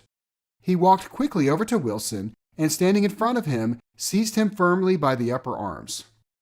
"You've got to pull yourself together. he said with soothing gruffness. Wilson's eyes fell upon Tom. He started up on his tiptoes and then would have collapsed to his knees had not Tom held him upright. Listen, said Tom, shaking him a little. I just got here a minute ago, from New York. I was bringing you that coupe we've been talking about. That yellow car I was driving this afternoon wasn't mine, do you hear? I haven't seen it all afternoon. Only the Negro and I were near enough to hear what he said, but the policeman caught something in the tone and looked over with truculent eyes. What's all that? He demanded. I'm a friend of his. Tom turned his head but kept his hands firm on Wilson's body. He says he knows the car that did it. It was a yellow car. Some dim impulse moved the policeman to look suspiciously at Tom. And what color is your car? It's a blue car, a coupe. We've come straight from New York, I said. Someone who had been driving a little behind us confirmed this, and the policeman turned away. Now, if you'll let me have that name again. Correct. Picking up Wilson like a doll, Tom carried him into the office, set him down in a chair, and came back. If somebody'll come here and sit with him, he snapped authoritatively. He watched while the two men standing closest glanced at each other and went unwillingly into the room. Then Tom shut the door on them and came down the single step, his eyes avoiding the table. As he passed close to me, he whispered, Let's get out. Self-consciously, with his authoritative arms breaking the way, we pushed through the still gathering crowd, passing a hurried doctor, case in hand, who had been sent for in wild hope half an hour ago. Tom drove slowly until we were behind the bend. Then his foot came down hard and the coupe raced along through the night. In a little while, I heard a low, husky sob and saw that the tears were overflowing down his face. That goddamn coward, he whispered. He didn't even stop his car. The Buchanan's house floated suddenly toward us through the dark, rustling trees. Tom stopped beside the porch and looked up at the second floor where two windows bloomed with light among the vines. Daisy's home, he said. As we got out of the car, he glanced at me and frowned slightly. I ought to have dropped you in West Egg, Nick. There's nothing we can do tonight. A change had come over him, and he spoke gravely and with decision. As we walked across the moonlight gravel to the porch, he disposed of the situation in a few brisk phrases. I'll telephone for a taxi to take you home, and while you're waiting, you and Jordan better go in the kitchen and have them get you some supper, if you want any. He opened the door. Come in. No thanks, but I'd be glad if you'd order me the taxi. I'll wait outside. Jordan put her hand on my arm. Won't you come in, Nick? No thanks. I was feeling a little sick and I wanted to be alone, but Jordan lingered for a moment more. It's only 9:30, she said. I'd be damned if I'd go in. I'd had enough of all of them for one day, and suddenly that included Jordan too. She must have seen something of this in my expression, for she turned abruptly away and ran up the porch steps into the house. I sat down for a few minutes with my head in my hands, until I heard the phone taken up inside and the butler's voice calling a taxi. Then I walked slowly down the drive away from the house, intending to wait by the gate. I hadn't gone 20 yards when I heard my name, and Gatsby stepped from between two bushes into the path. I must have felt pretty weird by that time because I could think of nothing except the luminosity of his pink suit under the moon. What are you doing? I inquired. Just standing here, old sport. Somehow, that seemed a despicable occupation. For all I knew, he was going to rob the house in a moment. I wouldn't have been surprised to see sinister faces, the faces of Wushheim's people, behind him in the dark shrubbery. Did you see any trouble on the road? He asked after a minute. Yes. He hesitated. Was she killed? Yes. I thought so. I told Daisy I thought so. It's better that the shock should all come at once. She stood it pretty well. He spoke as if Daisy's reaction was the only thing that mattered. I got to West Egg by a side road, he went on, and left the car in my garage. I don't think anybody saw us, but of course I can't be sure. I disliked him so much by this time that I didn't find it necessary to tell him he was wrong. Who was the woman? He inquired. Her name was Wilson. Her husband owns the garage. How the devil did it happen? Well, I tried to swing the wheel. He broke off, and suddenly I guessed at the truth. Was Daisy driving? Yes, he said after a moment. But of course I'll say I was. You see, when we left New York, she was very nervous, and she thought it would steady her to drive. And this woman rushed out at us just as we were passing a car coming the other way. It all happened in a minute, but it seemed to me that she wanted to speak to us, thought we were somebody she knew. Well, first Daisy turned away from the woman toward the other car, and then she lost her nerve and turned back. The second my hand reached the wheel, I felt the shock. It must have killed her instantly. It ripped her open. Don't tell me, old sport, he winced. Anyhow, Daisy stepped on it. I tried to make her stop, but she couldn't, so I pulled on the emergency brake. Then she fell over into my lap and I drove on. She'll be all right tomorrow, he said presently. I'm just going to wait here and see if he tries to bother her about that unpleasantness this afternoon. She's locked herself into her room, and if he tries any brutality, she's going to turn the light out and on again. He won't touch her, I said. He's not thinking about her. I don't trust him, old sport. How long are you going to wait? All night if necessary. Anyhow, till they all go to bed. A new point of view occurred to me. Suppose Tom found out that Daisy had been driving. He might think he saw a connection in it. He might think anything. I looked at the house. There were 2 or 3 bright windows downstairs and the pink glow from Daisy's room on the second floor. You wait here, I said. I'll see if there's any sign of a commotion. I walked back along the border of the lawn, traversed the gravel softly, and tiptoed up the veranda steps. The drawing room curtains were open, and I saw that the room was empty. Crossing the porch where we had dined that June night 3 months before, I came to a small rectangle of light which I guessed was the pantry window. The blind was drawn, but I found a rift at the sill. Daisy and Tom were sitting opposite each other at the kitchen table, with a plate of cold fried chicken between them and 2 bottles of ale. He was talking intently across the table at her, and in his earnestness, his hand had fallen upon and covered her own. Once in a while, she looked up at him and nodded in agreement. They weren't happy, and neither of them had touched the chicken or the ale, and yet they weren't unhappy either. There was an unmistakable air of natural intimacy about the picture, and anybody would have said that they were conspiring together. As I tiptoed from the porch, I heard my taxi feeling its way along the dark road toward the house. Gatsby was waiting where I had left him in the drive. Is it all quiet up there? He asked anxiously. Yes, it's all quiet. I hesitated. You'd better come home and get some sleep. He shook his head. I want to wait here till Daisy goes to bed. Good night, old sport. He put his hands in his coat pockets and turned back eagerly to his scrutiny of the house, as though my presence marred the sacredness of the vigil. So I walked away and left him standing there in the moonlight, watching over nothing. Chapter 8. I couldn't sleep all night. A foghorn was groaning incessantly on the sound, and I tossed, half sick between grotesque reality and savage, frightening dreams. Toward dawn, I heard a taxi go up Gatsby's Drive, and immediately I jumped out of bed and began to dress. I felt that I had something to tell him, something to warn him about, and morning would be too late. Crossing his lawn, I saw that his front door was still open, and he was leaning against a table in the hall, heavy with dejection or sleep. Nothing happened, he said wanly. I waited, and about 4 o'clock she came to the window and stood there for a minute, and then turned out the light. His house had never seemed so enormous to me as it did that night when we hunted through the great rooms for cigarettes. We pushed aside curtains that were like pavilions and felt over innumerable feet of dark wall for electric light switches.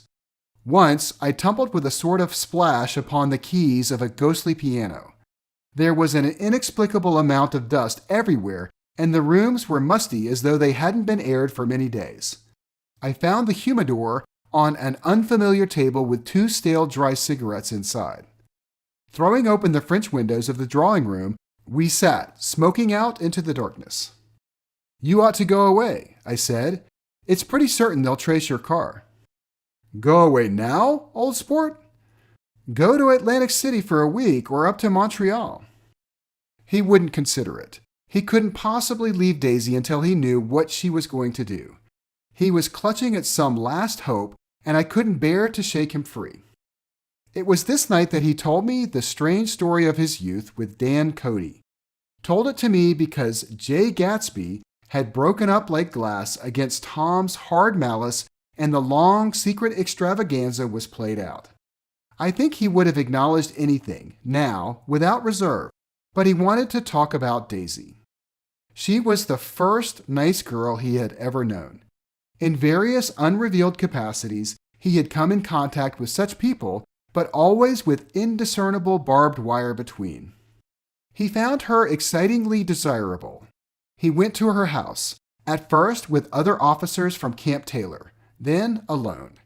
It amazed him. He had never been in such a beautiful house before, but what gave it an air of breathless intensity was that Daisy lived there. It was as casual a thing to her as his tent out at camp was to him. There was a right mystery about it, a hint of bedrooms upstairs more beautiful and cool than other bedrooms, of gay and radiant activities taking place through its corridors, and of romances that were not musty and laid away already in lavender, but fresh and breathing and redolent of this year's shining motor cars, and of dances whose flowers were scarcely withered. It excited him, too, that many men had already loved Daisy. It increased her value in his eyes.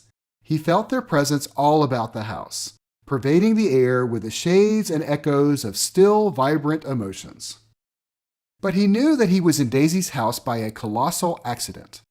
However glorious might be his future as Jay Gatsby, he was at present a penniless young man without a past, and at any moment the invisible cloak of his uniform might slip from his shoulders. So he made the most of his time. He took what he could get, ravenously and unscrupulously. Eventually he took Daisy one still October night. Took her because he had no real right to touch her hand. He might have despised himself, for he had certainly taken her under false pretenses. I don't mean that he had traded on his phantom millions, but he had deliberately given Daisy a sense of security. He let her believe that he was a person from much the same stratum as herself, that he was fully able to take care of her.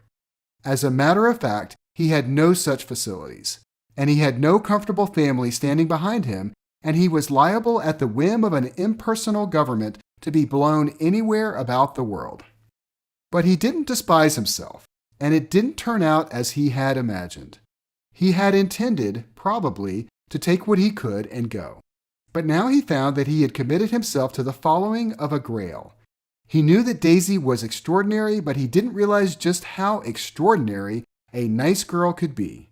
She vanished into her rich house, into her rich life, full life, leaving Gatsby nothing. He felt married to her. That was all.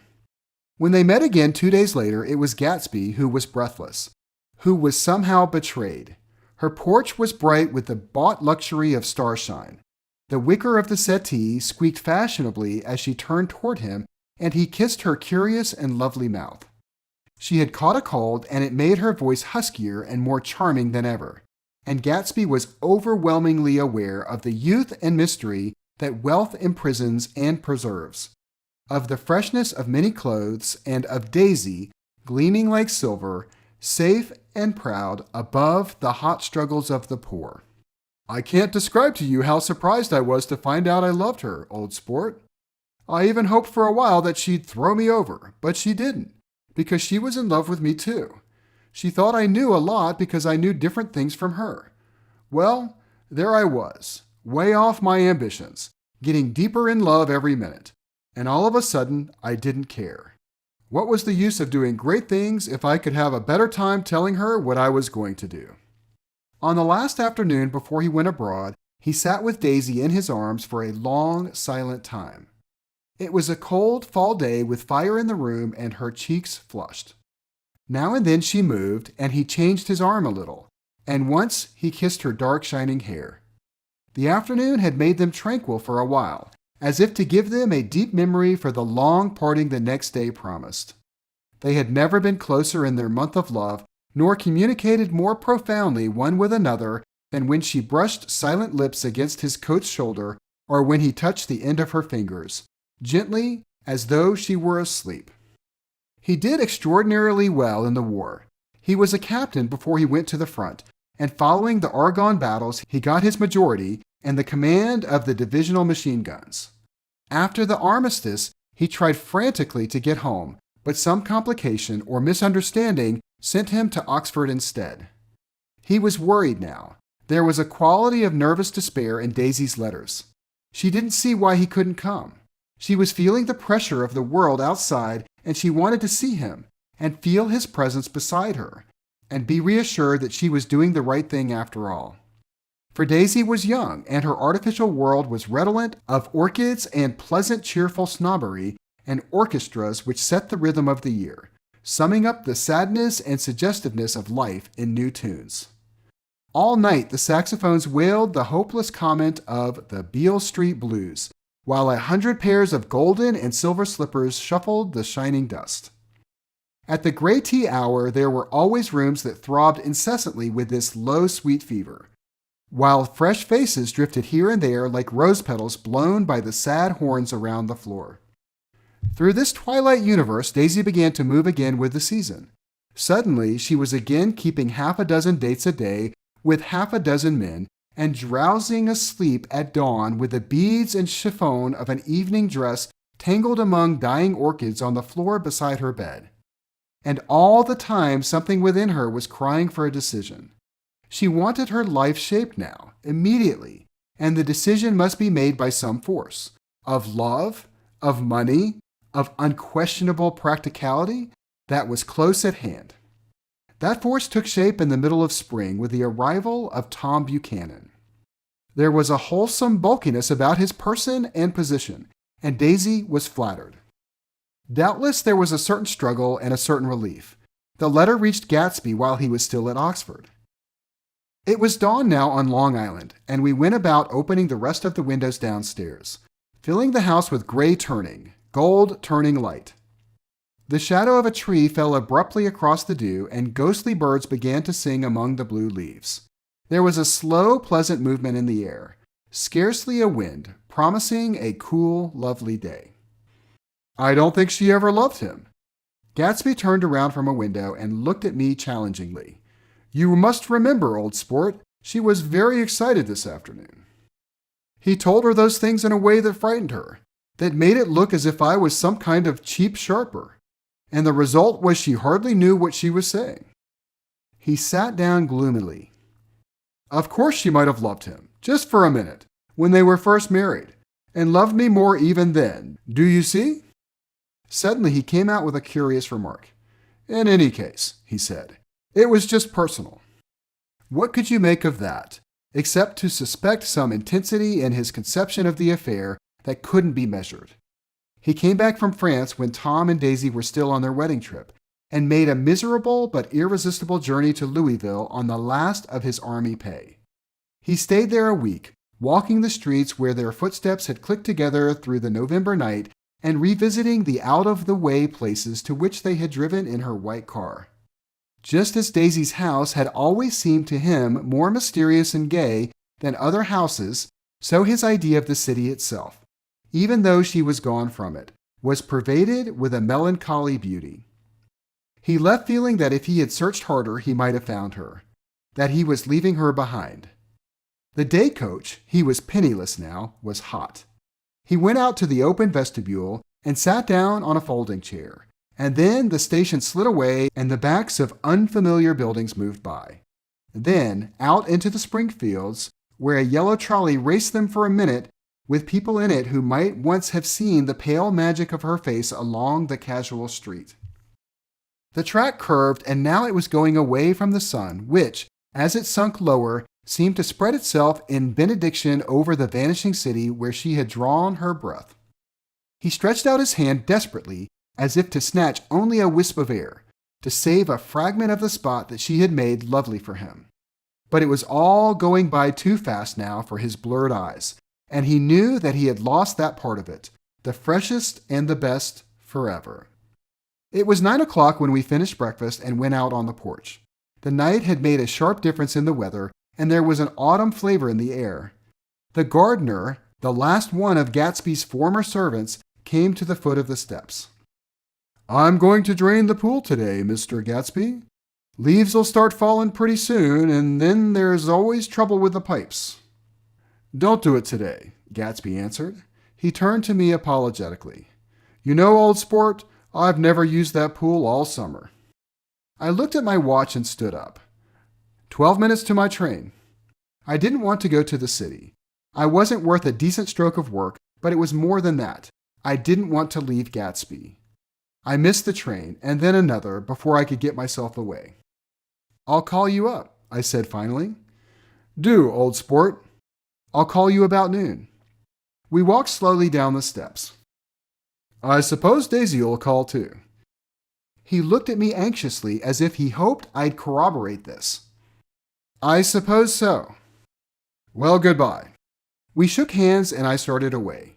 Just before I reached the hedge, I remembered something and turned around. "They're a rotten crowd," I shouted across the lawn. "You're worth the whole damn bunch put together." I've always been glad I said that. It was the only compliment I ever gave him, because I disapproved of him from beginning to end. First, he nodded politely, and then his face broke into that radiant and understanding smile, as if we'd been in ecstatic cahoots on that fact all the time. His gorgeous pink rag of a suit made a bright spot of color against the white steps, and I thought of the night when I first came to his ancestral home 3 months before.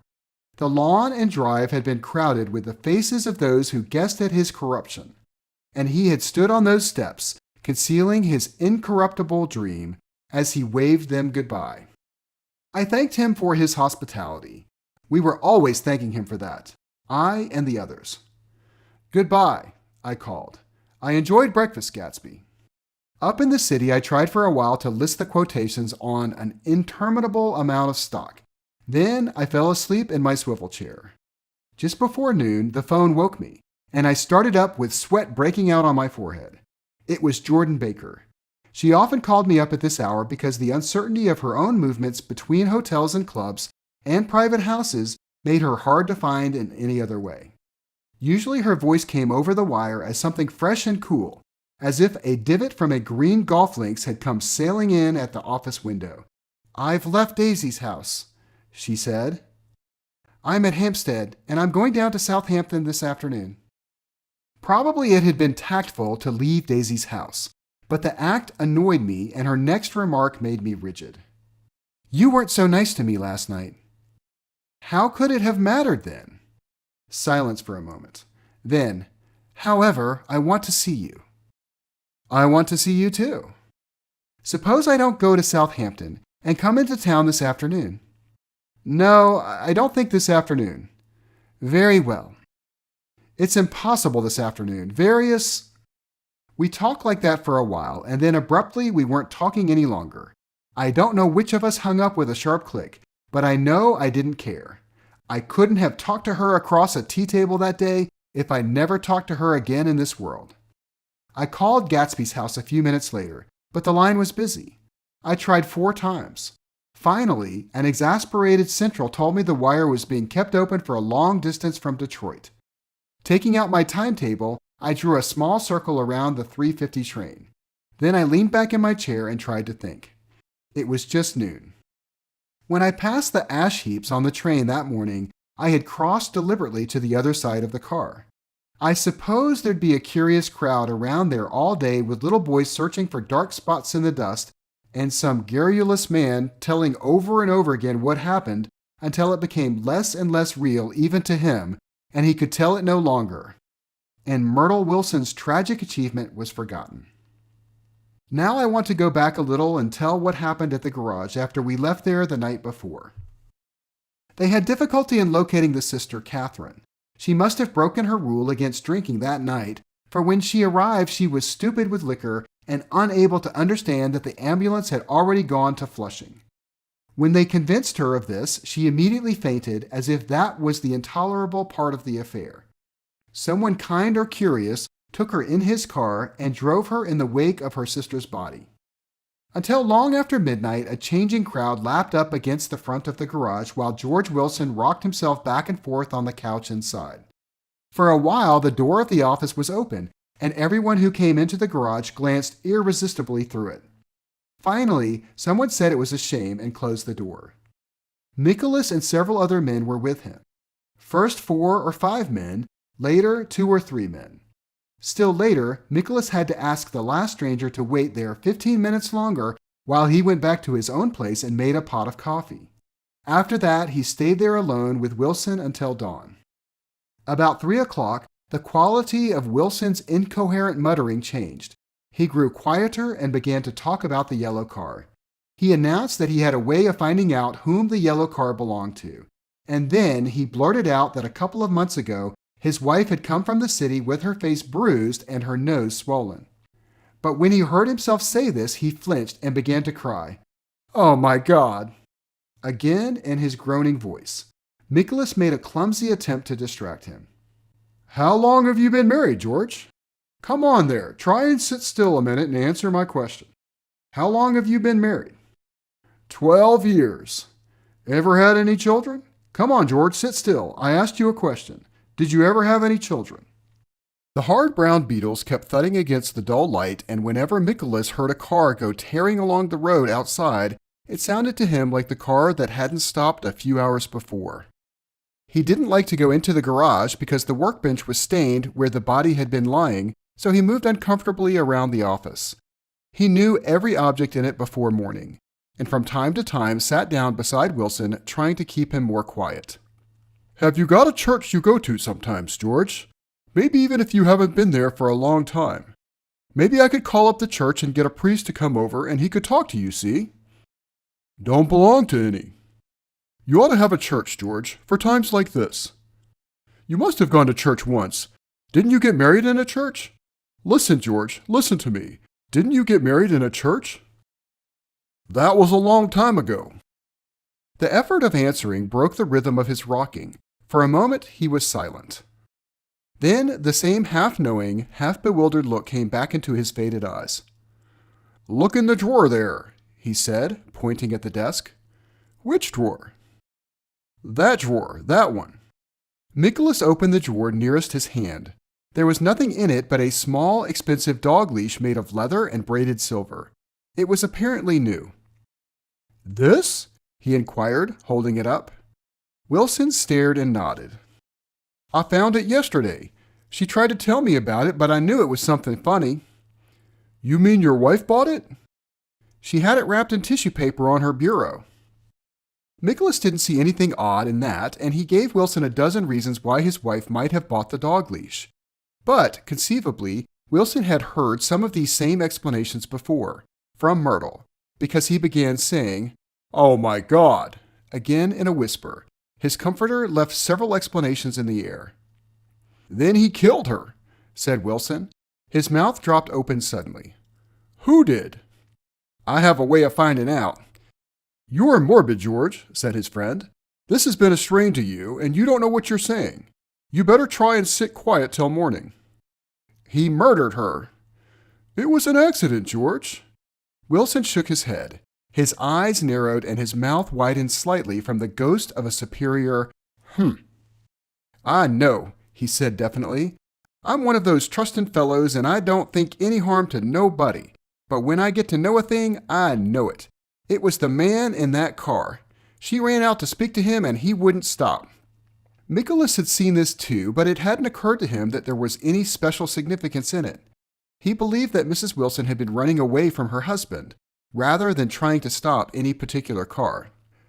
"How could she have been like that?" "She's a deep one," said Wilson, as if that answered the question. "Ah." He began to rock again, and Nicholas stood twisting the leash in his hand.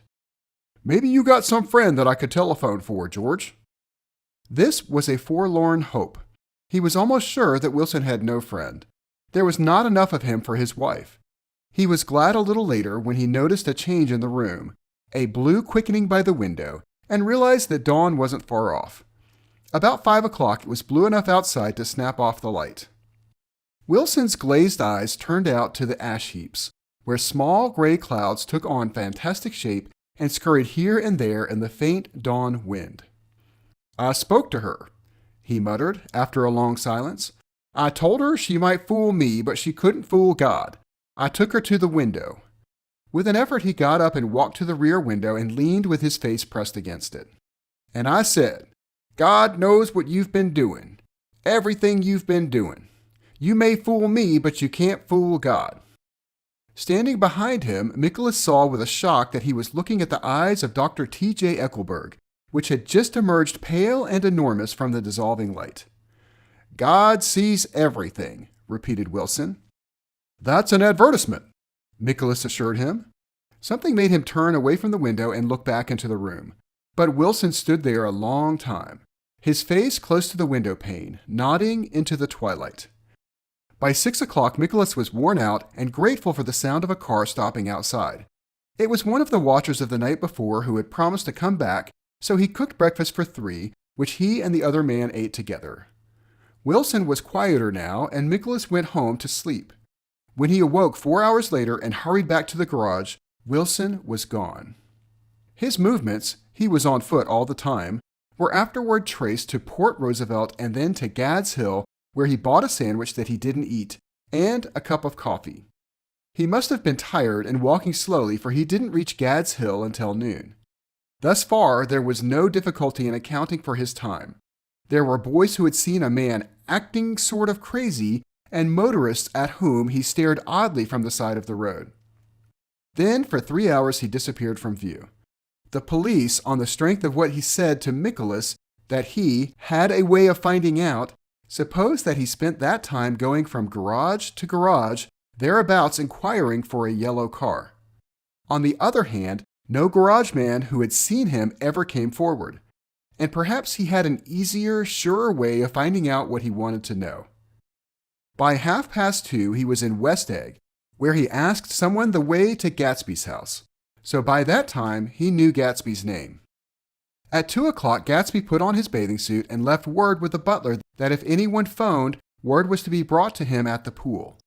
He stopped at the garage for a pneumatic mattress that had amused his guests during the summer, and the chauffeur helped him pump it up. Then he gave instructions that the open car wasn't to be taken out under any circumstances, and this was strange because the front right fender needed repair. Gatsby shouldered the mattress and started for the pool. Once he stopped and shifted it a little, and the chauffeur asked him if he needed help, but he shook his head and in a moment disappeared among the yellowing trees. No telephone message arrived, but the butler went without his sleep and waited for it until 4 o'clock, until long after there was anyone to give it to if it came. I have an idea that Gatsby himself didn't believe it would come, and perhaps he no longer cared. If that was true, he must have felt that he had lost the old warm world, paid a high price for living too long with a single dream. He must have looked up at an unfamiliar sky through frightening leaves and shivered as he found what a grotesque thing a rose is and how raw the sunlight was upon the scarcely created grass. A new world, material without being real, where poor ghosts, breathing dreams like air, drifted fortuitously about, like that ashen, fantastic figure gliding toward him through the amorphous trees. The chauffeur, he was one of Wolfsheim's protégés, heard the shots. Afterward, he could only say that he hadn't thought anything about them. I drove from the station directly to Gatsby's house, and my rushing anxiously up the front steps was the first thing that alarmed anyone. But they knew then, I firmly believe. With scarcely a word said, 4 of us, the chauffeur, butler, gardener, and I hurried down to the pool. There was a faint, barely perceptible movement of the water as the fresh flow from one end urged its way toward the drain at the other. With little ripples that were hardly the shadows of waves, the laden mattress moved irregularly down the pool. A small gust of wind that scarcely corrugated the surface was enough to disturb its accidental course with its accidental burden. The touch of a cluster of leaves revolved it slowly, tracing, like the leg of a compass, a thin red circle in the water. It was after we started with Gatsby toward the house that the gardener saw Wilson's body a little way off in the grass, and the Holocaust was complete. Chapter 9.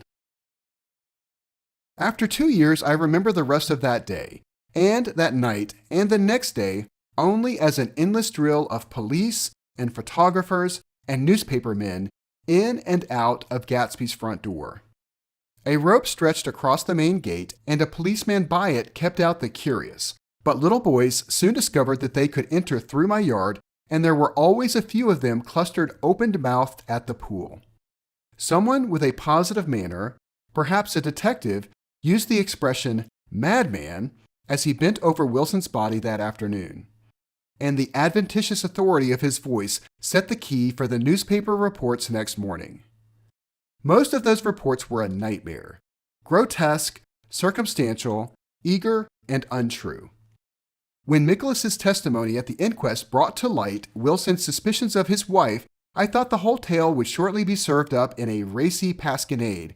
But Catherine, who might have said anything, didn't say a word. She showed a surprising amount of character about it, too.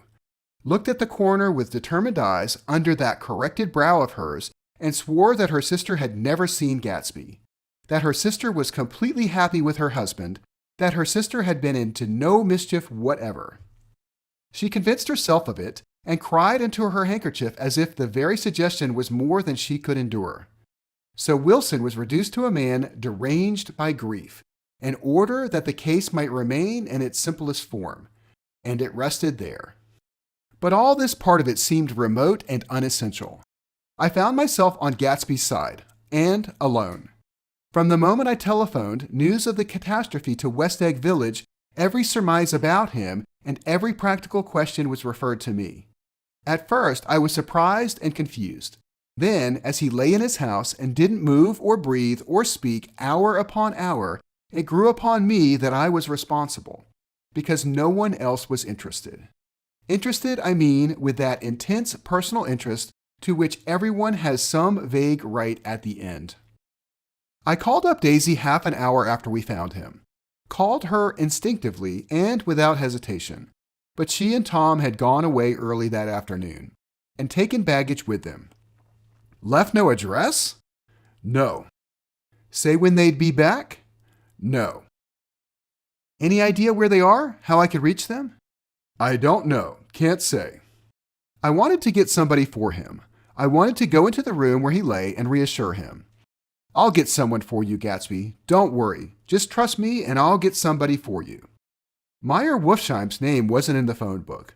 The butler gave me his office address on Broadway and I called information. But by the time I had the number, it was long after 5 and no one answered the phone. Will you ring again? I've rung them 3 times. It's very important. Sorry, I'm afraid no one's there. I went back to the drawing room and thought for an instant that they were chance visitors, all these official people who suddenly filled it. But as they drew back the sheet and looked at Gatsby with unmoved eyes, his protest continued in my brain. Look here, old sport. You've got to get somebody for me. You've got to try hard. I can't go through this alone. Someone started to ask me questions, but I broke away and going upstairs looked hastily through the unlocked parts of his desk. He never told me definitely that his parents were dead. But there was nothing. Only the picture of Dan Cody, a token of forgotten violence staring down from the wall. Next morning, I sent the butler to New York with a letter to Wolfsheim, which asked for information and urged him to come out on the next train. That request seemed superfluous when I wrote it.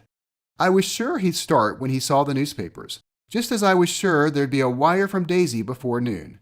But neither a wire nor Mr. Wolfsheim arrived.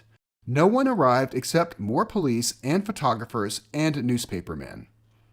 When the butler brought back Wolfsheim's answer, I began to have a feeling of defiance, of scornful solidarity between Gatsby and me against them all. Dear Mr. Carraway, this has been one of the most terrible shocks of my life to me. I can hardly believe it that it is true at all. Such a mad act as that man did should make us all think. I cannot come down now as I am tied up in some very important business, and cannot get mixed up in this thing now. If there is anything I can do a little later, let me know in a letter by Edgar. I hardly know where I am when I hear about a thing like this, and am completely knocked down and out. Yours truly, Meyer Wolfsheim. And then, hasty addenda beneath. Let me know about the funeral, etc. Do not know his family at all." When the phone rang that afternoon and long distance said Chicago was calling, I thought this would be Daisy at last. But the connection came through as a man's voice, very thin and far away. "This is Slagle speaking." "Yes?" The name was unfamiliar. "Hell of a note, isn't it? Get my wire?" "There haven't been any wires." "Young Park's in trouble," he said rapidly. "They picked him up when he handed the bonds over the counter. They got a circular from New York giving him the numbers just 5 minutes before. What do you know about that, eh? You never can tell in these hick towns." "Hello?" I interrupted breathlessly. "Look here, this isn't Mr. Gatsby. Mr. Gatsby's dead." There was a long silence on the other end of the wire, followed by an exclamation. Then a quick squawk as the connection was broken. I think it was on the third day that a telegram signed Henry C. Gatz arrived from a town in Minnesota. It said only that the sender was leaving immediately and to postpone the funeral until he came. It was Gatsby's father, a solemn old man, very helpless and dismayed, bundled up in a long, cheap ulster against the warm September day. His eyes leaked continuously with excitement, and when I took the bag and umbrella from his hands, he began to pull so incessantly at his sparse gray beard that I had difficulty in getting off his coat. He was on the point of collapse, so I took him into the music room and made him sit down while I sent for something to eat. But he wouldn't eat, and the glass of milk spilled from his trembling hand. "I saw it in the Chicago newspaper," he said. "It was all in the Chicago newspaper. I started right away." "I didn't know how to reach you." His eyes, seeing nothing, moved ceaselessly about the room. "It was a madman," he said. "He must have been mad." "Wouldn't you like some coffee?" I urged him. "I don't want anything. I'm all right now, Mr. Carraway." "Well, I'm all right now. Where have they got Jimmy?" I took him into the drawing room, where his son lay, and left him there. Some little boys had come up on the steps and were looking into the hall. When I told them who had arrived, they went reluctantly away. After a little while, Mr. Gatz opened the door and came out, his mouth ajar, his face flushed slightly. His eyes leaked isolated and unpunctual tears. He had reached the age where death no longer has the quality of ghastly surprise. And when he looked around him now for the first time and saw the height and splendor of the hall and the great rooms opening out from it into other rooms, his grief began to be mixed with an awed pride. I helped him to a bedroom upstairs, where he took off his coat and vest, and I told him that all arrangements had been deferred until he came. "I didn't know what you'd want, Mr. Gatsby." "Gatz is my name." "Mr. Gatz? I thought you might want to take the body west." He shook his head. "Jimmy always liked it better down east. He rose up to his position in the east. Were you a friend of my boys, Mr.?" "We were close friends." "He had a big future before him, you know. He was only a young man, but he had a lot of brain power here." He touched his head impressively, and I nodded. "If he'd have lived, he'd have been a great man. A man like James J. Hill. He'd have helped build up the country." "That's true," I said uncomfortably. He fumbled at the embroidered coverlet, trying to take it from the bed, and lay down stiffly, was instantly asleep. That night, an obviously frightened person called up and demanded to know who I was before he would give his name. "This is Mr. Carraway," I said. "Oh," he sounded relieved. "This is Cliffspringer." I was relieved too, for that seemed to promise another friend at Gatsby's grave. I didn't want it to be in the papers and draw a sightseeing crowd, so I'd been calling up a few people myself. They were hard to find. "The funeral's tomorrow," I said. 3 o'clock, here at the house. I wish you'd tell anybody who'd be interested." "Oh, I will," he broke out hastily. "Of course, I'm not likely to see anybody, but if I do—" His tone made me suspicious. "Of course you'll be there yourself." "Well, I'll certainly try. What I called up about is—" "Wait a minute," I interrupted. "How about saying you'll come?" "Well, the fact is, the truth of the matter is that I'm staying with some people up here in Greenwich, and they'd rather expect me to be with them tomorrow. In fact, there's a sort of picnic or something. Of course, I'll do my very best to get away." I ejaculated an unrestrained huh, and he must have heard me, for he went on nervously. What I called up about was a pair of shoes I left there. I wonder if it'd be too much trouble to have the butler send them on. You see, they're tennis shoes, and I'm sort of helpless without them. My address is care of B.F. I didn't hear the rest of the name because I hung up the receiver. After that, I felt a certain shame for Gatsby. One gentleman to whom I telephoned implied that he had got what he deserved. However, that was my fault, for he was one of those who used to sneer most bitterly at Gatsby on the courage of Gatsby's liquor, and I should have known better than to call him. The morning of the funeral, I went up to New York to see Meyer Wolfsheim. I couldn't seem to reach him by any other way. The door that I pushed open on the advice of an elevator boy was marked the Swastika Holding Company, and at first there didn't seem to be anyone inside. But when I shouted, "Hello!" several times in vain, an argument broke out behind a partition, and presently a lovely Jewess appeared at an interior door and scrutinized me with black, hostile eyes. "Nobody's in," she said. "Mr. Wolfsheim's gone to Chicago." The first part of this was obviously untrue, for someone had begun to whistle The Rosary tunelessly inside. "Please say that Mr. Carraway wants to see him."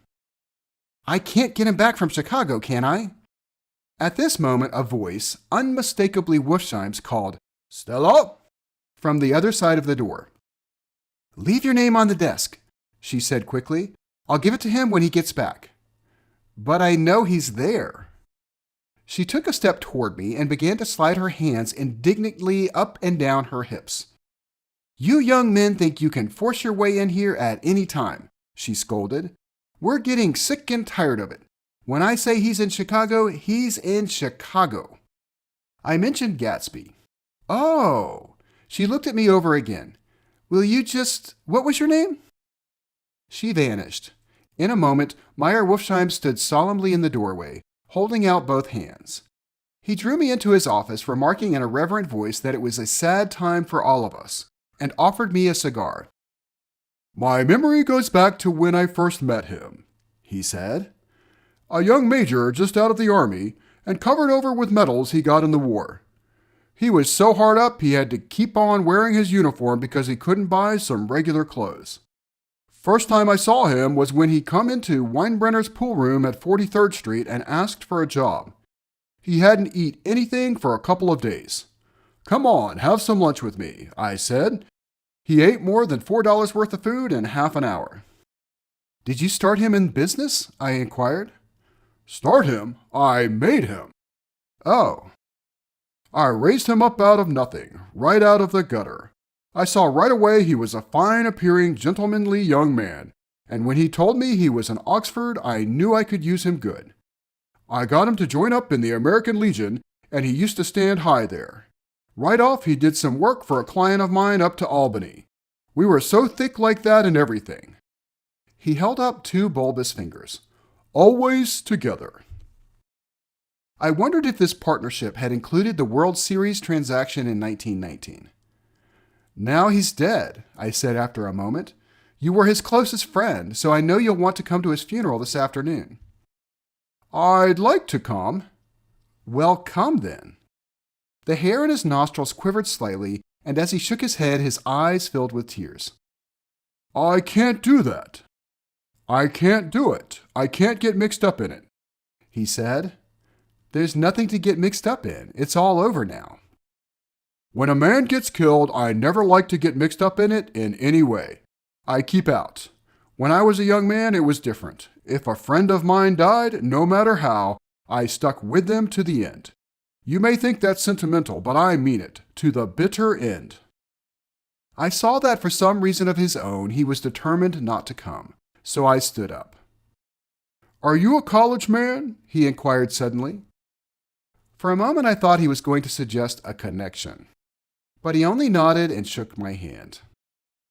"Let us learn to show our friendship for a man when he is alive, and not after he is dead," he suggested.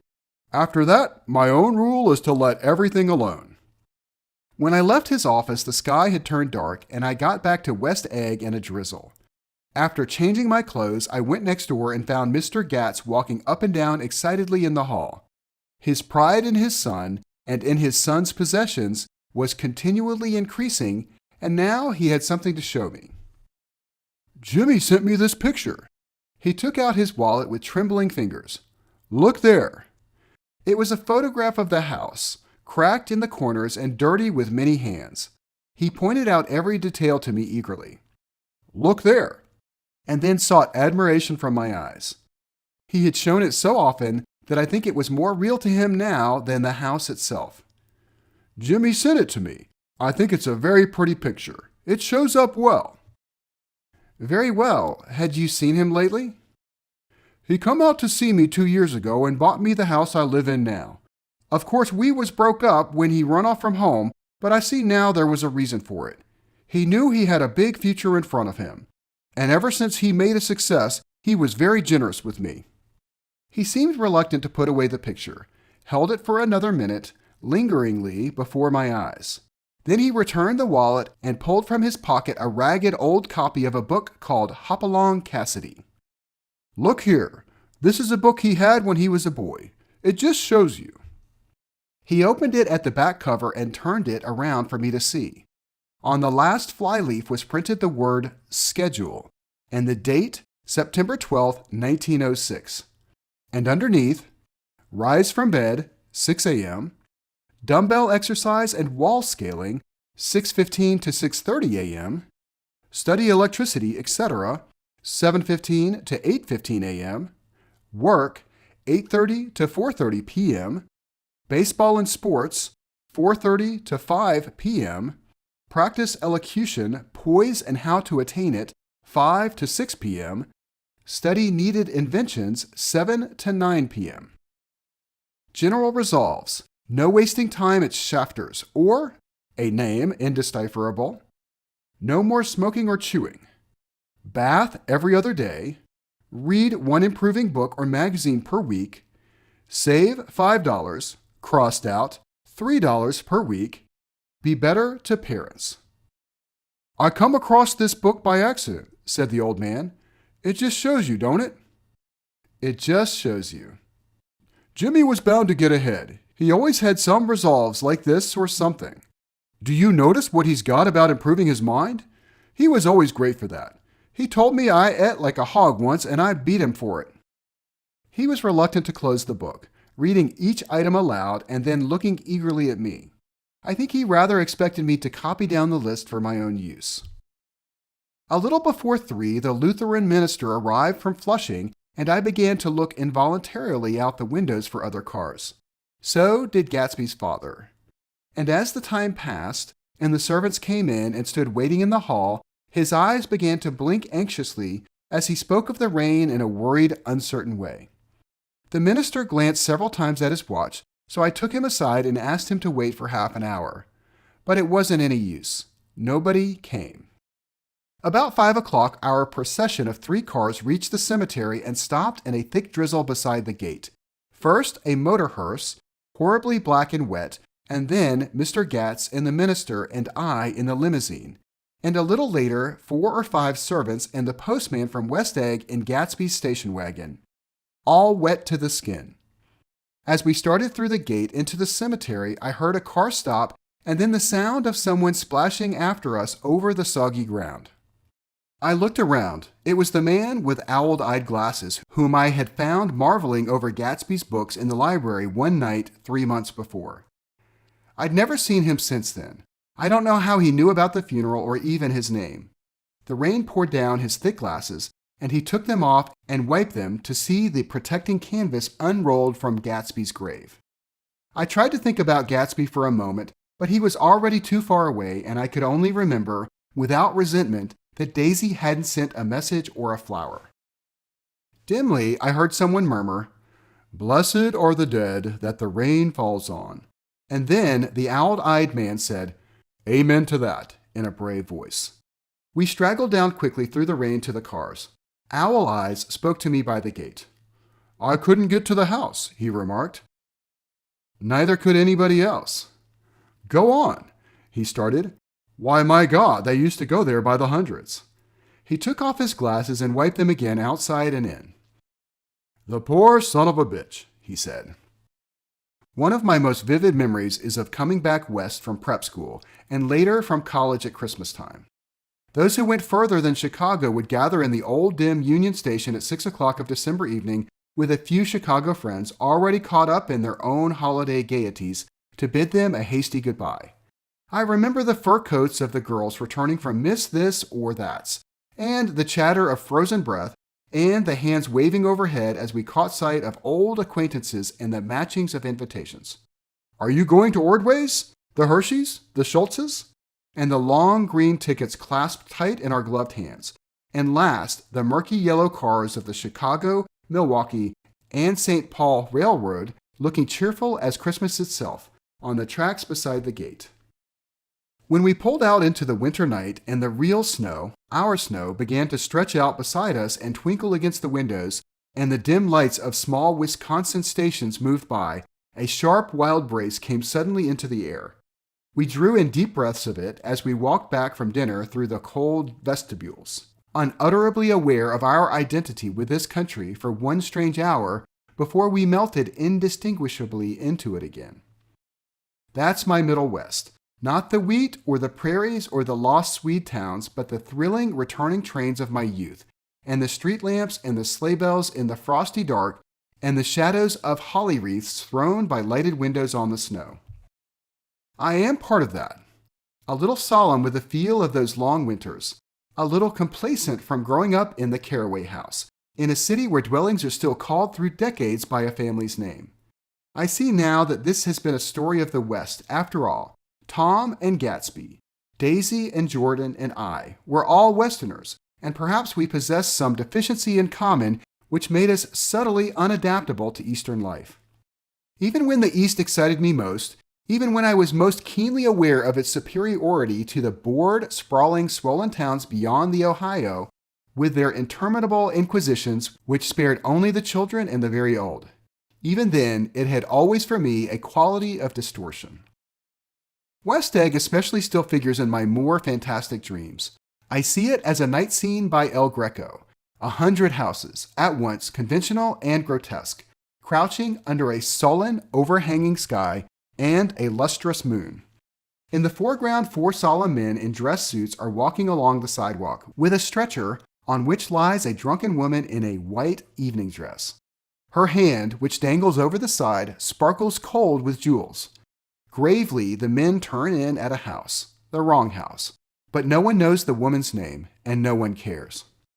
After Gatsby's death, the East was haunted for me like that, distorted beyond my eyes' power of correction.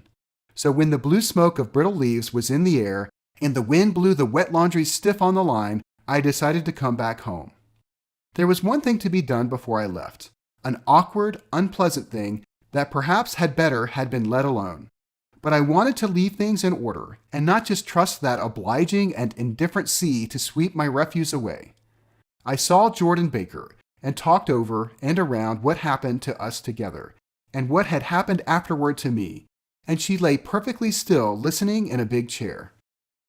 She was dressed to play golf, and I remember thinking she looked like a good illustration, her chin raised a little, jauntily, her hair the color of an autumn leaf, her face the same brown tint as the fingerless glove on her knee. When I had finished, she told me without comment that she was engaged to another man. I doubted that, though there were several she could have married at a nod of her head, but I pretended to be surprised. For just a minute, I wondered if I wasn't making a mistake. Then I thought it over again quickly and got up to say goodbye. Nevertheless, you did throw me over, said Jordan suddenly. You threw me over on the telephone. I don't give a damn about you now, but it was a new experience for me, and I felt a little dizzy for a while. We shook hands. Oh, and do you remember, she added, a conversation we once had about driving a car? Why, not exactly. You said a bad driver was only safe until she met another bad driver. Well, I met another bad driver, didn't I? I mean, it was careless of me to make such a wrong guess. I thought you were rather an honest, straightforward person. I thought it was your secret pride.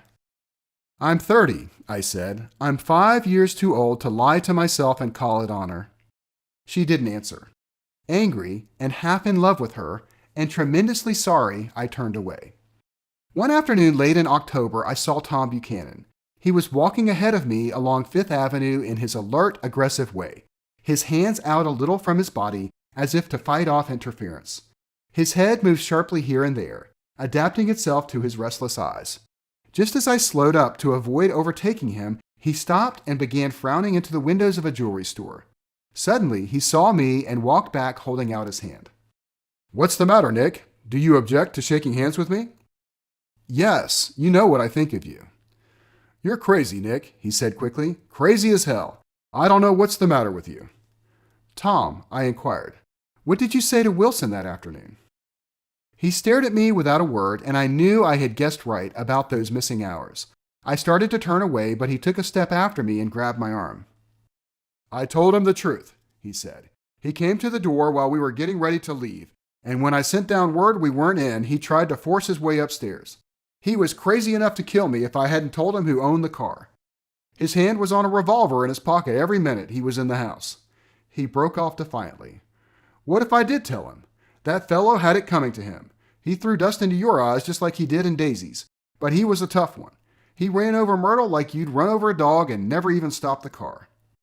There was nothing I could say, except the one unutterable fact that it wasn't true. "And if you think I didn't have my share of suffering, look here. When I went to give up that flat and saw that damn box of dog biscuits sitting there on the sideboard, I sat down and cried like a baby. By God, it was awful." I couldn't forgive him or like him, but I saw that what he had done was, to him, entirely justified. It was all very careless and confused. They were careless people, Tom and Daisy. They smashed up things and creatures and then retreated back into their money or their vast carelessness or whatever it was that kept them together, and let other people clean up the mess they had made. I shook hands with him. It seemed silly not to, for I felt suddenly as though I were talking to a child.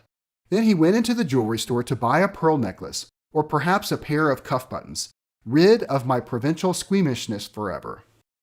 Gatsby's house was still empty when I left. The grass on his lawn had grown as long as mine. One of the taxi drivers in the village never took a fare past the entrance gate without stopping for a minute and pointing inside. Perhaps it was he who drove Daisy and Gatsby over to East Egg the night of the accident, and perhaps he had made a story about it all his own. I didn't want to hear it, and I avoided him when I got off the train. I spent my Saturday nights in New York because those gleaming, dazzling parties of his were with me so vividly that I could still hear the music and the laughter faint and incessant from his garden and the cars going up and down his drive. One night I did hear a material car there and saw its lights stop at his front steps, but I didn't investigate. Probably it was some final guest who had been away at the ends of the earth and didn't know that the party was over. On the last night, with my trunk packed and my car sold to the grocer, I went over and looked at that huge, incoherent failure of a house once more. On the white steps, an obscene word, scrawled by some boy with a piece of brick, stood out clearly in the moonlight, and I erased it, drawing my shoe raspingly along the stone. Then I wandered down to the beach and sprawled out on the sand. Most of the big shore places were closed now, and there were hardly any lights except the shadowy, moving glow of a ferry boat across the sound. And as the moon rose higher, the inessential houses began to melt away until gradually I became aware of the old island here that flowered once for Dutch sailors' eyes, a fresh, green breast of the New World. Its vanished trees, the trees that had made way for Gatsby's house, had once pandered in whispers to the last and greatest of all human dreams. For a transitory, enchanted moment, man must have held his breath in the presence of this continent. Compelled into an aesthetic contemplation he neither understood nor desired. Face to face, for the last time in history, with something commensurate to his capacity for wonder. And as I sat there, brooding in the old, unknown world, I thought of Gatsby's wonder when he first picked out the green light at the end of Daisy's dock. He had come a long way to this blue lawn, and his dream must have seemed so close that he could hardly fail to grasp it. He did not know that it was already behind him, somewhere back in the vast obscurity beyond the city, where the dark fields of the Republic rolled on under the night. Gatsby believed in the green light, the orgastic future that year by year recedes before us. It eluded us then, but there's no matter. Tomorrow we will run faster, stretch out our arms farther, and one fine morning, So we beat on, boats against the current, borne back ceaselessly into the past.